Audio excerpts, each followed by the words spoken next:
talking about the new normal. We're talking about the emerging reality. The blockchain is here to stay.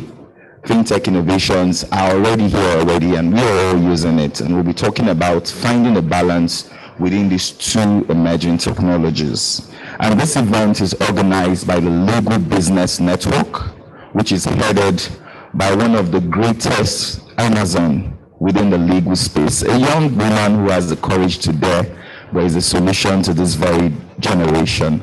Please, with a round of applause, can we celebrate Ifoma Ben for the good work she's done? And this is the third edition of this event. It is one thing to start, is another thing to sustain. And she's been able to sustain this initiative and move it to higher heights. We also have a lot of speakers here who I know in person, but they do not know me. By way of introduction, my name is NITDA. I think I'm a lawyer in the morning, I'm a compere in the afternoon, and I'm a blockchain player in the evening. And I will be handling this event with a very, very interesting colleague of mine, Mr. Tony, who is not a lawyer, but will become a lawyer soon enough. And he will be talking from the crypto and the blockchain perspective. But currently we have some speakers here with us, and we'll be introducing them more in details later. But we would just, by way of introduction, we want to recognize the presence of Mr. Rotimi Ogunwumi. He's the chairman of the NBA SBI ICT committee. Thank you. We also have Senator Ehiwan, the Inflation and Sibling President. We also have with us Mr. Chita Chimezie, who is the founder of the Blockchain Nigeria User Group. Thank you for your time. We also have with us Dr. Babatunde Obuna, the Chief Operating Officer, Fintech Association of Nigeria. A very big personality. He's a very powerful person. We call him I don't know how to put it now, the power behind the throne. So if you play within the NBA space, you know that this man is really the power behind the throne, and you will get to know more later. In no other way, we just want to introduce to you Mr. Tobina Erujikwe.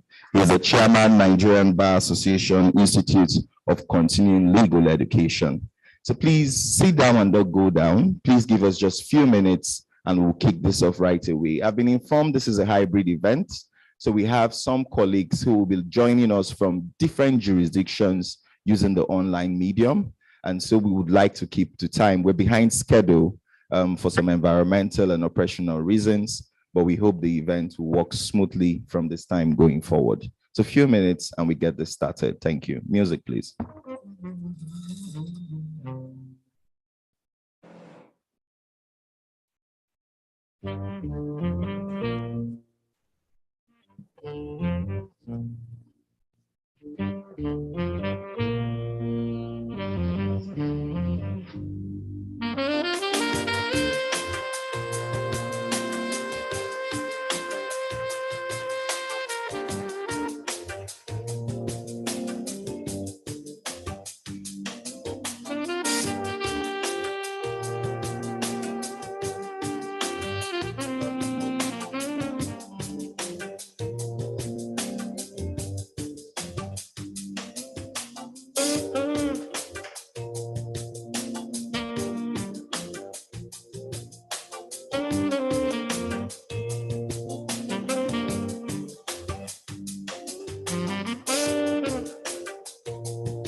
All right, thank you. So we proceed and we're taking this full time going forward.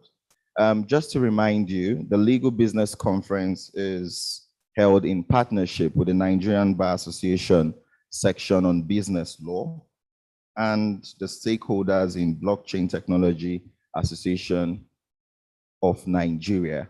And in light of this reality, the opening remarks is to be given to us by Ayuli Jimide. He is the chairman of Council Nigerian Bar Association section Business Law, but he will be represented to give us the opening remark by Mr. Rotimi Oguyemi, who is the chairman of the Nigerian Bar Association section on Business Law ICT Committee. Please, sir. Thank you.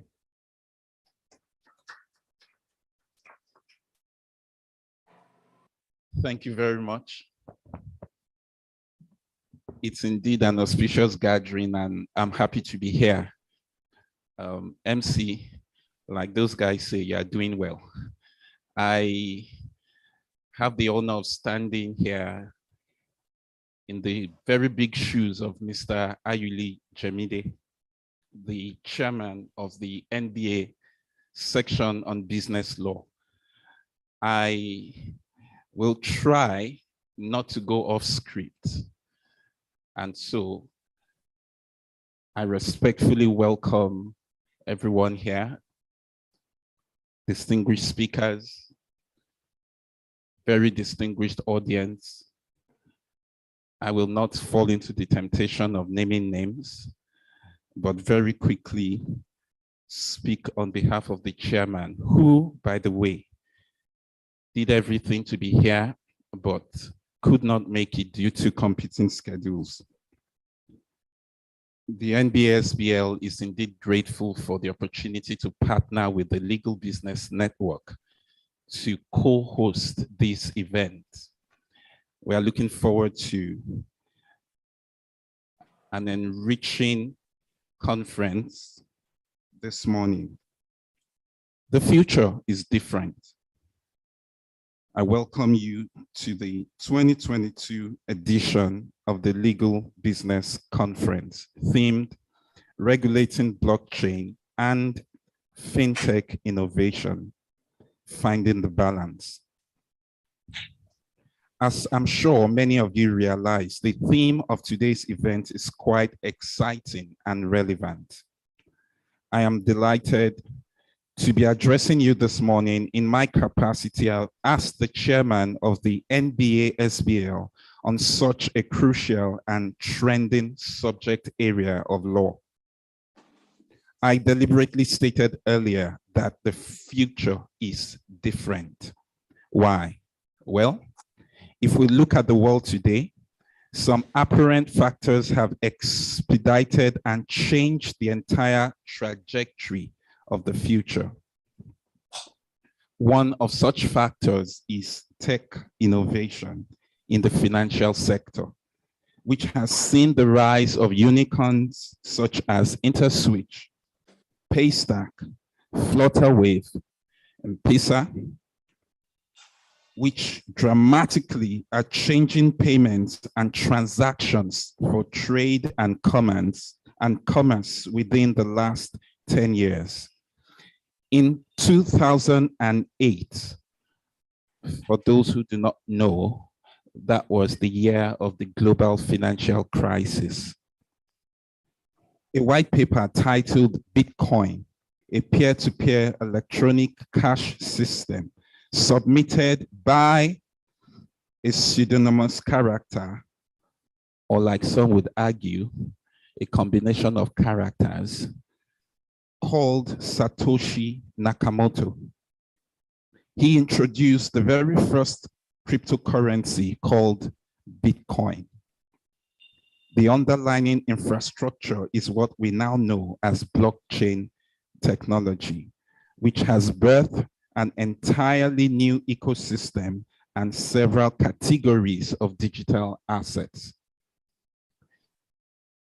So if we call the blockchain this new operating system, we can call Bitcoin the killer app. And perhaps we can call Ethereum the super killer app. And we can go on and on.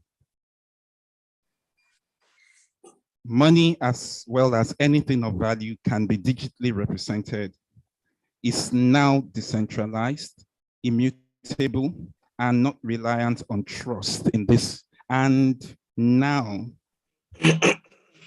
well, reliant on trust in this modern age. The reality is that we are now living through an era of technological revolution where smart contracts are programmed to execute transactions.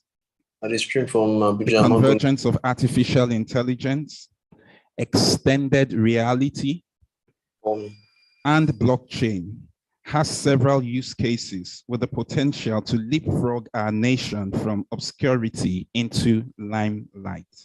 However, this revolutionary alternative to the traditional centralized and what some people consider an untrusted system has left some individuals, corporates, governments, and regulators wary.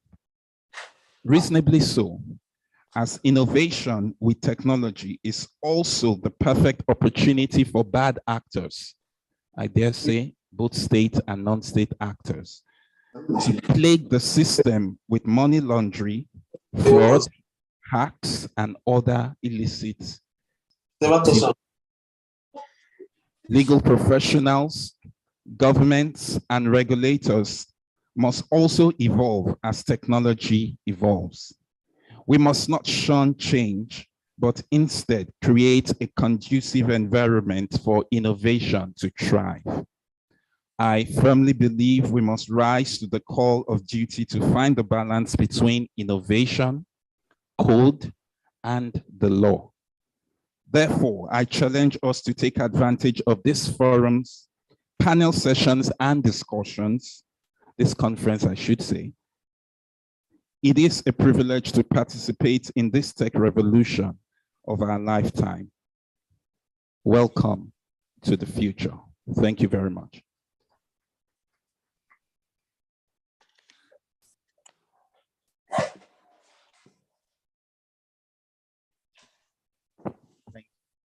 Thank you very much. What a good way to get the ball rolling. And so we're moving to the next level of this event. And there is no other man that can take us there than a man that all of us admire. He is a solution to this generation. He is not just a name, he's an attitude, he's an ideology, he's a school of thought on his own, he's an institution. He is a leader. Most of us know the kind of developments happening within the Nigerian Bar Association, and it did not start today. It started from a conversation to change the status quo. It started from a determination to put in a leadership that young lawyers like us look up to and will work with. And this man stays on the driver's seat as part of the election team, organizing, and for the first time in history, I think 2 years ago, we were able to change the entire face of the Nigerian Bar Association for better. But the work did not stop there, because with good service comes better service. And he has been called at this point to serve the NBA in a different perspective. So I would like to read his profile. He's the keynote speaker. And the very good thing about this man is he has multifaceted experience in different angles of legal practice. I believe his profile will tell you more. So the man I'm about to talk to you about is Mr. Tobena. He is a partner and the head of the Energy, Finance, and Major Projects team of the Lawcrest LLP, a full-service commercial law firm in Nigeria. He oversees the firm's energy, finance, public-private partnership, infrastructure, mergers and acquisition, and urban regeneration law practice groups. He is a graduate of the University of Nigeria in Nsukka, and he holds an LLM in corporate finance law from the University of Westminster, and is admitted to practice law in Nigeria as well as in England and Wales. In his over 20 years of active legal practice, 10 of which was spent in England, developing an extensive public and private sector practice experience in senior positions with several notable organizations, Tobena has acted for some of the biggest players in the various segments of the Nigerian and UK economy on several significant transactions. He is described by Who is Who Legal as an excellent lawyer who draws praise for his wealth of experience and great energy understanding of the energy sector. One of Tobina's passion is professional and career development, which has seen him actively involved in many career development and mentoring types initiatives. He currently serves as the chairman of the governing board of the Institute of Continuing Legal Education of the Nigerian Bar Association and chairman technical committee on conference planning for the 2022 annual general conference of the Nigerian Bar Association. He also served 2 terms as the chairman of the Continuing Professional Development Committee of the Lagos branch of the NBA. Please join me make welcome the keynote speaker at the Legal Business Conference, no other person but Tobina Erojikwe. Thank you, sir. I don't know whether to say that the introduction was kind, but I think it was exuberant. I was wondering who was being introduced, but when they called my name, I suddenly realized it was me. First of all, just to say that when you take a job in life, oftentimes you don't know what the job entails. So I would never have imagined that a day will come when I'll be asked to deliver a keynote address to smart people, very intelligent people on very esoteric and sophisticated subject matters like blockchain, whatever that is, or artificial intelligence. I mean, my natural intelligence is enough for me, so why go for the artificial one?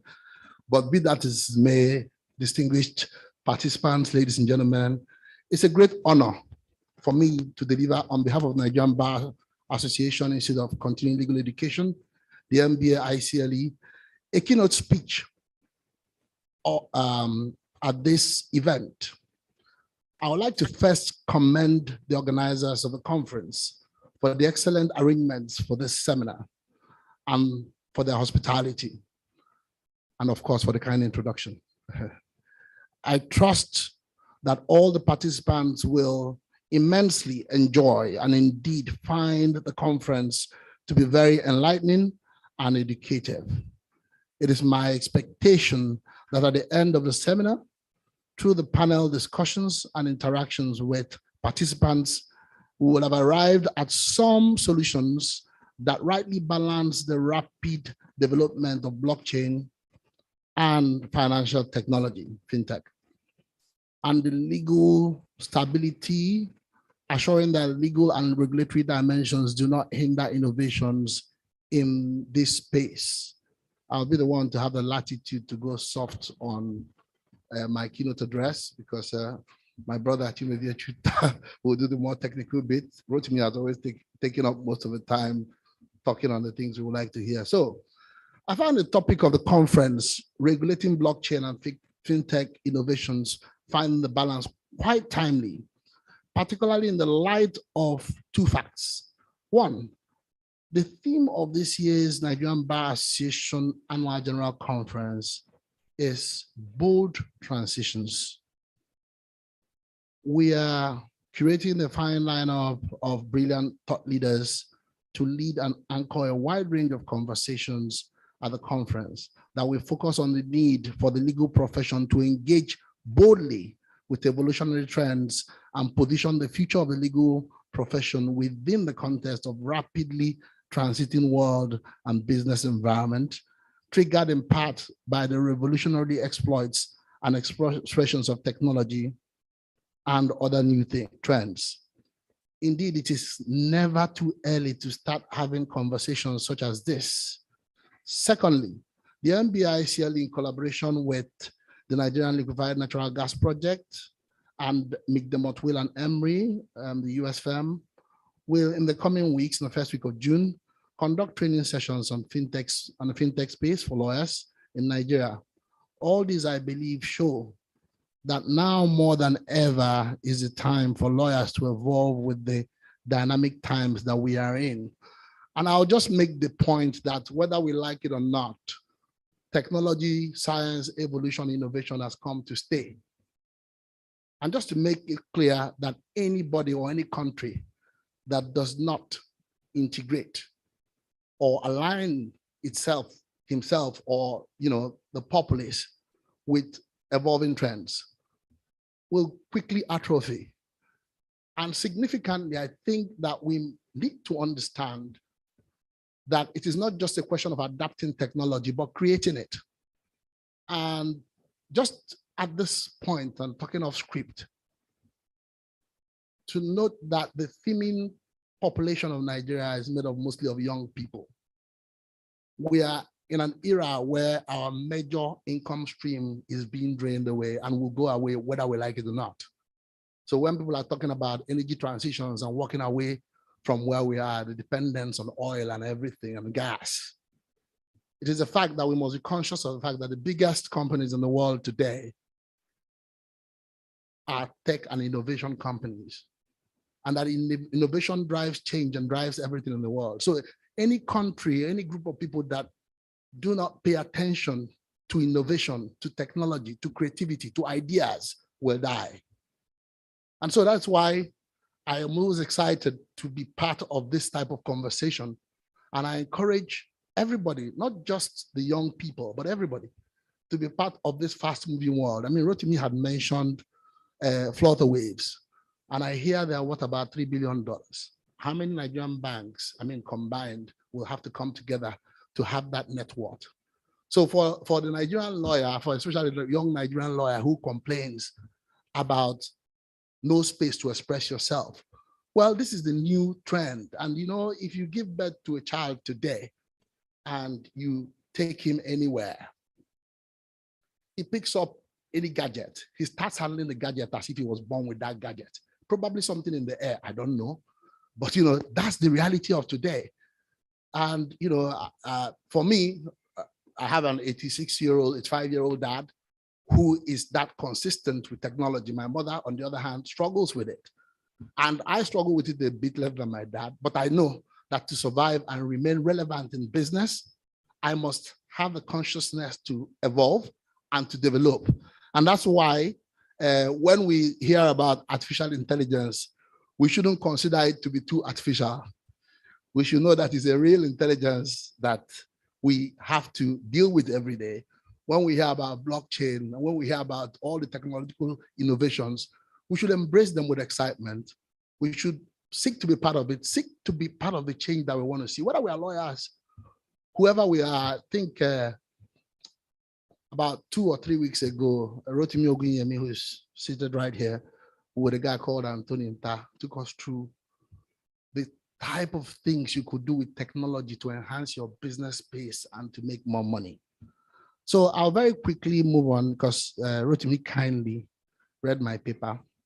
I'll just move on to the parts that I think are more relevant to the next step, and that will be, so the need for regulation. I mean, regulation is a big issue in Nigeria. We struggle with it. I practiced for a long time in England. It was very easy to know what the regulators want, how they want it. But in Nigeria, even with the things that we've done all our lives, we struggle with regulation. So what does that mean? It means that we're not an active population. And because I'm addressing a group of lawyers, especially young lawyers, who have it innate in themselves to believe that they can change the world, that we must be active and aggressive about the things that ought to be, that should be, and to direct the course of that change by agitation. So it is not enough for Central Bank of Nigeria to say, oh, we're going to ban all cryptocurrencies because they don't understand it. People have to explain what it is to them and make them realize that the more important thing is to seek to bring things within a loop where people understand them and they're well regulated, and remove corruption from the space, but to focus on how you can achieve indeed what represents that direct futuristic ideology for us as a country and as a people. So we need to think about it. We need to look around the world and see how other countries have regulated the fintech space and the blockchain space. Everybody knows now that you can't, I mean, even in the Nigerian Bar Association, and that's why it's important that Ifeoma and her friends have organized a conference like this. We are moving into the digital space. Rotimi, them are leading on it. We want to have a digital MBA. where everything is digital, just to create an awareness and a sense of a modern right thinking association. Because when you start using it, you start appreciating it, you start being familiar with it, you start getting involved in the conversation, you want to start reading about it, you start getting excited about the functionalities of it. So that when blockchain is discussed or AI is discussed, it's not an abstract phenomenon that means absolutely nothing to you. So, I mean, in some jurisdictions, the system's approach to regulation is to ban anything that is technologically biased and they haven't gotten really used to it. I mean, in those days when Bitcoins came out, it was crazy because everybody was saying, what is this about? Is this a fraud? But every young person that I knew was invested in Bitcoins and are still playing in that space of cryptocurrency. But then you woke up in Nigeria one morning and they say, no, all the money from NSAS is coming from this direction, so ban all of them or something like that. Then the other thing that you would see is that the system can decide not to implement any regulation at all, so leave it fluid. But it's a better approach, I think, is the system that provides clarity and a regulatory framework regarding how such activities can operate within the jurisdiction. A country or government could choose to ban such activity given the decentralized nature of the underlying types of systems that is blockchain now. However, it is extremely hard to enforce such a ban. So what we encourage is rather than seek to ban and enforce, why don't you just regulate the system and make it better and more effective? Just so that I'm able to allow the experts do their bit, I'll just speak to the role of legal practitioner in the blockchain and fintech space. The fintech sector has seen tremendous growth in areas like blockchain and cryptocurrency, which demands a dynamic approach to address legal and regulatory concerns. Issuance of tokens, cryptocurrency, or digital currency exchange platforms, crypto investment funds, and blockchain-based innovations have resulted in the need for the next generation of legal services covering blockchain laws, cryptocurrency laws, patent laws, internet laws, and intellectual property rights. Thus, there are several roles and services that legal practitioners can perform within the sector, ranging from compliance advisory, legal advisory, policy formulation and interpretation, patent and other intellectual property registration and consultations, assignment of licensing of IP rights, litigation, negotiation, and contract drafting, involving the use of APIs, service level agreements for payment services, drafting of terms of usage for software applications, licensing, and sale of software, etc. To effectively provide services within the sector, it is thought extremely important that legal practitioners learn and arm themselves with skills and talents needed and demanded in this sector. This is why conferences like this are important as tools to teach, enlighten, and expose legal practitioners to emerging and trending sectors and encourage them to leverage the information to effectively position themselves for those opportunities. Just before making my closing remarks, I think it's important that every lawyer understands the dynamics of legal practice. The two things, the lawyer will do what he is trained to do in any space he finds himself. And what is the lawyer trained to do? He's trained to represent people, whatever the space. He's a litigator, he's representing people. He's a commercial lawyer, he's representing people. So the lawyer is uniquely equipped to help people find solutions. So what you're doing is you're delivering a service, but a service that's so relevant to the recipient that without you, he's almost paralyzed if he understands your value. But it's important to understand that your practice areas, the sort of if you like, autochthonous legal areas are different from the industries you work within. So if you want to work in a space like the one we're talking about and to service your client properly, I think the major thing you must understand is that your client wants to know that you understand his business and that you speak his language. It is that more than anything that matters in the beginning. And so for me, that is what I call intelligence. And I will always ask that we are first intelligent people before we are brilliant lawyers. So that anyone who is going to play in this space must take the time to study the space, understand what it's about, be able to have conversations with the people that he plays in that space about the subject matter, then apply the law. Oftentimes, what you can easily find the law, right? Because you're trained to find it. And your client doesn't really know one way or the other, but he knows when you don't know the subject matter. So for those who want to continue to play in this space, and indeed for most lawyers in Nigeria, I encourage you to keep attending conferences and seminars like this and keep equipping and educating yourself. So ladies and gentlemen, similar to other new technologies, to realize its full potential, blockchain and fintech will be developed through numerous iterations and will inevitably go through trials, evolution, failures, and ultimately widespread adoption. The challenge will be to strike the right balance between ensuring the governance, safety, and resilience of the system while not infringing on the innovation and development of this fast evolving technology. I hope that our conversation today is a step to betting that balance. Thank you for your time and attention. Thank you.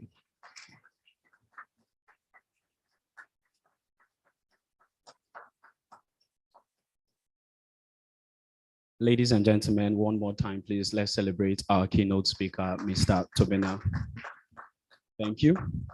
In his excellent keynote speech, he made mention of the fact that it is never too early to start, all right, a conversation like this. And that is why, in order for us to be able to sort of deliver success on our theme of this event, which is regulating blockchain and fintech innovations, finding the balance.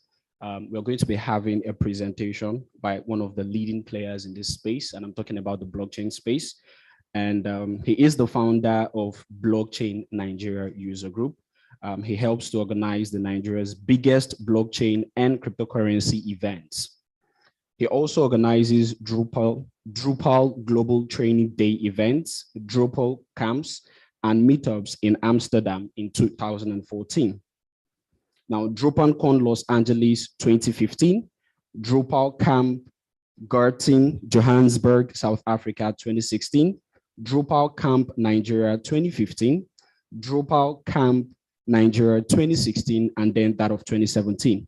CMS Africa Summit Abuja 2017, Africa FinTech Forum 2018, Cotonou Republic of Benin.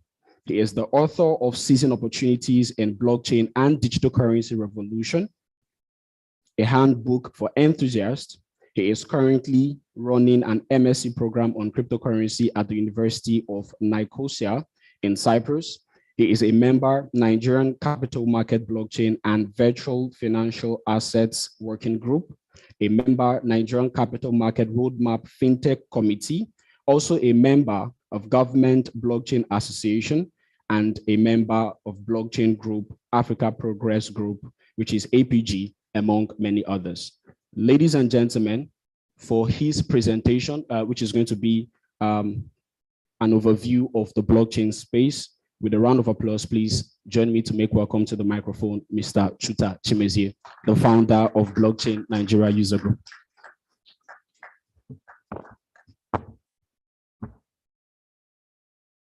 Okay, good morning, everyone.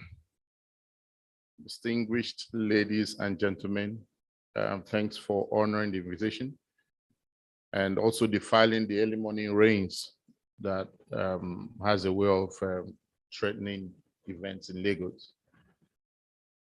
I want to thank all the organizers of the event. Informa, thanks for putting this together, and all the partners I want to thank the unit at the Nigerian Bar Association that is helping to make this happen. I want to also thank the stakeholders in Blockchain Association of Nigeria for partnering. We're all in this together because this is all part of what is needed to grow the ecosystem and to enable the innovations that the technology is designed to bring to spread the way it's supposed to spread, and also at the speed that it's supposed to be accelerating. Okay, so why I wouldn't want to waste so much time trying to define blockchain for us, I will want to speak to us this morning on why I think the Nigerian regulatory agencies are gradually accelerating their extinction, literally, by either not regulating or badly regulating. Actually, in one of the training sessions that we had for the Nigerian Central Bank last month, one of the participants told me that we should be happy that their own regulation is very simple. And I said, sir, what's the regulation? He said, the regulation is not regulating. I say, I've never heard that before. He said, yes, so we can choose to regulate or not to regulate, and we have chosen not to regulate. And I said, wow, wow, wow. And I had to put aside the content that I wanted to share with them that will enable them to make it easier for them to understand what is expected of them in regulating. Because by the time you get closer to regulators, you begin to understand some of the challenges that they have. And I sympathize with them often, but I feel that in this life, one has to be really bold and take decisions. And yes, there are risks, but you could mitigate those risks and get moving. Because most of the regulators, in addition to not having enough or sufficient knowledge of the technology, nobody actually can claim that he has all the knowledge, because we are all at different levels of knowledge and understanding. This industry is barely 10 years, and the innovations of blockchain is not even up to 10 years itself. So practically everyone is studying and learning, and there are no precepts that regulators could easily copy when it comes to drafting regulatory frameworks for an industry like this. So I want to say a few things about why blockchain technology is massively driving adoption, because that's why we are actually talking to regulators. First of all, no regulation is also an enabler for adoption itself, because since there is no regulation, people can actually create products and services and test them out in an unregulated market. And we have seen so many of such products and services, and so many startups have come out and they are all building out these solutions without any regulation. And that's a good thing. That's a good thing because it's experimental, and that accounts for why in the past 4 years or thereabout, there has been so many blockchain startups that had come up, tried and tested their ideas and died out maybe after a year or two. Okay, so no regulation is an advantage for innovation. Now, the fact that blockchain technology is such kind of technology where you could be anonymous and deploy your product and your service is also a good thing for innovators, because you could actually stay behind your desk in anywhere in the world and assume any personality of a sort and launch a product or a service, and it will gain traction without people knowing exactly who is behind that product. And we have seen a whole lot of things like that happen in the blockchain and crypto space. It's a good thing. Of course, you are a lawyer, so you have to find a way to handle things like that. So you also have the issue of no barrier of entry. because anyone, anywhere can come into the blockchain space and play. There's no regulation. There are no specific policies that prevents anybody from coming into the space. So for now, it's a good thing because there's no barrier of entry. You could, whether you're a dog, a cat, or a human being, if you can operate a computer or write codes, you can actually go in there and you launch your product or your service. So it doesn't matter who you are, whether you're a kid, a grandpa, a middle-aged man, it doesn't matter. So you find it really interesting that you can actually go and build something, and people will appreciate what you build without considering, he's a small boy, he's just 18 years old, we can't use his product. There's nothing like that. The guys who built the technology that we are using today to innovate, they are, I mean, little boys. Vitalik Buterin was probably around 22 or 23 when he engaged himself with writing the Solidity in developing the Ethereum blockchain. And we have seen a whole lot of young people doing great things. I was studying yesterday or thereabout. I read about a 19-year-old boy, a Nigerian, who is doing great building blockchain application, just 19. So no barrier of entry and there's no age limit.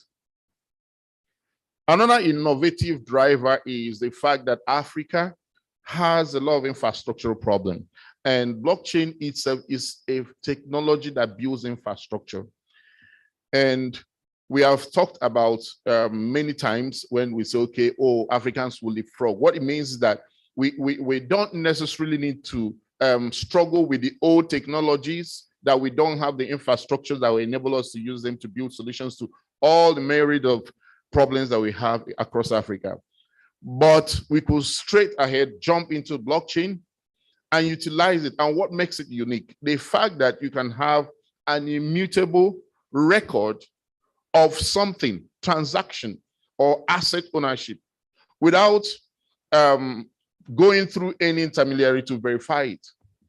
So provability, verifiability, the ability to decentralize the storage of your data is a key addition to technology, and it's exciting on its own, and it makes it exciting for a lot of innovators to build in the space. The next big thing that everybody is looking at is the emergence of these technologies of the 4 industrial revolutions to transform lives, and blockchain technology is at the center of it. We are seeing people building a new virtual world environment, and a lot of people think it's a fairy tale, but over 6 million people log into the metaverse world every day. As we are sitting down here, there are people who are expressing their lives and living their lives in the VR world. It's as real to them as it is, as this world that we are right now is real to them. In the metaverse right now, there are people holding conferences and events like this in the virtual world. And you know, it's something that the world have never seen. And one of the things that will make that world to really be as useful to humans as we expect it to be is the fact that you could own assets literally in that virtual world, and you could exchange them or transfer them to some other person in that virtual world. You guys are lawyers. Whether I send someone something, a virtual object, legally or illegally, you have to understand how you have to play in that world, because we'll be needing lawyers in the metaverse. Frankly, we'll be needing lawyers. And it's important you begin to get acquainted with these concepts. Another important thing that drives this kind of adoption is the fact that you cannot delete whatever you have built on the blockchain. As far as the blockchain network that you deploy, the application is running, it cannot be removed, it cannot be deleted. You know, lawyers like it when there is evidence, provable, irreprovable evidence. Okay, so you have this technology where somebody cannot say that something that's existed before does no longer exist because he had access to a centralized server where he could easily delete them. This fact is also driving a whole lot of innovations because people are tired of centralized systems where today the information is there, and when it's required for evidence, the courts is no longer there, is suddenly disappeared. Okay, so it's another driver of this innovation. Then finally, there's been massive amounts of money and funding that are coming into the industry. And this money that is coming in is being given to innovators and developers to help to build a new world, a new decentralized finance future, to build a new global alternative finance where there will not be a middleman and people can have access to finance in a way they have never thought possible before. And to make some of these things really go mainstream, you need regulation. Between innovation and mass adoption is regulation. And I know that the regulatory agencies in Nigeria, starting from Securities and Exchange Commission, as far back as 2018, had been working on regulating this industry. And we've made a lot of inputs to enable them understand why the regulation is important. Well, in the last few days, the industry has been recovering from the shocks of the regulatory instrument that came out, irrespective of the fact that we, as an industry, made input to advise on what should make this regulation to fulfill the major expectations. Because in regulating, you have to, like the theme of the conference is, strike a balance, between no regulation, bad regulation, and good regulation. An ideal regulation has the potential of protecting long-term investors, prevent fraudulent activity within the crypto ecosystem, and provide clear guidance that will allow startups to innovate in the crypto economy while leveraging the decentralized infrastructure of blockchain technology. We have to take a look at the regulatory framework that SEC brought out and find out if it helps, we can classify it as a good regulation or bad regulation. It's a case for lawyers to, and we expect that lawyers could also challenge some of the regulatory instruments that limit or stifle innovation. We expect that you guys will be able to challenge that. And by the end of this discussion today, I'm sure we'll have some kind of solution or a pathway that can help us to draft the best regulatory instrument that will enable this technology to do the job that it has for us in Nigeria and across Africa, because blockchain technology is one technology that is more important than any other tech that you can talk about as of today in driving innovation. Africa needs blockchain technology. Nigeria needs blockchain technology more than blockchain technology needs itself. Thank you so much for listening.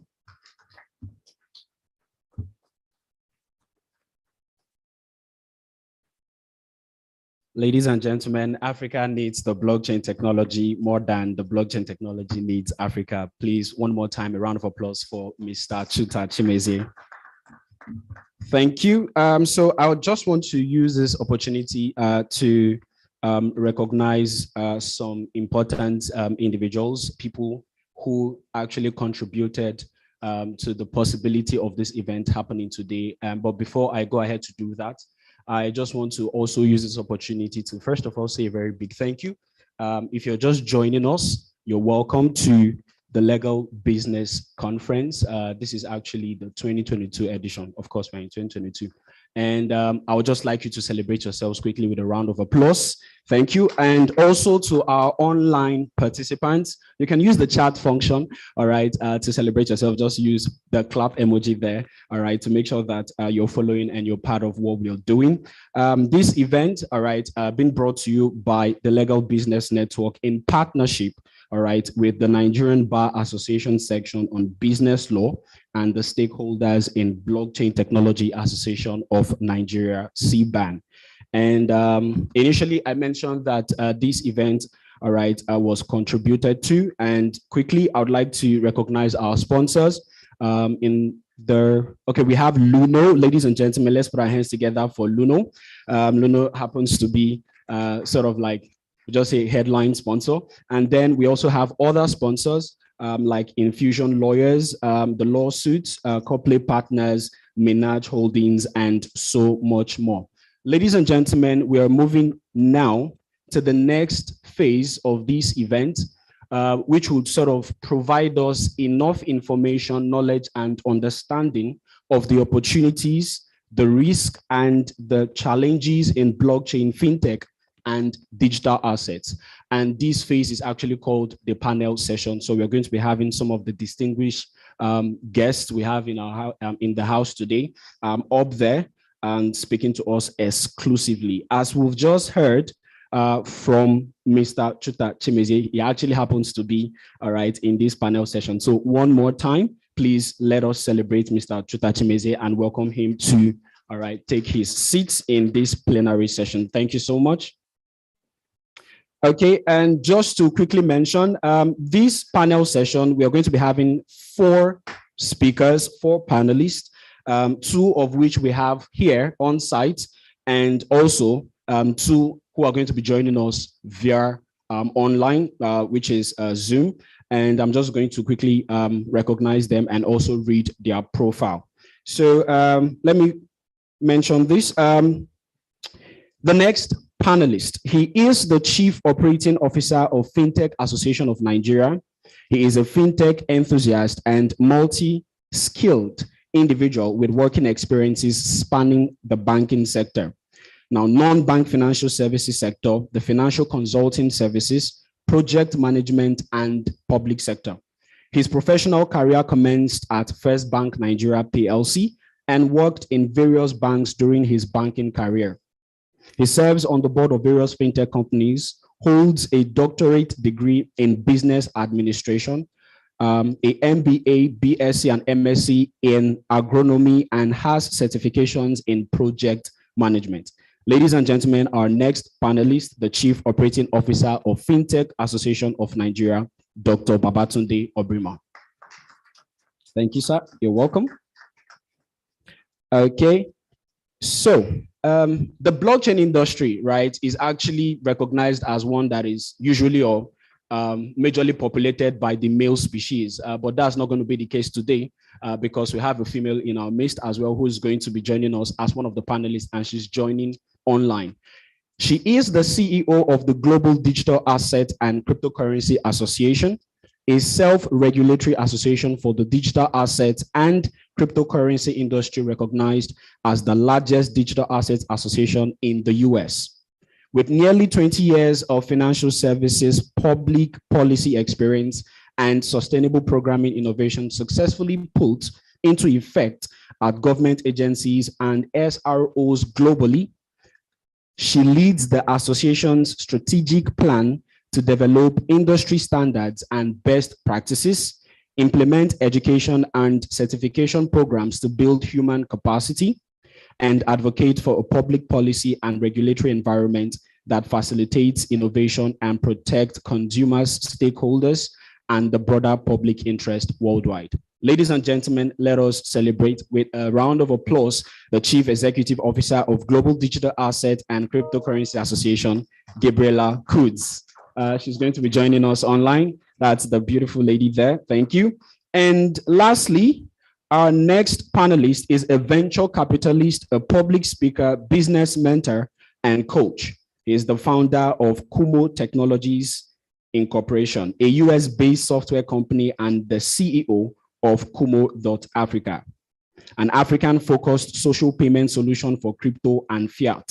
He has over 10 years experience in wealth and asset management and in alternative investments. He is one of Africa's leading cryptocurrency enthusiasts and the creator of Kure Coin. Ladies and gentlemen, and with a round of applause again, please let us welcome the founder and CEO of Kumo.Africa, Abikure Tega.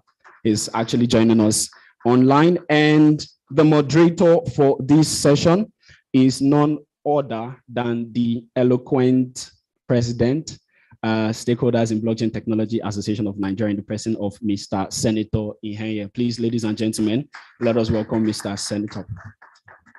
Thank you. And as I mentioned earlier, they're going to be discussing the opportunities, the risks, and challenges in blockchain, fintech, and digital assets. Thank you.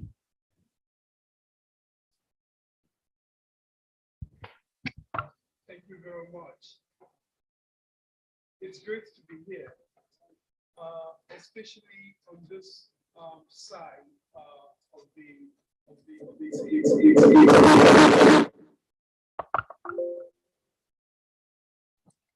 All right. My name is Senator. I'm delighted to be here today. I've been hearing about blockchain.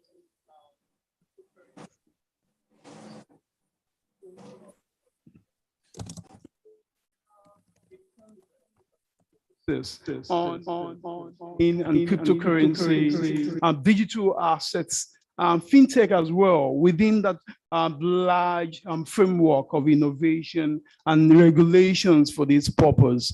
I am delighted particularly because it's not every time you see me sitting at this other side or other end of the table. With us, we have tutor, of course, Chimize, and Babatunde Obrima, Dr. Babatunde. You're welcome. Quickly, we are focusing on opportunities, risk, and challenges in blockchain technology. And a lot of people, since the invention of Bitcoin by Satoshi Nakamoto, happen to associate blockchain with everything that can go wrong, as it were. People talk about risk in terms of financial risk, such as terrorism financing, money laundering, illicit transactions. And it does appear to be that blockchain is all about the bad and the ugly. And I would like Chimize to tell us the opportunities, the opportunities around blockchain technology across perhaps the most used cases across certain industries. Okay, thank you so much, Mr. Senator. As early as 2017, my first book was on seasonal opportunities in blockchain and cryptocurrencies. And I tried to outline some of these opportunities that we are talking about today. But, when Satoshi Nakamoto was writing the white paper and releasing the source code for Bitcoin, he was targeting solving a fundamental problem that existed as at that time. Many of us remember the 2008 global financial crisis, where a lot of people lost a lot of money, because of the poor management of the global financial system. And behind that problem came the solution. And it was basically targeting to create an alternative financial instrument and financial network, because Bitcoin is a financial network on its own, is a protocol, is a network. And the idea is to have this alternative instrument that people can use in transacting between one another without a central authority. This central authority that they identified were the root cause of the 2008 global financial crisis. So he wanted to eliminate them. So in eliminating them successfully, he also created an opportunity that adversarial elements have decided to exploit. But this is technology, and it's possible to counter efforts of the adversarial operators with more knowledge, apply not new technology. For instance, most of the misconceptions that regulators, especially central banks, have against Bitcoin is that it is anonymous. Therefore, if you send somebody Bitcoin, you cannot find him or even the person you send it to. And that is actually a fallacy, because the Bitcoin is not anonymous. It's important that a lot of people know this. Bitcoin is not anonymous. It is what we call pseudo-anonymous. In other words, even though on the surface, it looks as though you cannot tell who did the transaction or who he sent the transaction to. But the bottom line is that behind each address is a personality, which under closer forensic analysis will reveal who that personality is. So in application of financial transaction, blockchain technology through Bitcoin has found a primary use case that most people are utilizing for it in the world today. So it is a question of increased knowledge that is required on the side of regulators or any kind of policymaker who doesn't understand it. That is what is expected. Instead of, just we normally say, don't throw away the baby because the water is bad. Okay, so you need to look at the advantage. Incidentally, today, most central banks, about 44 of them, are converging in El Salvador to listen to their president, tell them how their country has benefited by investing or getting involved with Bitcoin and legalizing it. And Nigerian Central Bank, incidentally, is going to be sitting there, and it will be nice to see their faces when they hear the president of El Salvador tell them why they should invest in crypto. Thank you. Thank you very much. That's pretty enlightening. I'm still staying on opportunities in blockchain technology.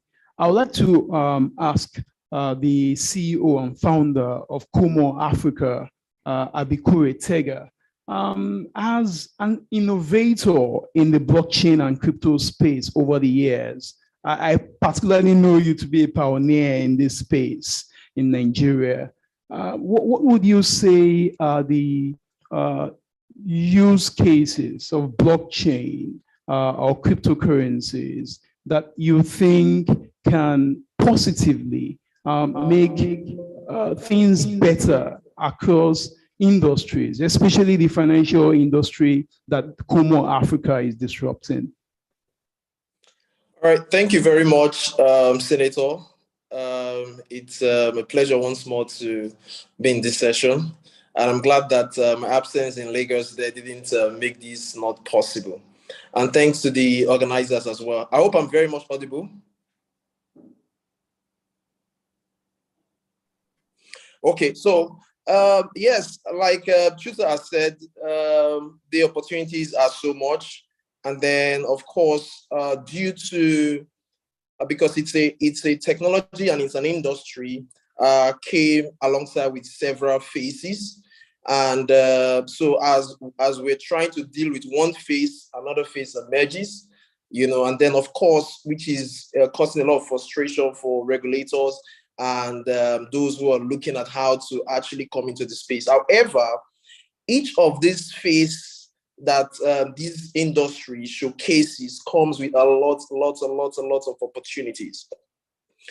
Of course, the initial protocol in this space, which is the Bitcoin network, payment network, came into the finance space, while the central banks and the regulators are trying to see how they could curtail, its supposed excesses that it comes with.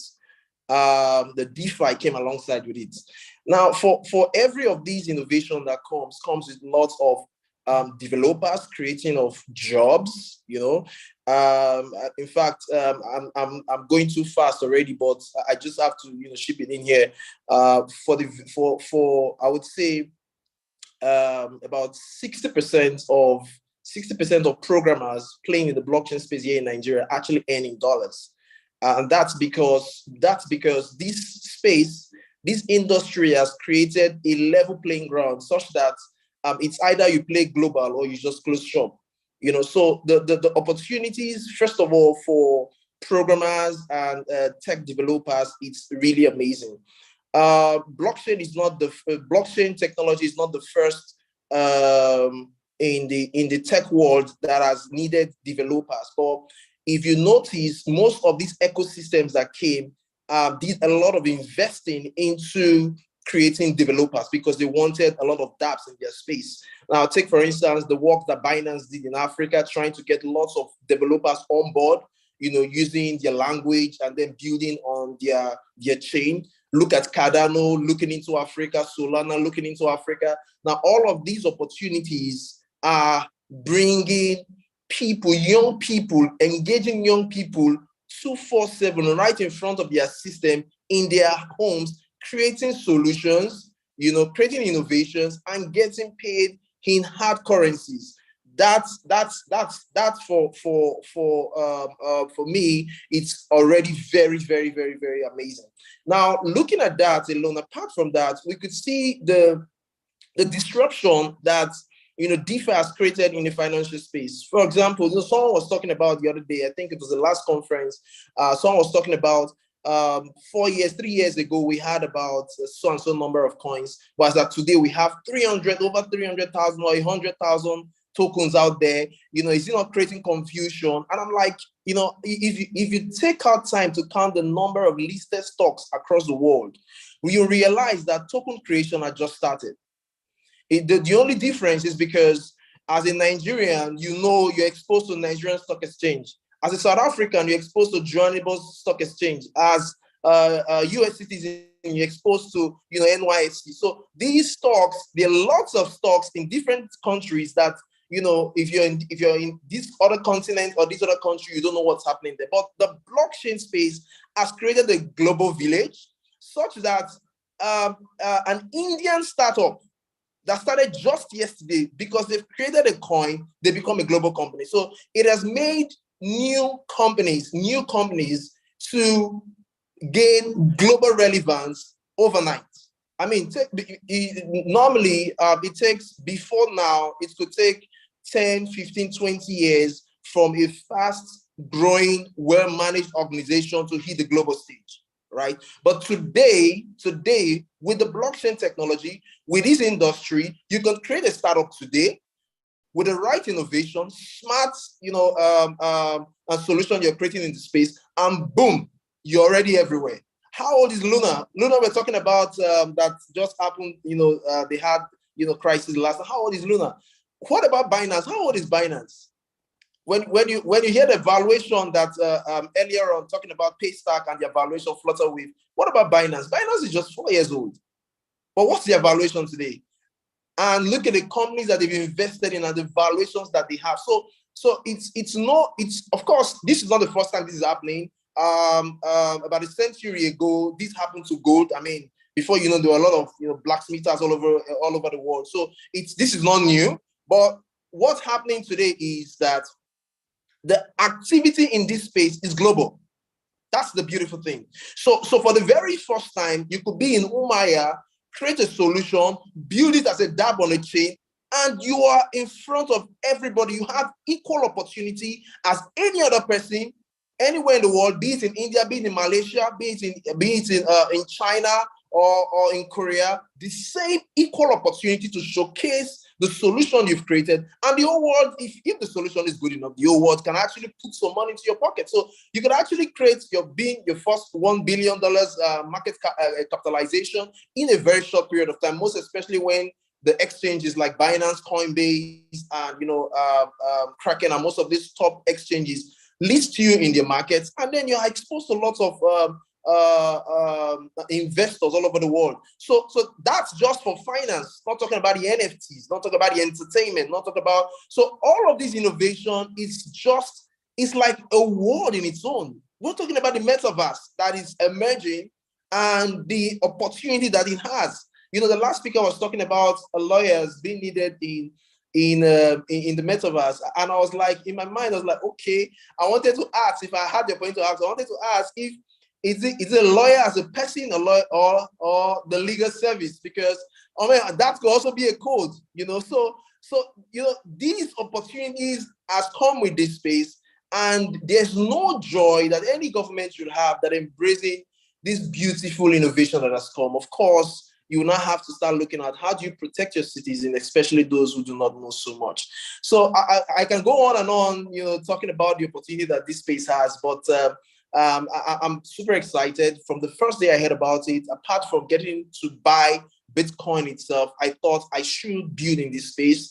And for as long as I remain in this space, creating a solution will always be my focus, will always be what I look out for, in the blockchain space. Thank you very much, Senator. Find one from Kumo, Africa. I'm not surprised when it comes to innovation in the blockchain technology space. It's always out there, thriving and booming. Going away from the decentralized space a bit, where we talk a lot about decentralized finance, we talk about the likes of Binance and all of them. Let's look at the traditional finance system a bit. We have with us here Dr.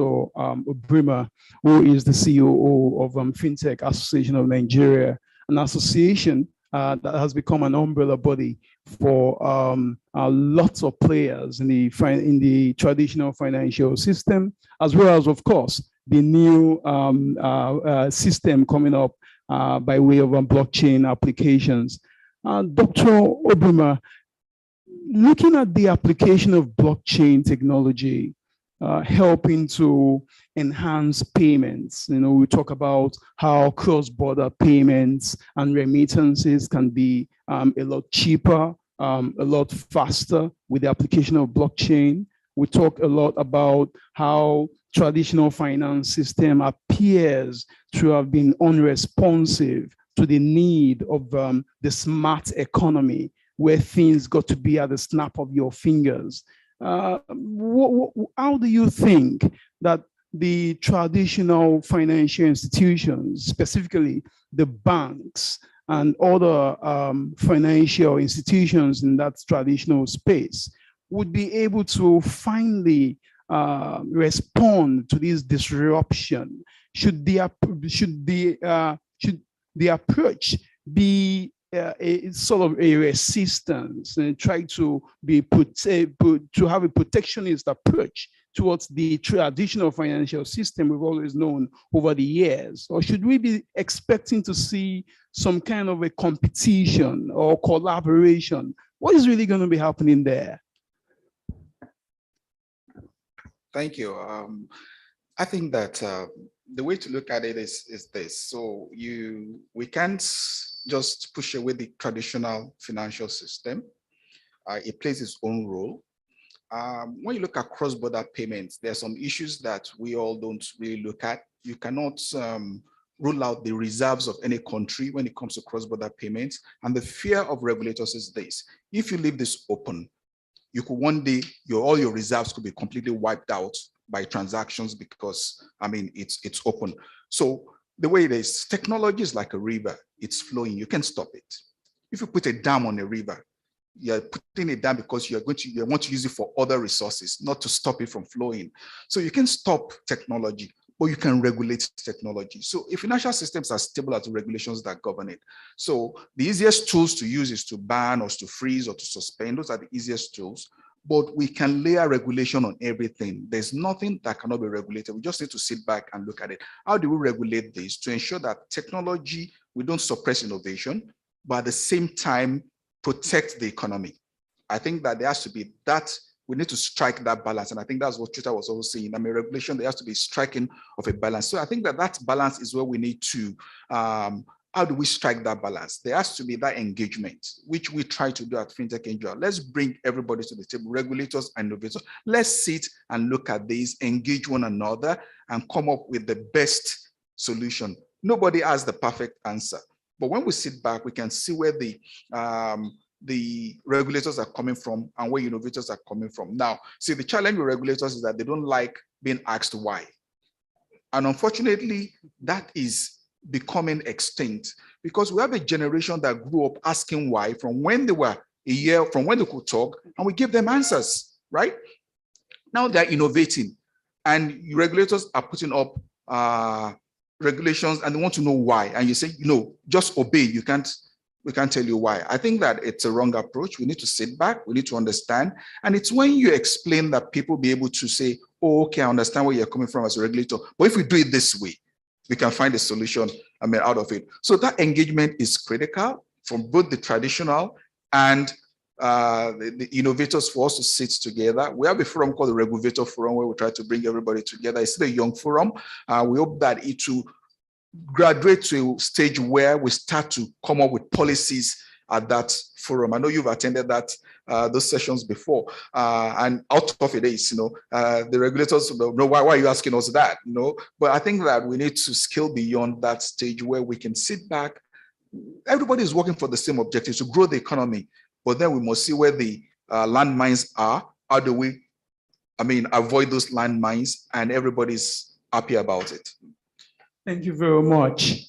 We are privileged to have with us here the CEO, just appointed CEO, actually. We're going to be sending congratulatory messages along with Bitcoin version to Gabriela Kush, who has been a wonderful leader in Global Digital Assets and Cryptocurrency Association based in the US, to which CBAN, the Stakeholders in Blockchain Technology Association of Nigeria, is a partner and very well worked with in this space. Gabriela, I am delighted to have you here join us from the US. Well, thank you very much. It's a pleasure to be here as well. It's been really an honor to work with CBAN and to be able to see a lot of the evolution, the entrepreneurship and innovation that's happening in Nigeria. It's an amazing ecosystem, and just keep doing what you're doing. It really is quite beautiful. We talk about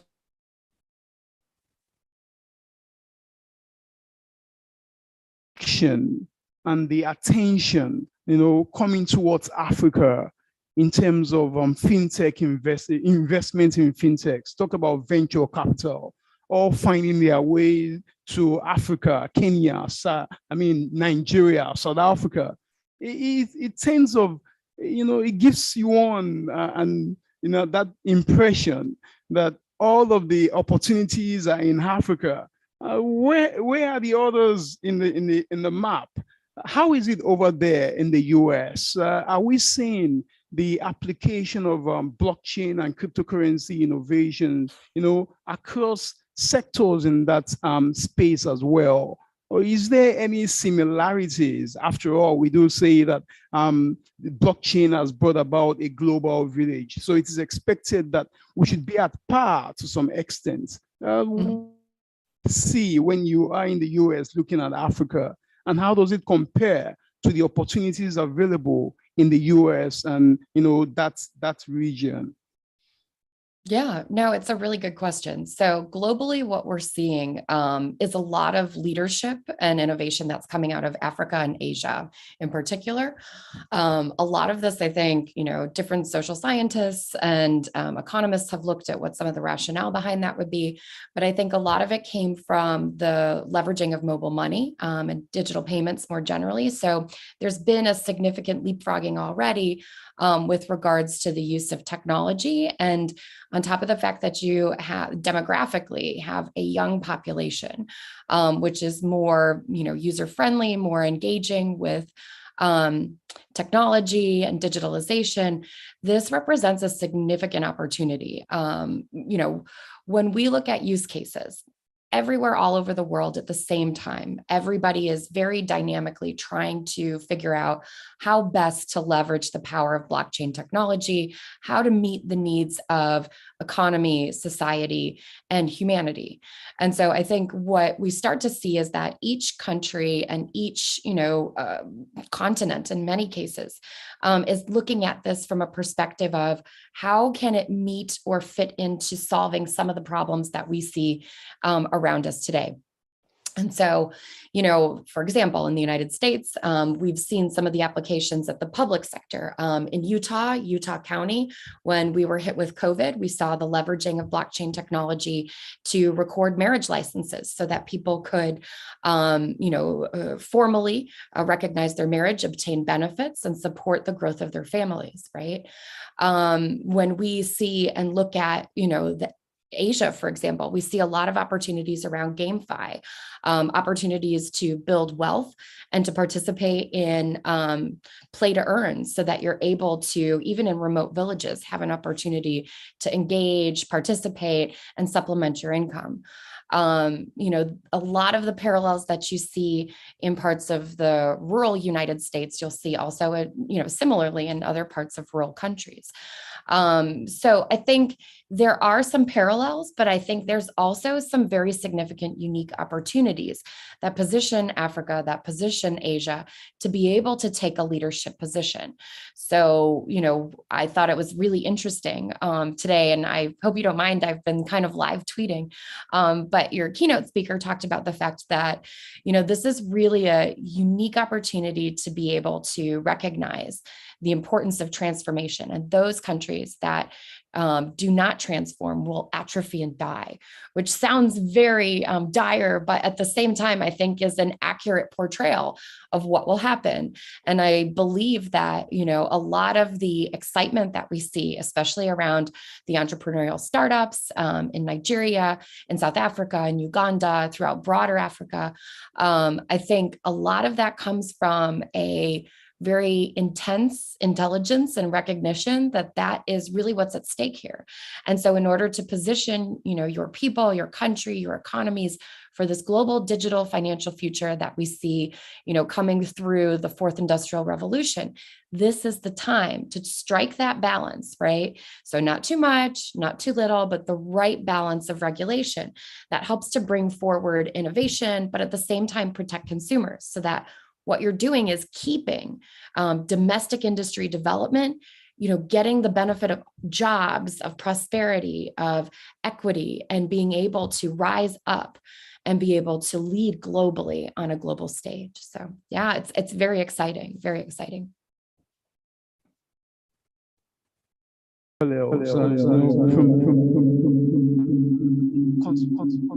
Markets. That's fantastic.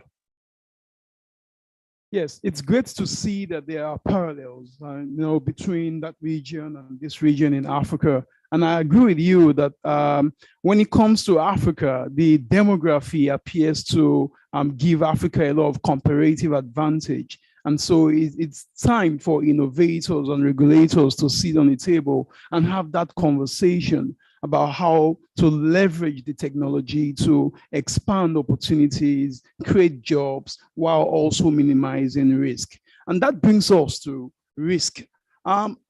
When you do good things, they say that bad things also happen, whether you like it or not. I don't know if that is true. But with blockchain technology, what we have seen over the years is that while Satoshi Nakamoto, who invented Bitcoin, whether a man, a woman, or a group of people, in 2009 had the idea of, you know, decentralizing the financial system so that power goes back to the people. There have also been certain risks that stakeholders and concerned persons, including the governments, have identified when it comes to the application of blockchain, especially in the crypto space. Now, in looking at those risks while not denying them, regulators have said a lot about how cryptocurrencies, for instance, enable or make illicit transactions easier. We've been told how money launderers and terrorists could take advantage of Bitcoin and other cryptocurrencies to finance terrorism and launder money here and there.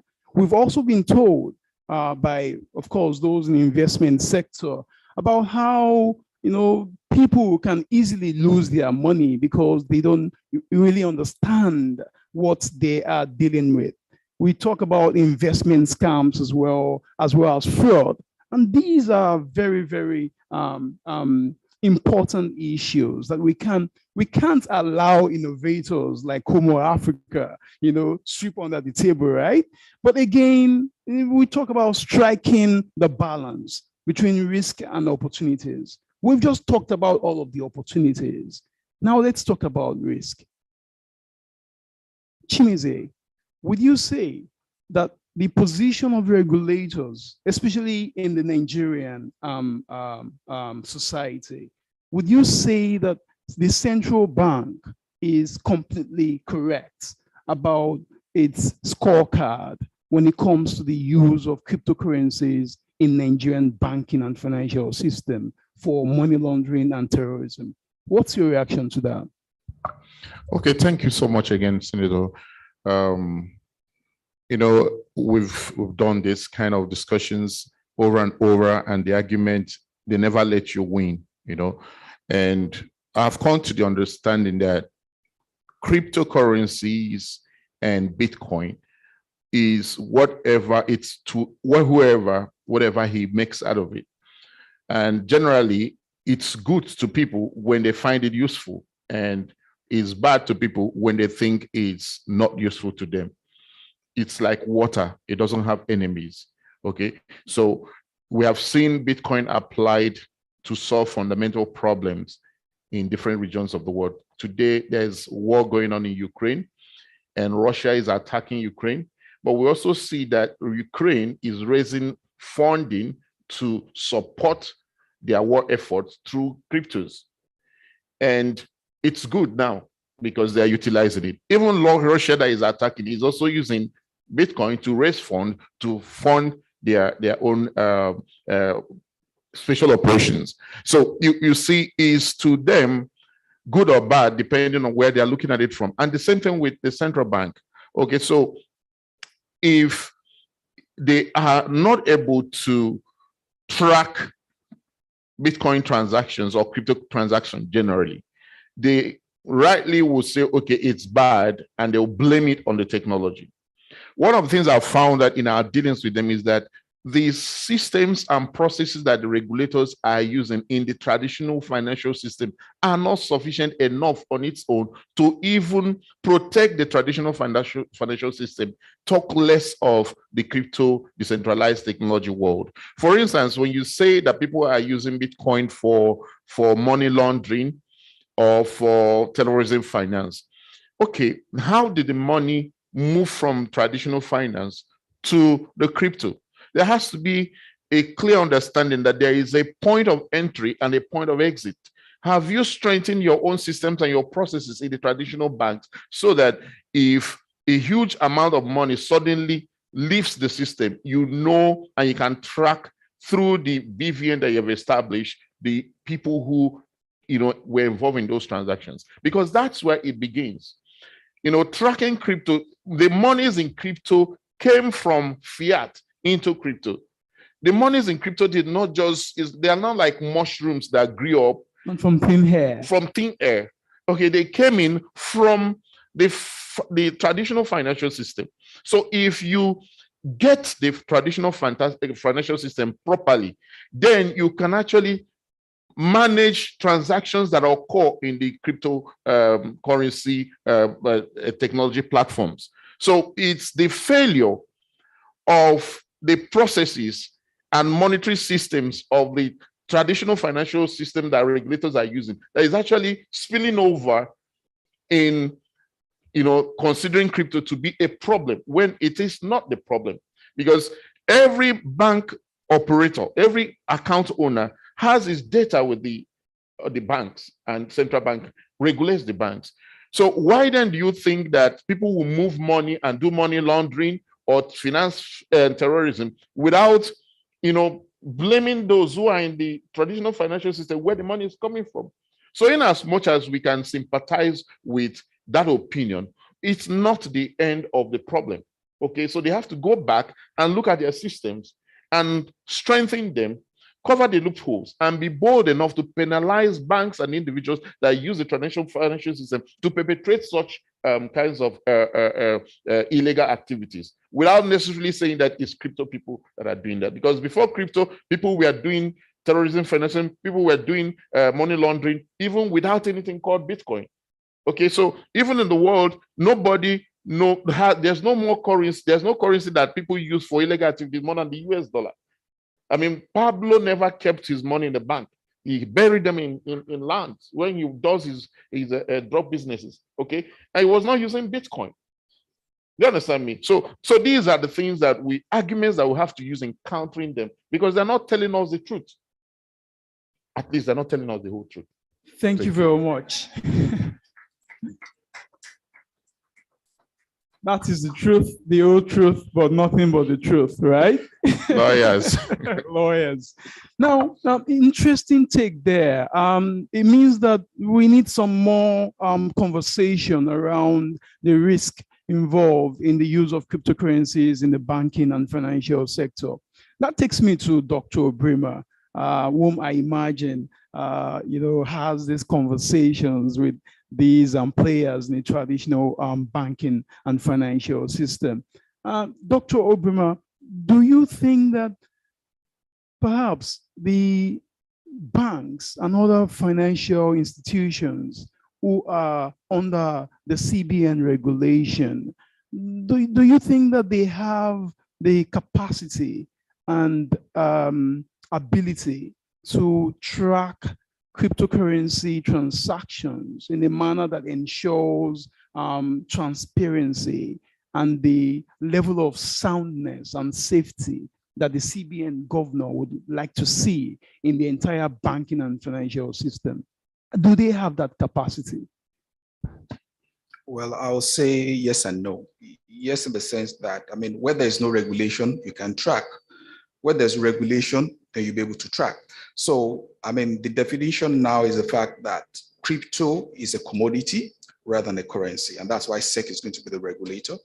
With that, we expect exchanges to provide returns to both SEC and NFIU. And so, by NFIU, obviously CBN has those records, so that it will be easier to track.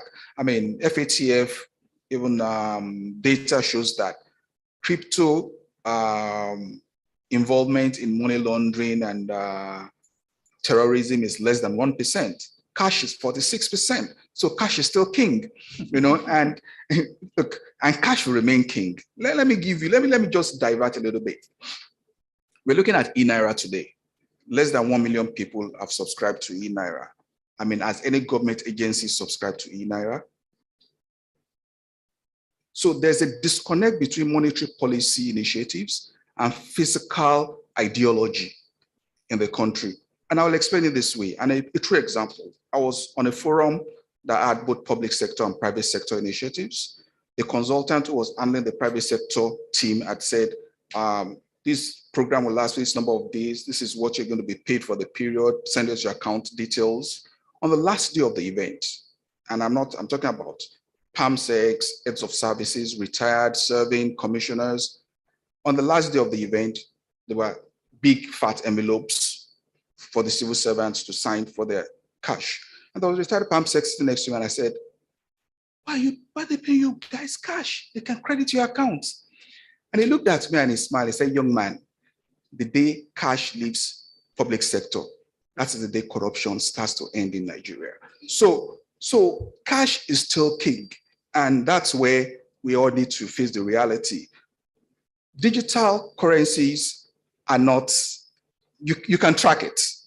And that's why, that's the challenge with the fact that government or the political class does not want to subscribe to it, but play it at the back. You understand? So I think that with regulation, they'll be able to track. With regulation, we're going to see the statistics change with regulation. I suspect a lot of that.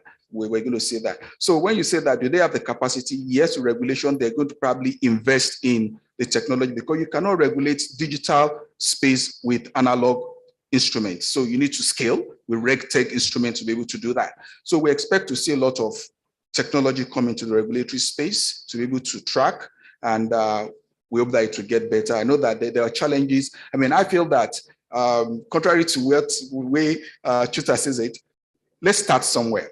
So we have regulation. Let's start somewhere. It might not be the best, but let's start somewhere. And then we can gradually engage and see how there'll be transformation. But let's even start somewhere. And I think that it's a good step that we're actually having somewhere to start from. Fantastic. I keep imagining the day that traditional financial institutions such as banks would begin to play in that sector, especially as we had it back in 2017, when the CBN stand at that time was really emphasis on conducting KYC to ensure that things were transparent as far as cryptocurrency transactions were concerned in that banking sector. Let me quickly go to Kumo Africa, Tega. The arguments that players in the space, in the crypto and blockchain space, have been making to regulators is that they can be reliable allies to regulators in ensuring that their platforms are not used for perpetrating illicit transactions and what have you. Why do you think the central bank should be confident enough in having such conversations, especially when you consider that cryptocurrency players right now are not really under the central bank regulation? Why should the central bank trust exchanges, custodian wallet providers? Why should they trust it? Because Satoshi Nakamoto said so? Well, not quite. After all, he didn't really say so. But what I think basically is what the regulators are actually battling with is from hindsight. They're already coming from an industry that they've built to where it is today. And trust me, most of these challenges that they're having with the industry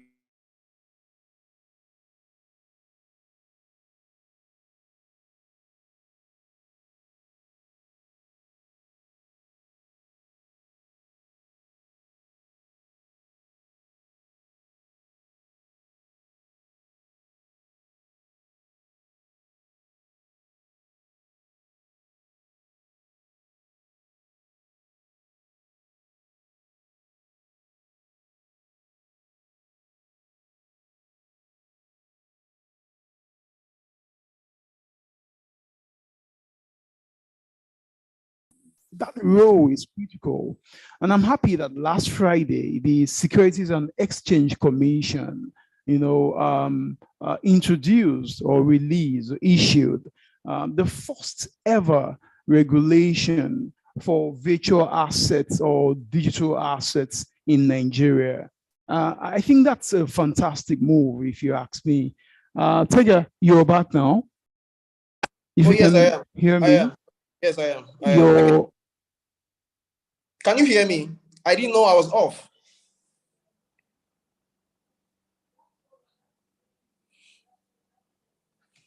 Okay, so I don't, as I was saying, it took these institutions this long to get to where they are. So from hindsight, when they see solutions, industry offering similar services, it is natural for them to be disagitated, okay? But pointing to exactly what you said, why should they be comfortable with this industry? Why? What is the basis behind why they should feel relaxed in trying to, engage regulating this space? It's simple. It is because of the technology upon which the space is built. Okay, am I audible? Can you hear me? Okay, it is because of the technology upon which the space is built. So in the TradFi, when you're expected to submit your books or make your books available at a periodic time frame stipulated by the regulators. But of course, accounting knowledge are so developed that so much can happen with those books. And then, of course, they also have their way around getting regulators to be on their side. But in the blockchain technology, whatever it is stipulated that has happened can be verified, not necessarily because you're requesting for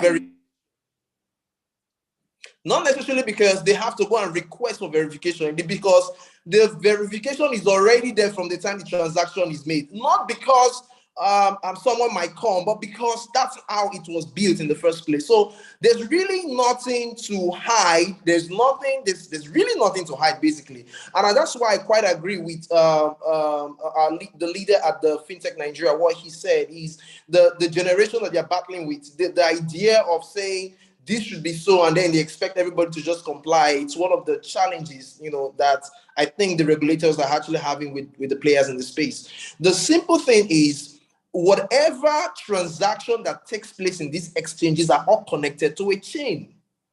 So I think that, and there's no transaction that will be submitted to SEC or to CBN that cannot be confirmed from any of these chains that the transaction has taken place, be it Tron, be it Ethereum, be it Bitcoin, be it Binance, whichever chain that is used, these transactions can be verified. So and then when you talk about KYC, I think that the blockchain environment is building on the developments that's already been done by TradFi, because I can barely find any exchange except for OTC transactions.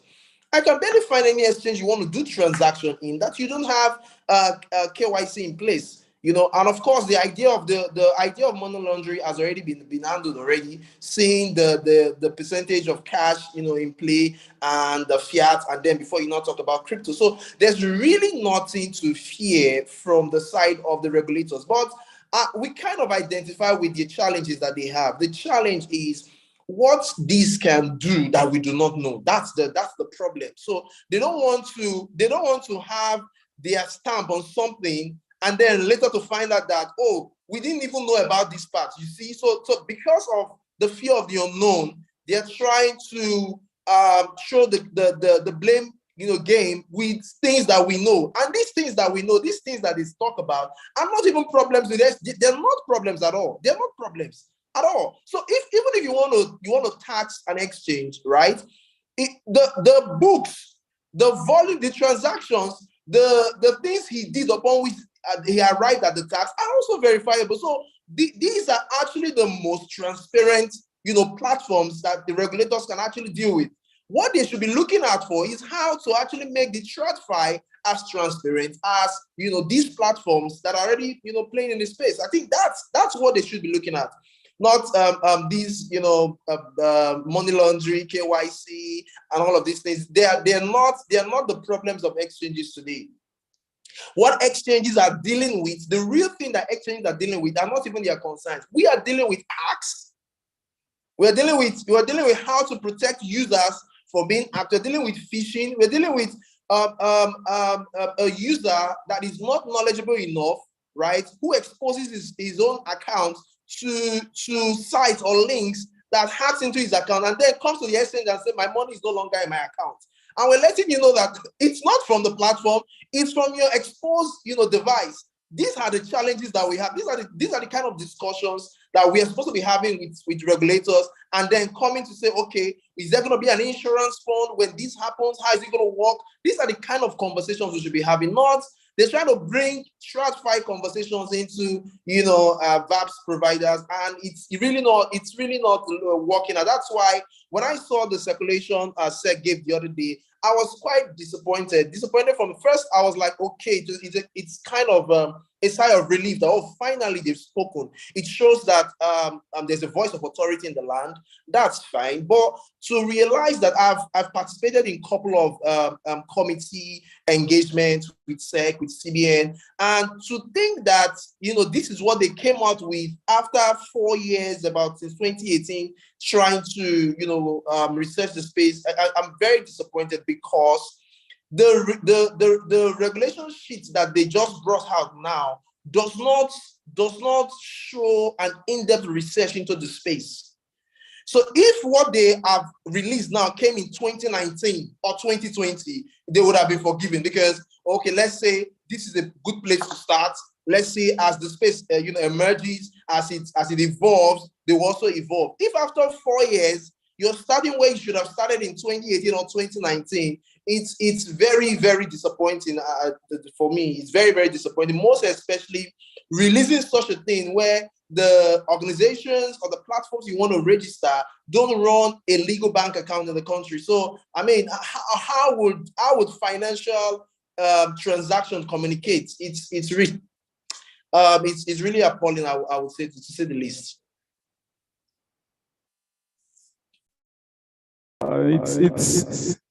I mean, after the SEC issued the regulation last Friday, the question on the lips of everyone in that sector has been, even if we want to pay the licensing fees, are we going to send it through peer-to-peer transaction to the SEC? Because the conversation regarding the central bank directive restricting cryptocurrency transactions in the Nigerian banking system remains. And unfortunately, the SEC hasn't given Nigerians the opportunity of following up that issuance of the regulation with some kind of statements, about what the next steps would be. But that's fine. We will be rounding off in about 10 minutes from now, I believe. I will quickly go to Gabriela. Gabriela, you are the CEO. You are the CEO of the largest digital assets and blockchain and cryptocurrency association in the United States. And one of the approaches, or the major approaches I have seen the global DCA really adopt is the idea of self-regulation as a way of managing risk in that sector. How has this experiment been, and how does it help to minimize risk in that space in the absence of regulation by governments? Sure.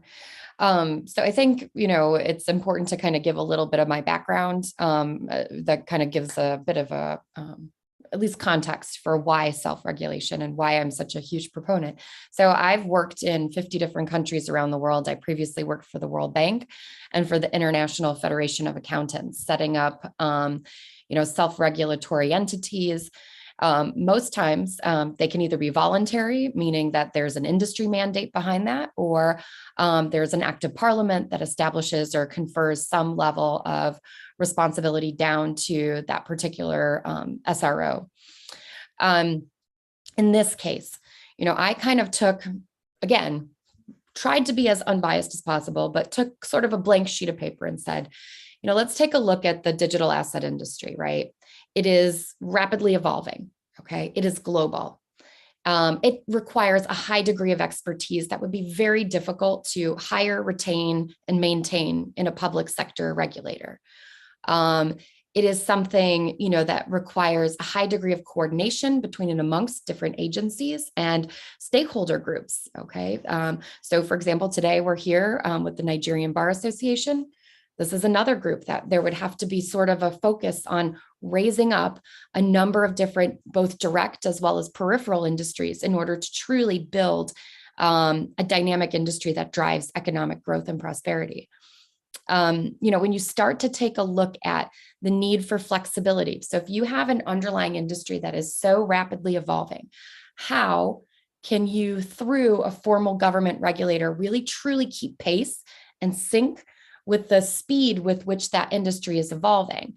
And when you look at it from that standpoint, not this question, right? This ethereal question of, should it be self-regulation? Should it be regulation? What actually protects consumers at the end of the day, right? Because that's the impact that you're trying to have. So, when you look at that, what's the regulatory coverage? What blend of that is needed? What percentage of that focuses on formal government regulation? Is it 30% formal, 70% self-regulation? Is it a 50-50 blend? Is it a 60-40 blend? And I think, no self-regulatory mechanism exists in a vacuum. There has to be some level of government regulation, but that regulation needs to be right-sized and complemented for this specific case by a self-regulatory mechanism. And it's through that cooperation between public and private sector that you're able to deliver sufficient 100% regulatory coverage. Now, that doesn't mean you're going to prevent every fraud or every abuse, but it does mean that you're able to effectively oversee the industry and ultimately fulfill the mandate of most of those regulators, which would be to protect consumers and to advance economic growth for your country. Like I said, different countries will have different needs and capacities, but I think even in the United States, there's a recognition that this would be extremely difficult to do without some level of public-private sector partnership or cooperation. And it's for that reason that, we've been growing extremely successfully. So we've gone from 0 to 75 member firms. That requires them to be onboarded. They're AML KYC'd. So we're looking at anti-money laundering, know your customer. We're looking at OFAC sanctions, Office of Foreign Asset Control compliance. We're looking at the degree to which those organizations can align with our code of conduct. They have to attest to that. We have to know their governance system. So we actually go through a pretty significant onboarding process to bring people up.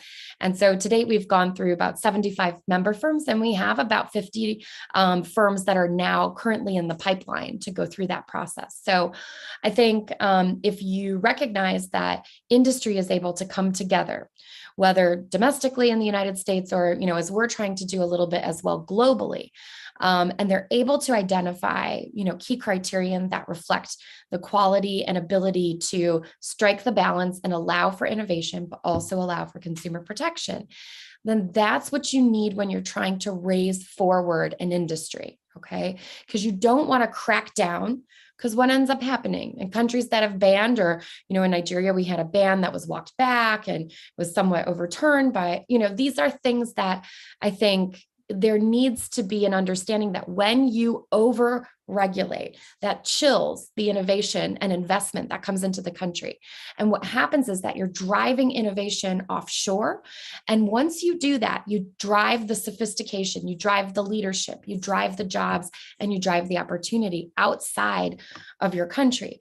And so this is something that, as someone who's worked very heavily on poverty reduction and shared prosperity in countries all over the world, I think it's an opportunity to kind of sort of stop that process before it harms the domestic industry development and harms the ability to really provide wealth more equitably to people, and to be able to work with regulators, work with policymakers, bring people around the table to collaboratively come together to strike that balance.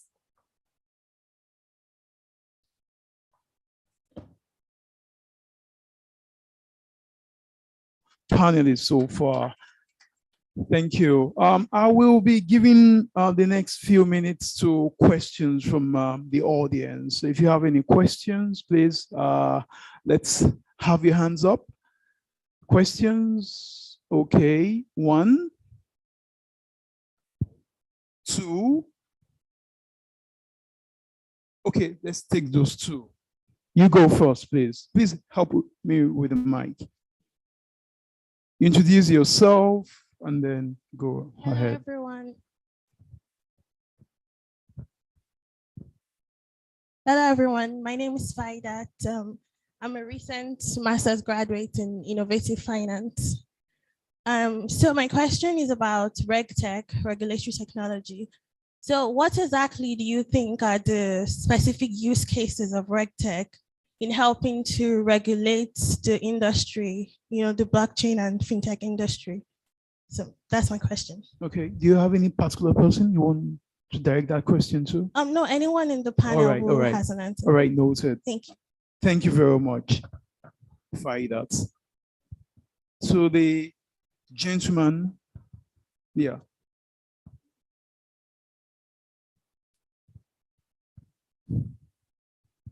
Thank you. My name is Prince Wafro. I'm a partner and co-founder at the Lawsuit. I also happen to be the head of content and faculty of this great event. Yes, when we're designing the content for this particular session, we had in mind that the audience will be educated and also made to understand the basic concepts and some of the issues around blockchain, fintech, and digital assets. So I'm happy that the panel has done justice to that. So flowing from that, my question is on the technical challenges we have with blockchain projects. We often hear of interoperability, how blockchain can relate with traditional system. Take, for instance, I have a Bitcoin. How do I convert it to fiat, for instance?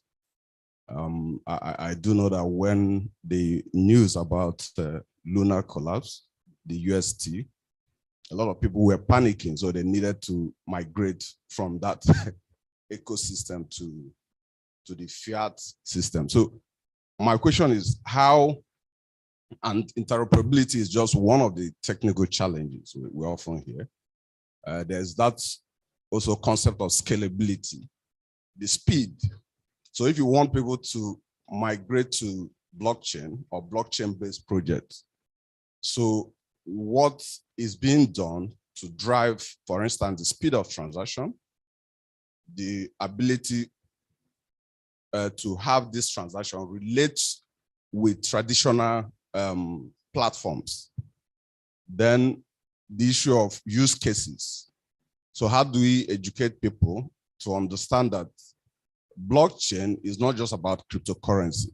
There are also other use cases. So I'm just throwing this question open to the audience, but I also want Chuka and Gabriela to touch on this question. First, on the technical challenges we have with blockchain-based projects, then how do we drive use cases so that it's not just about cryptocurrency now, so that let the audience understand that there are also other things you can do with blockchain, right? Thank you for that. Thank you very much, Prince Nwafor. Quickly, we try to tackle Frida's question about RegTech, what role RegTech can play in the crypto and blockchain space. Would anyone like to take that? Perhaps Dr. Brimmer? Ideas around the CBN, the SEC. Is there some kind of adoption of technology for the purpose of ensuring that regulation is more efficient, or is everyone working in silos? When I think about RegTech, I think about an ecosystem of regulators making onboarding easy for people, coming for licensing, need to show transparency. Are we going to be seeing that, or is it out there already? I think we're going to be seeing that. So let me I know that the central bank is currently talking with a company called MTech, who has a regulatory sandbox. So which, unlike the sandbox that's operator-driven, is regulator-driven, and it can onboard all regulators. So you can have the CBN, the SEC, NICOM, NDIC, NFIU, all on that sandbox. So if you're a startup and you're going through the process, everybody can see what is happening and they can add their input. So we don't have a situation where SEC has already made progress with a particular startup and CBN comes with a different regulation to stop it, but everybody can see what is happening and can add their input at the process. So it's not at the end when it has gone live that we start saying, oh, I didn't know this. Everybody can see that process. So I think that we're going to get there. There will be a fantastic solution already. CBN Ghana is already working with them. So we expect that they will scale through with CBN. I know that SEC is also speaking with them. So if they can get other regulators, it makes it easier than everybody having sandboxes and then there's no interoperability as it's talking about. And that's the biggest challenge we have. There's no interoperability. Nobody knows what the other regulator is doing. I mean, we shouldn't work like that. We shouldn't, same thing with operators. Collaboration is always critical. That synergy helps to solve a whole lot of issues rather than everybody working in silos. So I think that we're going to see a lot of things happen in that space in terms of interoperability if there's that agreement to actually work with such providers. Fantastic. Thank you very much. Gabriela, how is your RegTech space over there? Are regulators already adopting RegTech for the purpose of ensuring regulation is more efficient?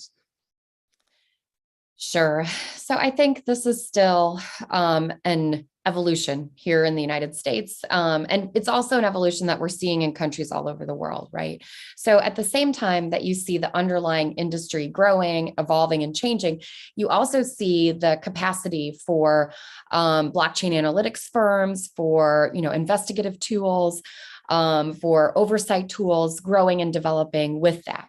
I think one of the nicest things that I've seen is that, generally speaking, they're able to keep pace with a lot of the developments of the industry. So what we've seen, for example, in the United States, when there's been ransomware attacks, for example, within a matter of days, we're able to see like a clear view of how and in what way the money flowed. And in many cases, there's opportunities to claw that back or to be able to support some sort of a retribution for those firms that have suffered from these types of losses. I think we're still seeing a lot of that evolution, but the nice thing is that on the horizon, in terms of a lot of the startups and growth firms that we see, this opportunity to deliver data, insight, market surveillance, these are all really exciting times. And we're seeing significant amounts of investment going into that in the United States, as well as growth, partnership, and development of those firms. So I think ultimately it may take a little bit of time, but a lot of the regulators in the United States have recognized the value of this. And so they have conducted tech sprints, right, that allow them to take a look, to develop, to explore through a very coordinated and inclusive process between public and private sector, the opportunity to showcase and demonstrate what the power of some of these tools really can be. And I think through, that type of constructive regulatory play, if you will, that's where I think we can find some really great matches between technology, reg tech firms, and then, of course, the needs of our formal regulators, as well as what we're seeing even from a self-regulatory perspective. So thank you. Tech, we usually tend to think about just the regulators in one room. From what the panelists have said, you would notice that there is that private sector angle as well, because RegTech is actually for the purpose of regulating private sector players. And so there is need for that collaboration, that engagement, and that's, I think, that is where transparency comes in terms of regulatory direction and all of that. We hope that the public-private partnership in the country, evolves and, it's enhanced over time so that we can begin to deliver the goods. Chimize, you won't escape this. So all that stuff about the need for interoperability, the need for scalability, all the abilities in the world when it comes to the application of blockchain to really solve problems. People want to know, what use is this for me? How can I engage? How can I get into it? I'm already used to using my bank accounts and all that. Why even the in-era is struggling right now, because there seems to be no interoperability efficient enough to bring those in a traditional fiat system into that in-era angle. Talk more of Satoshi's ecosystem. So what's happening? Are developers just trying to confuse everyone? Why are developers having fun at the expense of users? Okay, thank you so much. And the first part of our question had to do with interoperability. And we have to understand that this technology is still in its infancy, is still evolving. Nothing is yet perfect. You will note that by checking how software versions of the technology are labeled. For instance, we're still on Ethereum 1.0, okay, and we're hoping to go to Ethereum 2.0 sometime in June, okay. And when you see software versions labeled that way, it tells you that it's still a work in progress, and there's still a lot that is still being done. And when you're using it, it tells you, please use it at your own risk, okay? Because it's still a work in progress. So in terms of interoperability within the blockchain space itself, a lot of effort is being made to build bridges that will connect different blockchains to other blockchains and help assets to move across networks. So it's a whole lot of effort that is being put in place to help that standardization, because the internet as we're seeing it today didn't become what it is today. There was a whole lot of progressions, and it's still progressing even as we are speaking today. So we will get there when we will have complete interoperability between blockchains. If you're talking about interoperability between decentralized technologies and centralized technology, yes, it's possible, because there are what you call middleware programs that can be written to enable you to bridge the gap between two different infrastructures, and it can be done. It's all technology. It can be built. So it's all a work in progress. Now, the second part of your question talks about can you education? Education. Okay, scalability. Okay, scalability. Yeah, it's scalability, not education. Okay.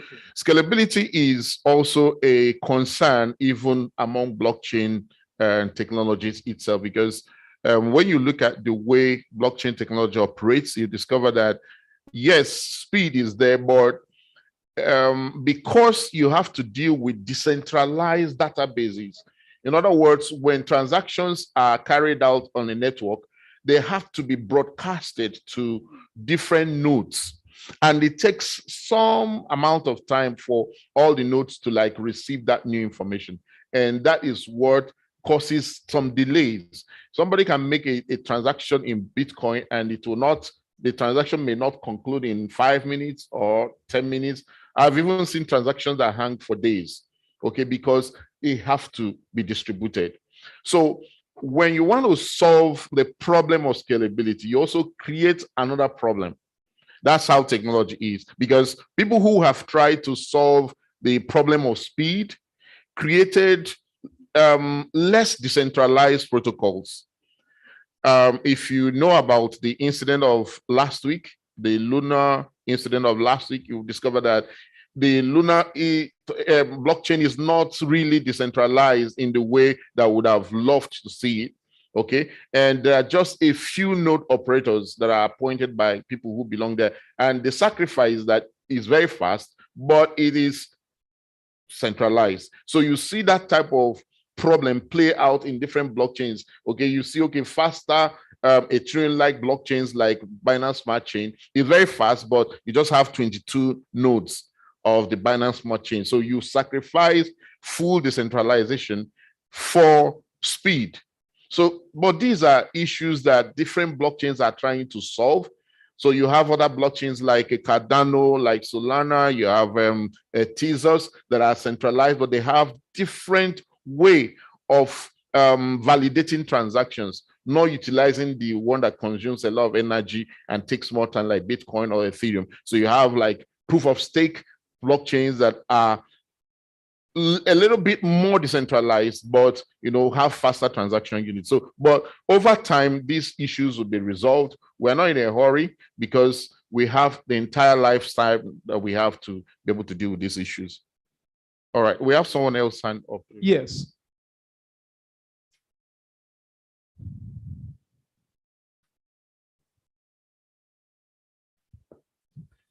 Your name and your question. Hi, good afternoon, everyone. My name is Hanoba Etomi. I am an energy lawyer, particularly focused on oil and gas and power. But of recent, I'll say my kind of focus has switched a bit to digital assets and the infrastructure in general. So something that I noticed we kind of touched on today, but not discussed in detail, and I want to ask a question in line with that, is on stable coins, and particularly I want to focus on fiat-backed stable coins, because I don't want to talk about UST and what happened with Luna. I think that just kind of highlights the potential problems with actually pegging a stable coin to an actual coin like Bitcoin or Luna in the case, which was what led to the UST crash when the volatility in the market happened.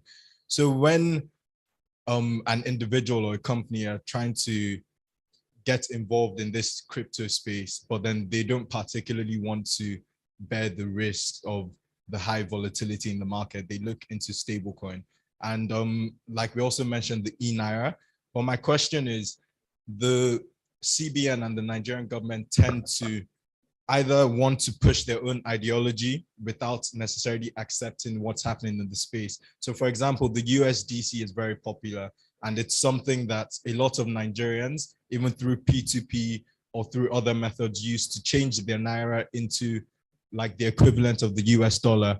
Because as we all know, the last few years, the Naira has been depreciating.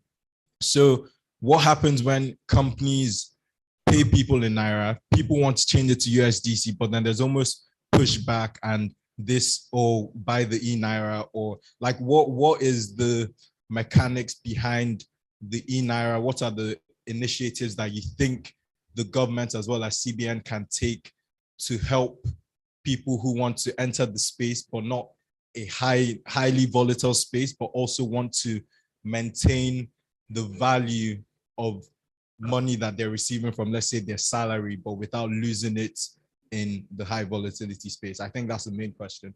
So just, you want to get involved in the space, you want to own, let's say, stable coin, but then you don't particularly want to lose value of money that you might be getting from your everyday salary. So how do you think the government can tackle this issue, CBN? How do you think the e-Naira can also be improved? For example, like, should it be pegged to a different currency because the Naira might not necessarily be working? Or like, what do you think? It's a bit technical, but if this is open to the panel in general as well, because I think it's actually a really important question, especially in the space that's happening right now and the devaluation of the Naira. Thank you very much. Thank you. Any other question in the house? Okay. Any response from the panelists? It's open. Highest bidder. Doctor will have very good answer to this one. Great. Okay, so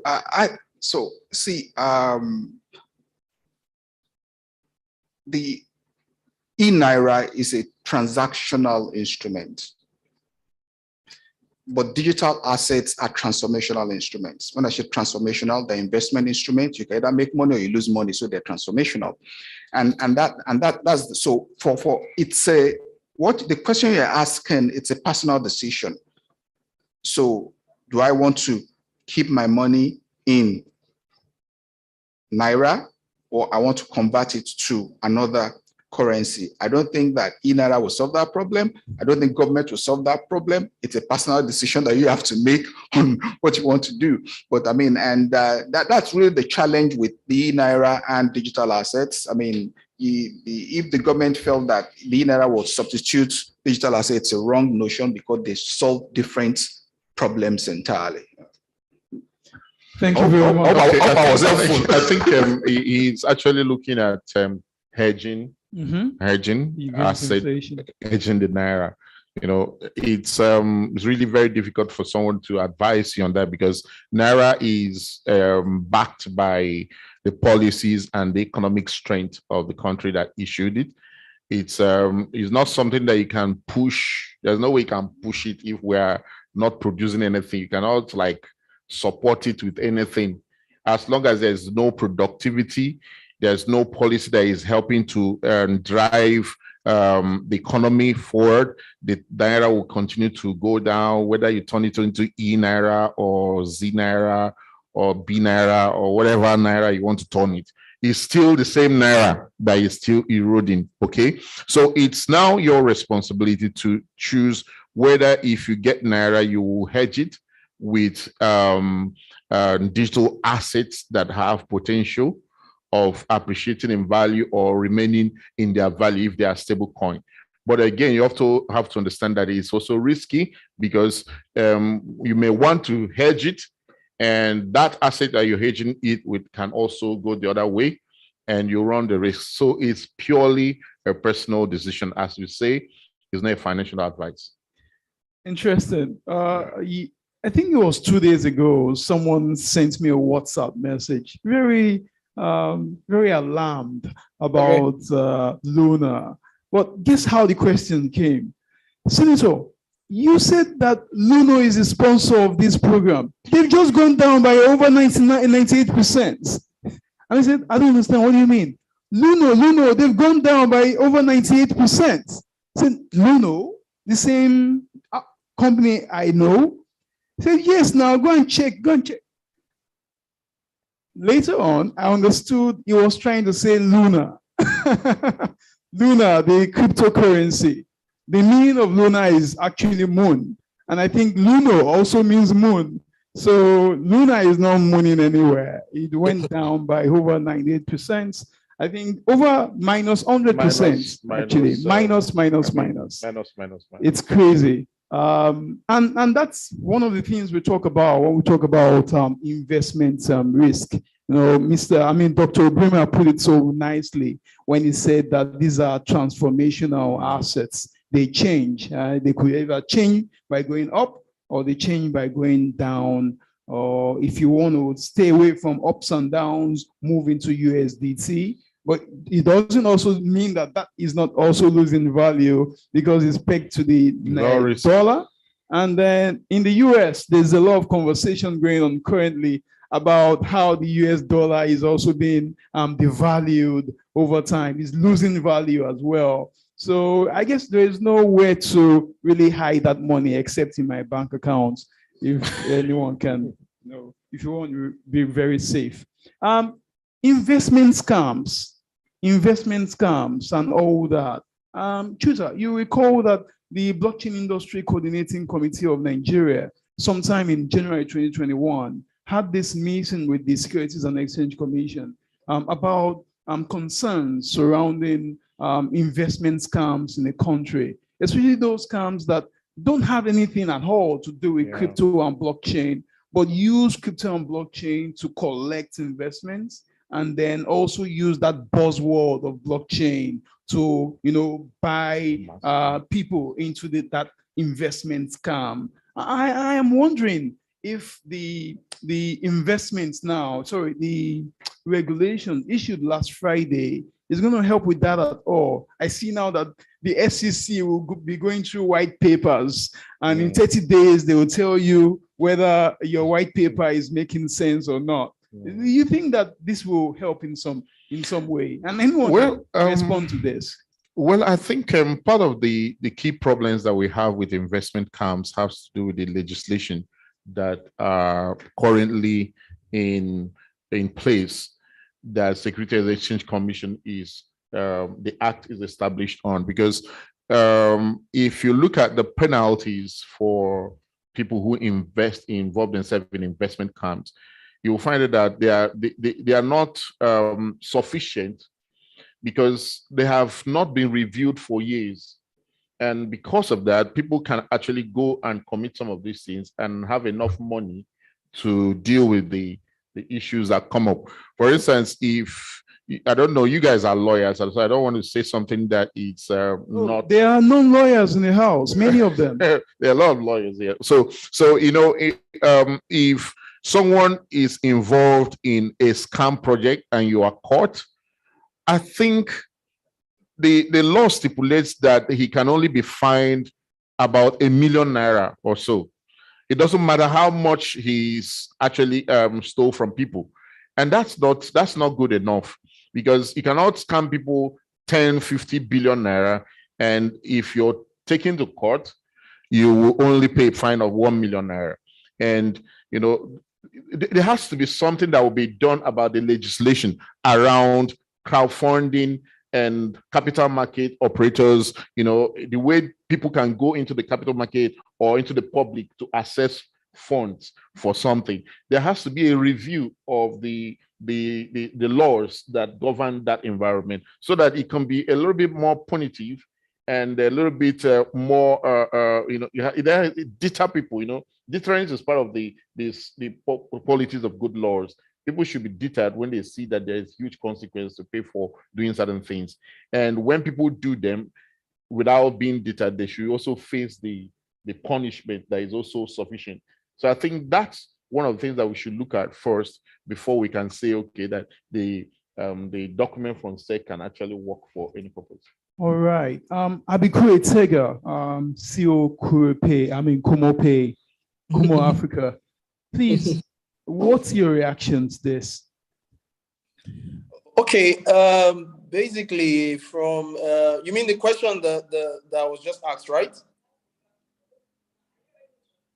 Okay, so what I think about that is what we experienced in the UST in the last few days is what's been happening to fiat in the last decades. So it's just a reflection of what the fiat currencies has been suffering from, and nobody has been observing.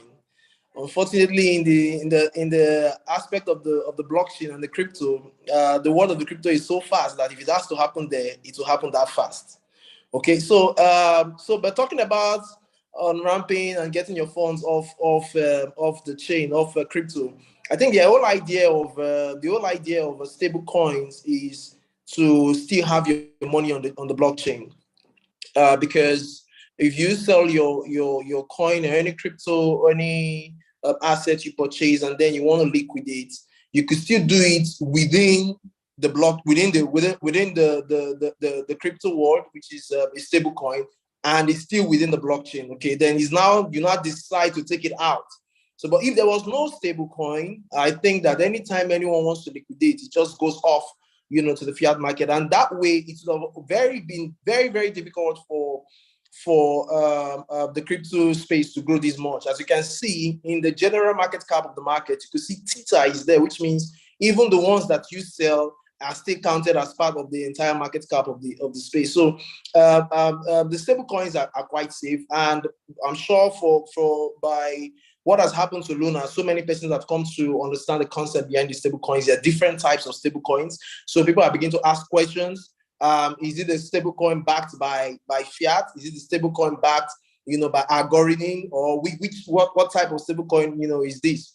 But if we bring back that to Nigeria, and because of course we just began the regulatory journey, I'm sure if stablecoin will come to play, I think it should be the aspect of CBN to really decide on the angle of stablecoin. But I think, if you see a Naira stablecoin backed by Naira, would you want to put your exchange value on that particular Naira stablecoin? Or what about a stablecoin backed by the US dollar? Is that the one you would prefer? Because when the market of stablecoins opens in Nigeria, there will definitely be different types of stablecoins as well. Exchanges want to have their own kind of stablecoins, just the way you have it in different exchanges, all over the world. So, like the other speakers have said, it's a personal decision. It's an exciting space. You learn every day. You could make so much money overnight. You can lose so much money overnight. So you just have to take it a step at a time, learning your way through, and then of course, profiting on the long term. Thank you. From one of the compare, Godfrey, can you help us with that question again? Thank you. I understand that there's a question from one of us here.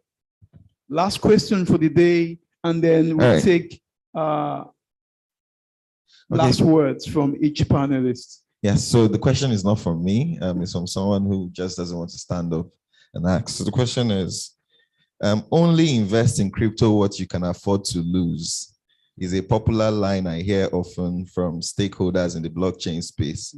Why should it be so? Is this not the same thing they say in Ponzi schemes?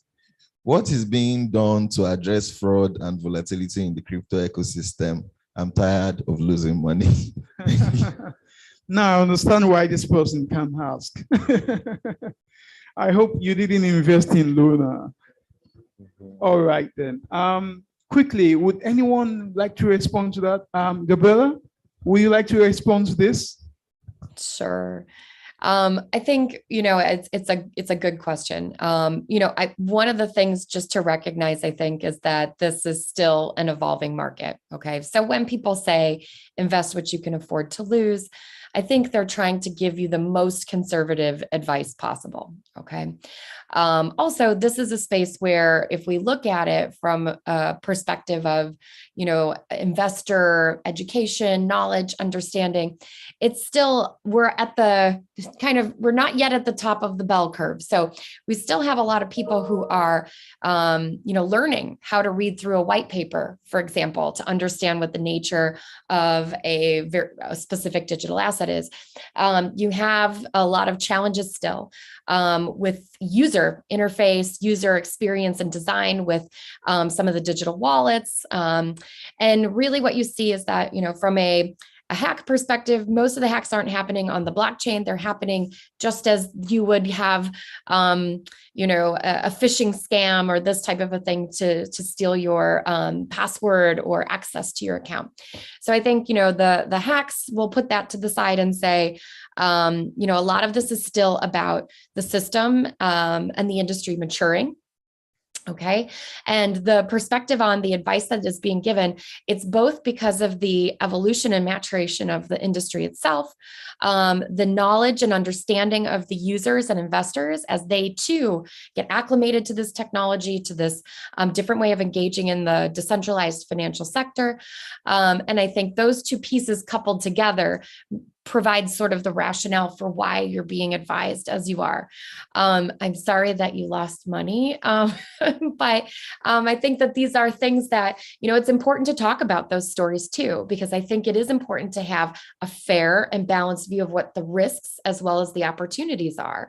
And so I think, I often like to minimize a lot of the hype and to provide more of a clearer picture. And so I think perhaps the, investment advice that you're receiving is based on, like I said, those two components to try to understand what the overall risk in the system is, and to provide you with advice that helps you to both protect your investments as well as to advance whatever strategy you have more broadly speaking as relates to your portfolio.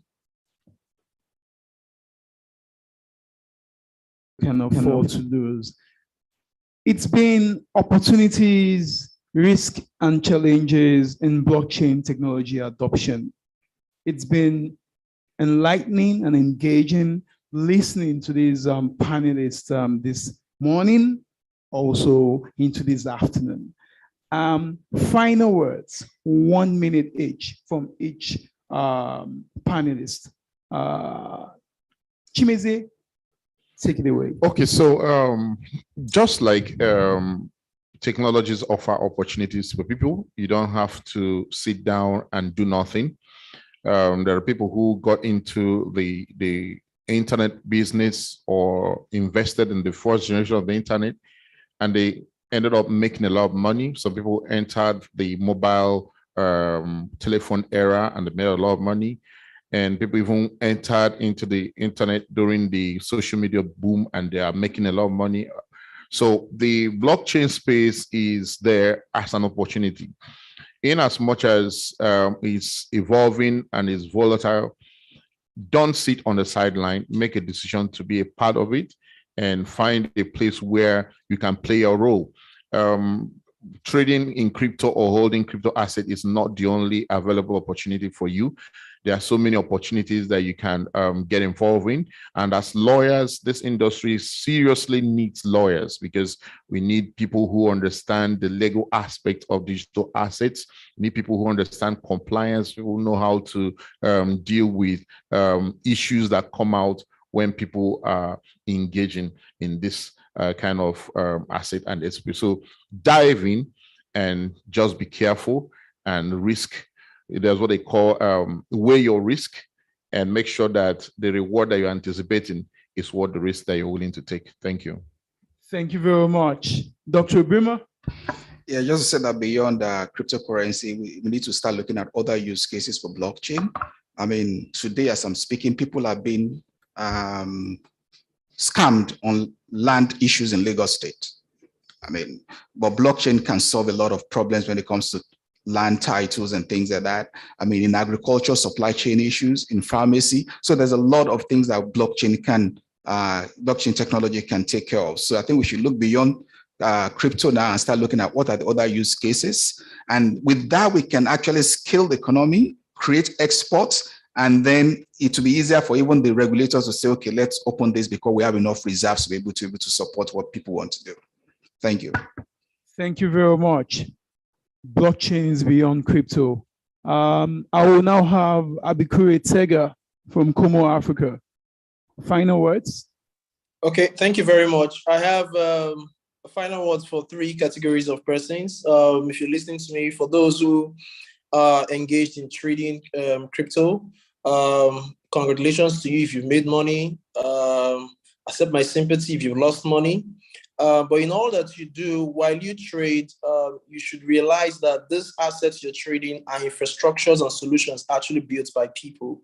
One of the things you should look forward to is building something, being part of those who are creating solutions rather than sitting back and waiting for the asset to trade. Make money from your trade and then migrate into building a solution, okay? And then for those players in the space who already have platforms or building something, my word to you today is keep building, be focused. For every cycle that emerges, those who've been building all through the last cycle are the ones who are celebrated. So just keep building, be focused on what you are building. If what you're building fails, gather enough courage and start again, build again. Just keep building. It's the only way we could have the level of say we want to have in the entire blockchain space globally. Okay.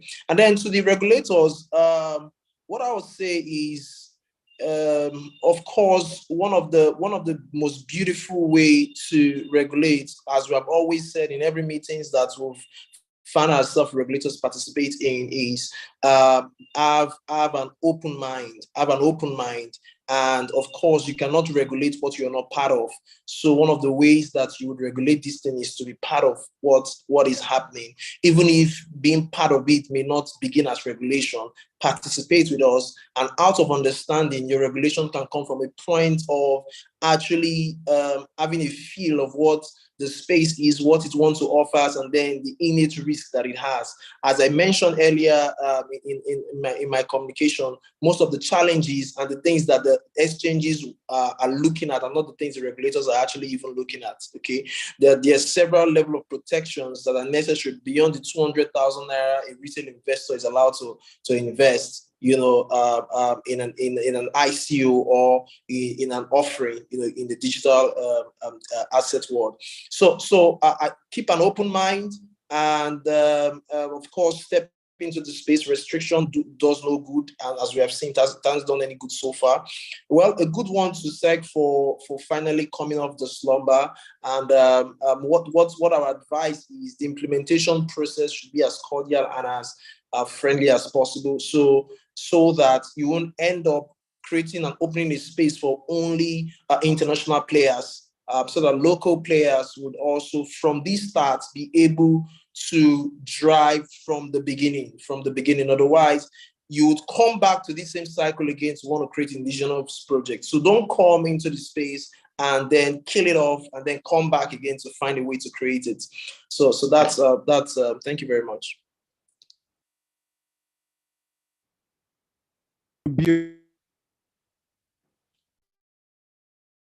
Kure was early in 2017, if not late 2016. Great stuff. Gabriela, final words. Sure. I think, you know, one of the most important things is just to recognize that this is such a unique opportunity.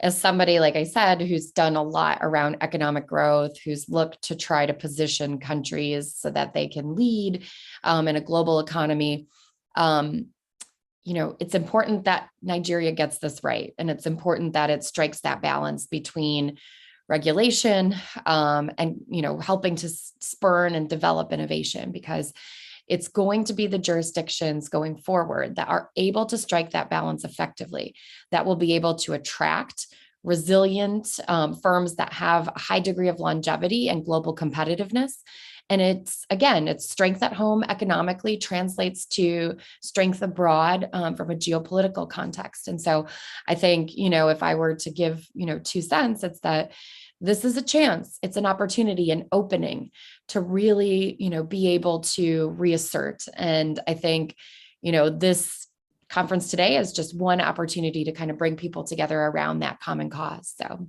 thank you again, and all my best wishes to you. Fantastic having you join us today. It's been the need to strike the balance between innovation and regulation in order to ensure consumer protection, investor safety, as well as create opportunities for the Nigerian people. I have had a delightful time here. If you have, please a round of applause for our panelists here. Thank you very much.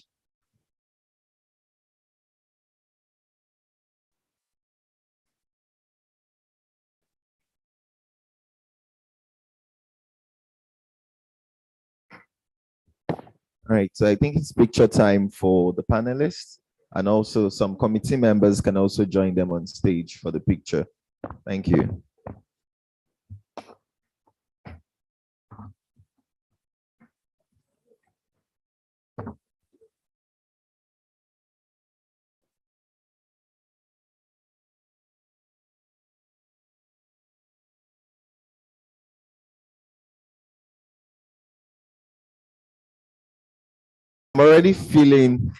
I'm feeling the outcome of this program already. From what I can see a lot of familiar faces here.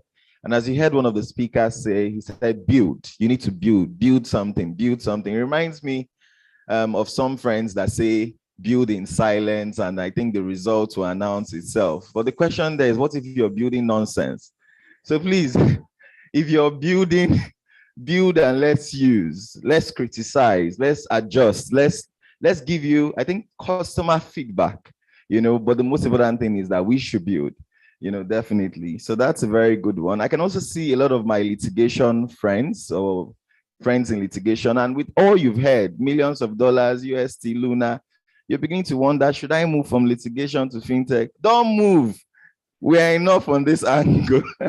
Definitely be there. There is space for everyone, Certain people who have lost their whole life savings in Luna will come to you to take the matter to the Federal High Court, and there's really no jurisdiction. So at all points, everybody needs everybody, and that's why we're here. First, we want to apologize.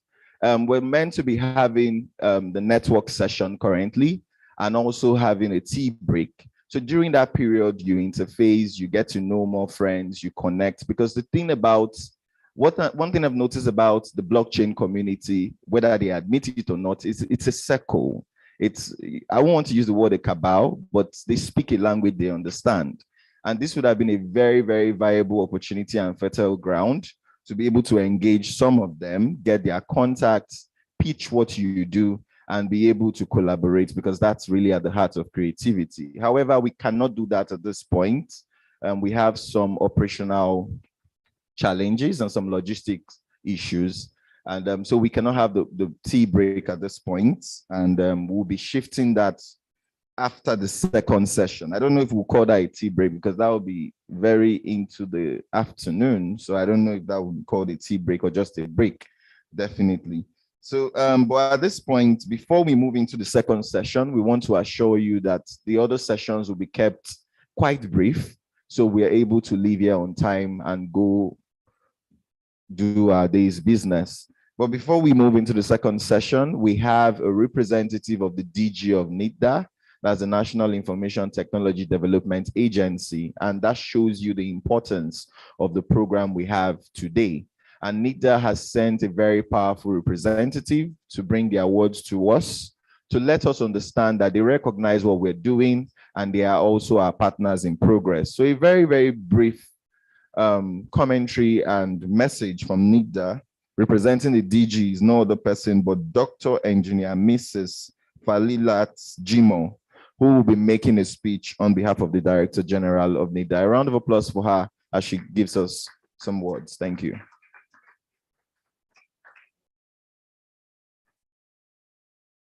Yeah, good afternoon, everyone. I hope and I pray it's as brief as you said, because I have a 6-page document from my DG, who unfortunately could not make it anymore. He was meant to be part of the panel discussion, and he wanted to send enough message for you to know that he's part of this activity. So the word brave, I hope is going to be brave. I'll try to make it brave.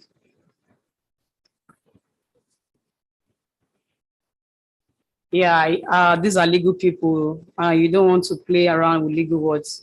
Am I going to align with the protocol, or stand on the protocol, or sit on the protocol? Where do I start from? I should stand on it. This is your own domain, and I wouldn't want to say things that doesn't really align with what you do. So I hope the existing protocol has already been established. Can I proceed, please? May peace, mercy, and blessings be upon you all. It is an honor and privilege to speak at this year's edition of the annual Legal Business Conference. An event of this nature presents a platform to explore blockchain opportunities. You wonder why NITDA is here because of blockchain. To explore blockchain opportunities while addressing issues and challenges that could affect the development, enhancement, adoption in the legal services and processes. The theme of this year's conference, Regulating Blockchain and FinTech Innovation, Striking the Balance, is apt and timely. Let me use this opportunity to commend the organizers of this event for the sacrifice and commitment towards striving for blockchain technology awareness, education, and adoption in the legal domain of our great nation. This is commendable and must be encouraged. So I go into the paper in details now. If I'm moving too fast because I want you to be precise, do let me know. Thank you. In response to the 2008 global financial industrial crash, an entity named Satoshi Nakamoto developed a protocol for peer-to-peer electronic cash system. The protocol leveraged and enhanced the existing distributed ledger system, which is now called blockchain. Blockchain is an emerging technology that provides a secure and fault-tolerant distributed ledger platform for transactions. Blockchain technology has evolved greatly since the introduction of Bitcoin in 2008, the first decentralized peer-to-peer electronic cash system. Innovators in various fields are realizing the benefit behind this great technology, from medicine to agriculture, finance to governance, education to transport, and across global supply chain. Many sectors are looking for ways to integrate blockchain into their infrastructures. With its decentralized and trust nature, blockchain technology can lead to new opportunities and benefit industries through great transparency, enhanced security, and easier traceability. Today, blockchain digital revolution comes with several possibilities with broad economic and social implications. It pushes for the emergence of digital transparency and integrity, and also leads to extensive changes in legal business transactions and governmental functions. No doubt, emerging technologies such as blockchain have the potential to save costs, improve service quality, reduce response time, ease access to services, increase the effectiveness and responsiveness of legal services and processes. Blockchain technology could create a digital legal system that will be transparent yet more competitive, while eliminating redundancy, complexity, and complications in legal administrative processes. Governments and businesses all over the world are realizing the powerful potential of using blockchain. Potential use cases in legal services include identity management, intellectual property, line titling, property rights, intellectual property, chain of custody, and smart contracts. NITDA is not left behind. We are inclined to employ our statutory responsibility towards innovative technologies to develop corresponding strategy for a healthy IT ecosystem that encapsulates emerging technology such as blockchain. Like many other countries, the Nigerian regulators have expressed their commitment to encouraging innovation and recognize that blockchain could be a major driver of economic growth as well as job and wealth creation. It is in this regard the caution becomes necessary in the approach to regulation. At NITDA, we developed a blockchain adoption strategy that seeks to facilitate effective utilization of blockchain technology for the development of Nigerian digital ecosystem. The strategy outlined the roadmap for the adoption of blockchain technology by government in a digital transformation agenda in a way that supports efficiency, transparency, and productivity. Our blockchain adoption strategy is built on the following 6 key initiatives based on the 8 pillars of NDEX. 1, establishment of Nigerian Blockchain Consortium. 2, strengthening of the regulatory and legal framework. 3, focus on the provision of national digital identity. 4, promotion of blockchain digital literacy and awareness. 5, creation of blockchain business incentive programs. And then finally, establishment of national blockchain sandbox for proof of concept and pilot implementation. Some of the things considered in strategy, like the summary of the strategy, are to support the adoption of blockchain in all government verticals, such as smart contracts in government administration, e-agriculture, e-health, e-identity, e-education, to list a few, with the goal of increasing effectiveness and efficiency in governance, promote transparency, and reduce corruption. Another summary from the strategy is to create enabling environments for research institutes, innovative companies, angel investors, and businesses that develops and uses new solutions around blockchain. Also, to support initiative in schools and universities to introduce blockchain technology. And then finally, to create sandbox for testing to facilitate ease of deployment of innovative blockchain ideas. As the nation's regulator of IT, NITDA is committed to undertaking regulatory and policy consideration towards evolving a vibrant blockchain ecosystem. As this technology drives new businesses and service models, NITDA realizes the need to equally create and enforce regulation to protect citizens and ensure fair markets while letting innovation and business flourish. As such, we are concerned on how the technology can be used to foster healthy growth of the nation's digital economy and safely through the right regulatory instruments and implementing strategy that drives the adoption of technology by both public and private sector. In this regard, the agency would create a national infrastructure for the deployment of blockchain solutions that integrate identity and incentive platforms, promote research and development, in addition to focus on the skilling and upskilling of workforce, and create a procurement process to enable government agencies to adopt blockchain solutions. In the same vein, the agency is taking steps to replicate and implement regulatory sandboxes that have been adopted by countries like the United Kingdom, India, Australia, Canada, and Denmark. Regulatory sandboxes will enable participants to test products and services on small scale in a controlled environment, reducing innovation costs and barriers to entry. They also allow regulators to collect important information about innovative products before deciding which regulatory action to take.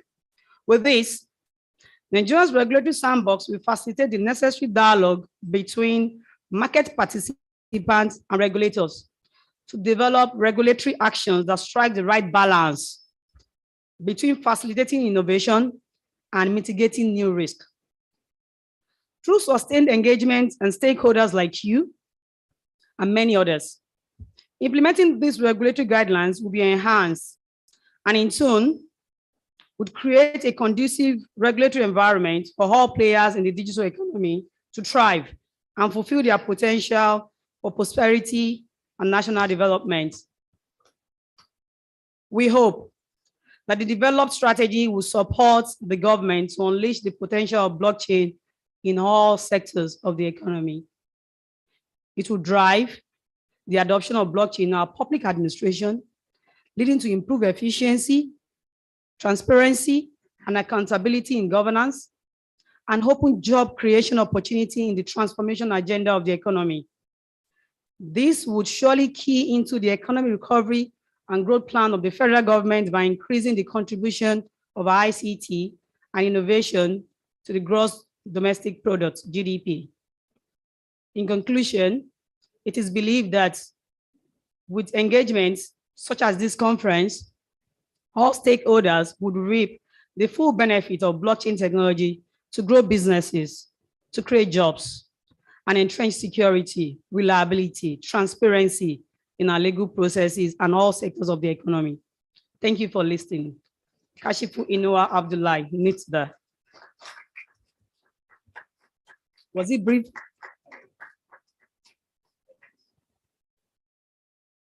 Wow, thank you. I'm so happy, you know, coming from government banning crypto via a secular, and now having a government agency at a crypto or a blockchain event, you know, speaking positive words. It means we're making progress, you know. So we really want to thank NITDA for being forward-looking, and we hope it's not for tax purposes. But it's all good. We're very, very happy. Definitely. Okay, so we can notice that a lot of faces are tired, and we think it's very, very key that we still go ahead to take the networking break. And so we'd encourage you to please go outside and talk. If you want to stay in the hall, you can stay in the hall. By the left-hand side of the hall, outside, I believe, you can go for your coffee and the other refreshments we have available. We also encourage the DJ to give us a little bit of soft music while this happens. Thank you. In 10 minutes, I believe we should be back and then get into the next session.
Mic check. All right.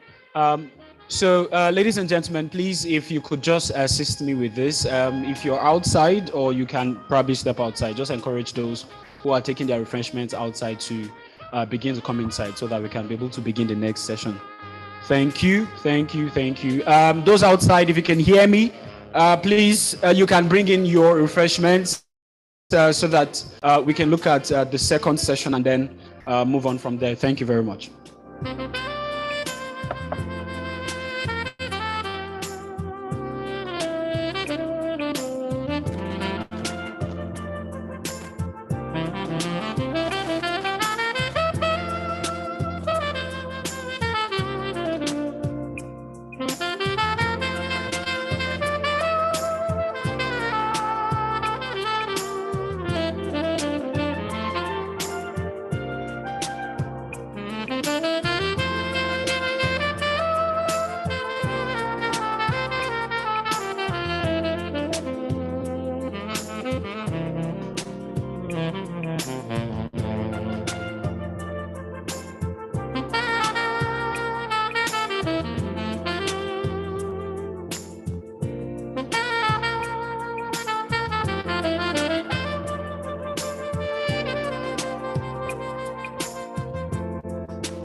Hello, everyone.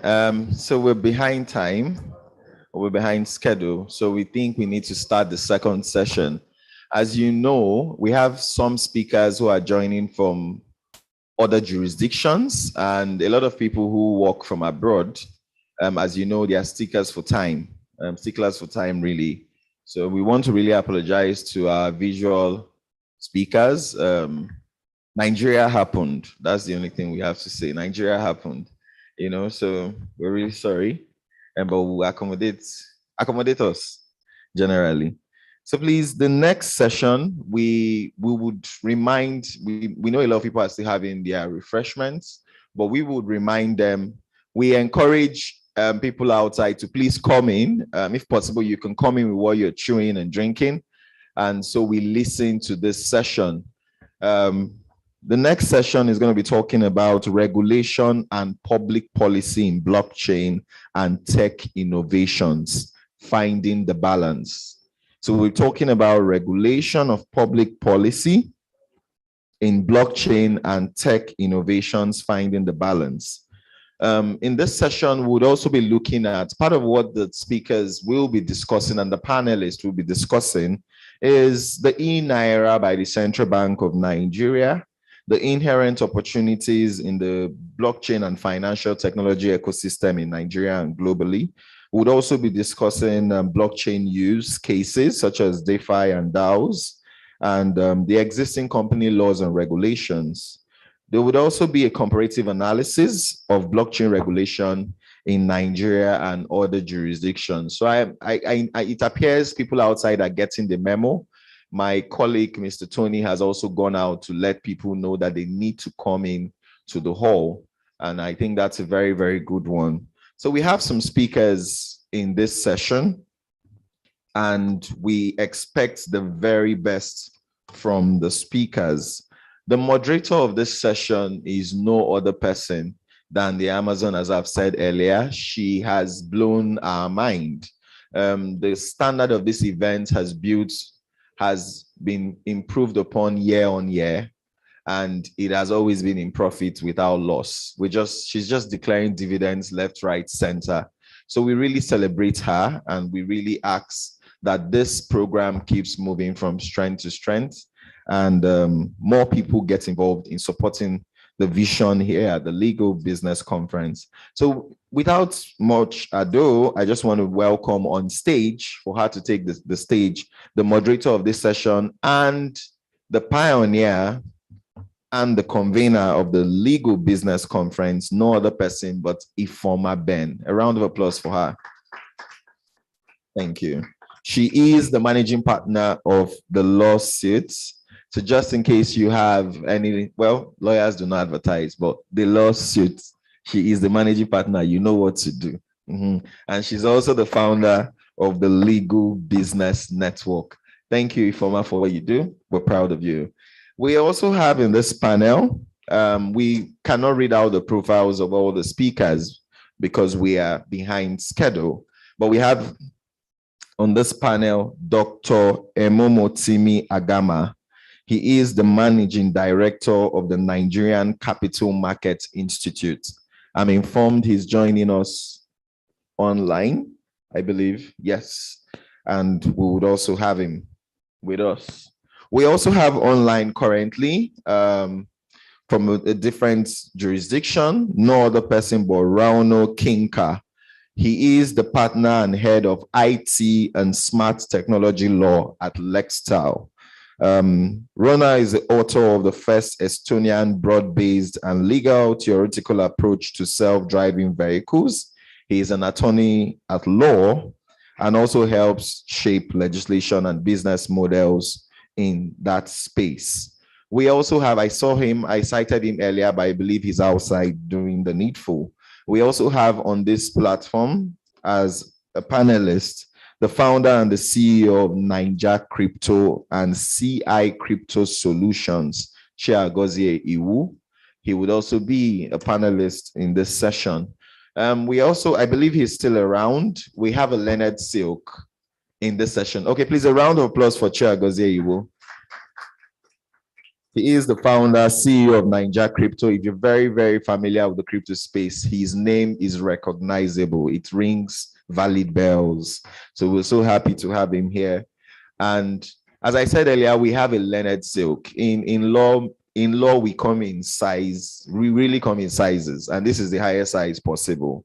You know, front row standard for quality. Leonard Silk is with us. What we mean by that is he's a senior advocate of Nigeria and is the managing partner of Complet Partners. If you know what it means for an SAN to give you his billable time, and he's giving us ours in foreign currency, it is huge. So please make welcome the partner, the managing partner at Complet Partners, Seni Adio SAN. Thank you, sir. We also have, as a panelist on this session, I believe he's joining us online, no other person but the senior partner, AD Forensics, Adedeji Owunibi. And lastly, as we already have, the moderator will be taking up the session. Ifoma, over to you. Thank you.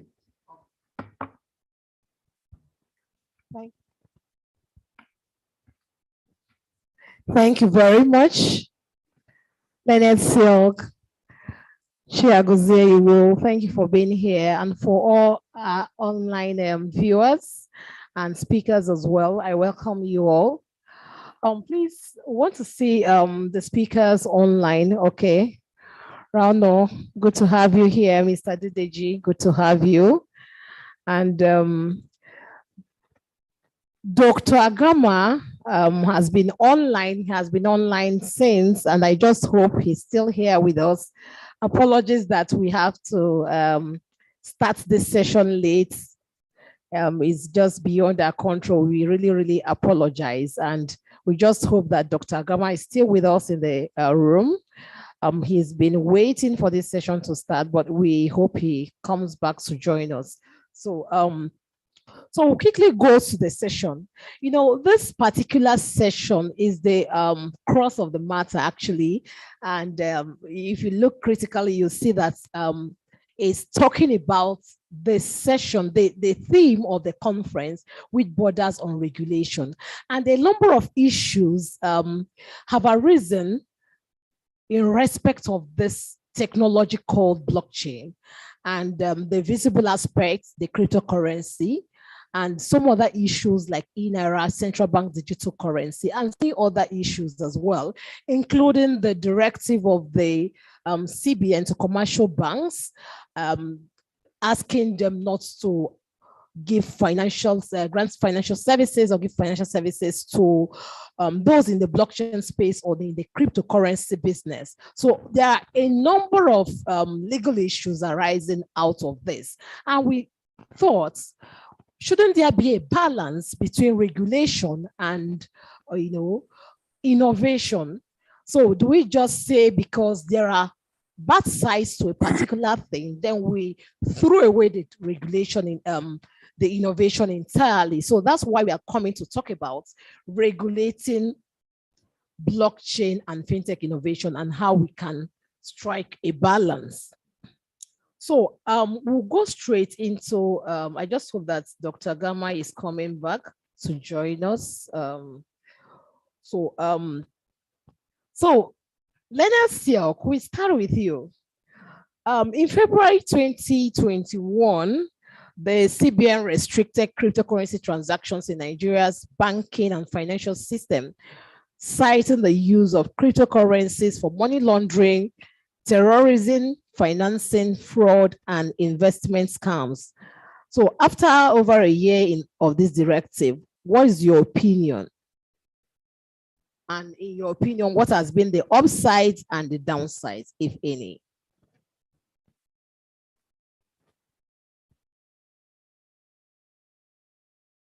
Power.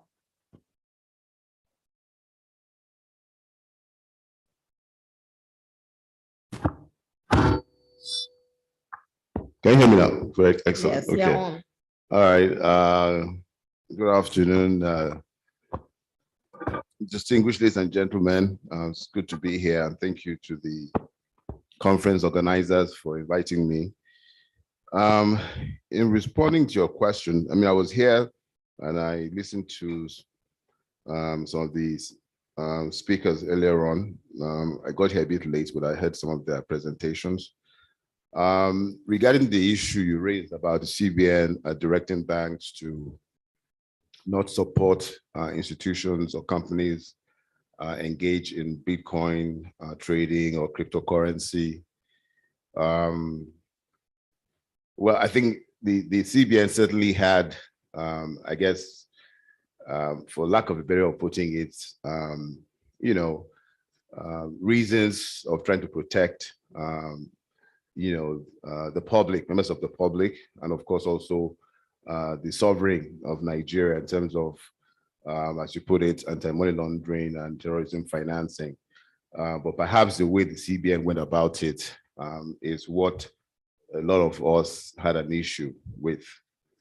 In terms of regulation, I think what we need is smart regulation. Smart regulation, and if regulation is going to be smart, it has to be rational, it has to be transparent, it has to be predictable, and it has to be consistent.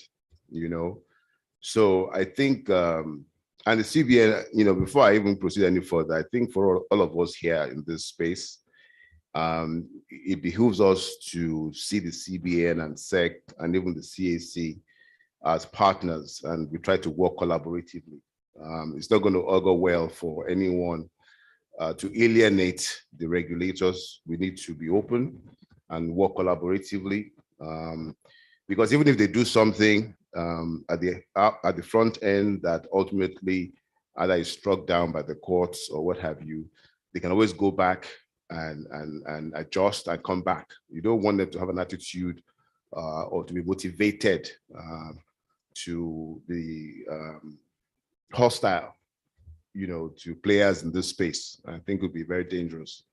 But to answer your question, the short answer is that ultimately a court found that was not legal, so to speak, for all kinds of reasons. One of them being that, that blanket circular, was overreaching.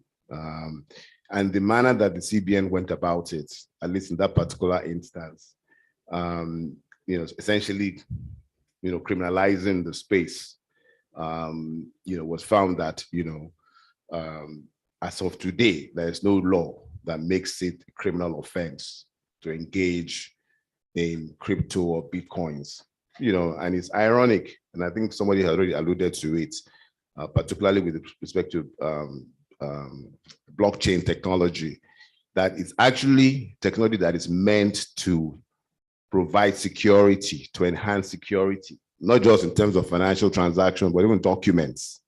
So for example, if you draft a document, you draft a will, and you send it to opposing counsel, if you blockchain it, you can always tell whatever changes for all time. It's there. It's like a fingerprint. It doesn't change. You'll know who changed what at what time, on what day, and so on and so forth. So the law of the land right now is that, it was not proper for the CBN to have done that via those circulars. But beyond that, even the equity of it, is also something that, one could also say, look, if in fact, there are other things that have gone on that are unlawful or that violate the law, the CBN certainly can, go after such companies in court and get the appropriate reliefs. But there are various steps the CBN would have to follow, but not just make a blanket declaration.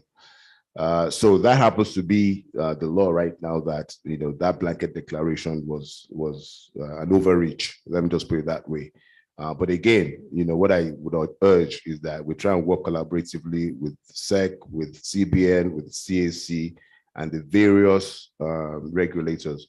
And before I conclude, and it's a bit of a digression.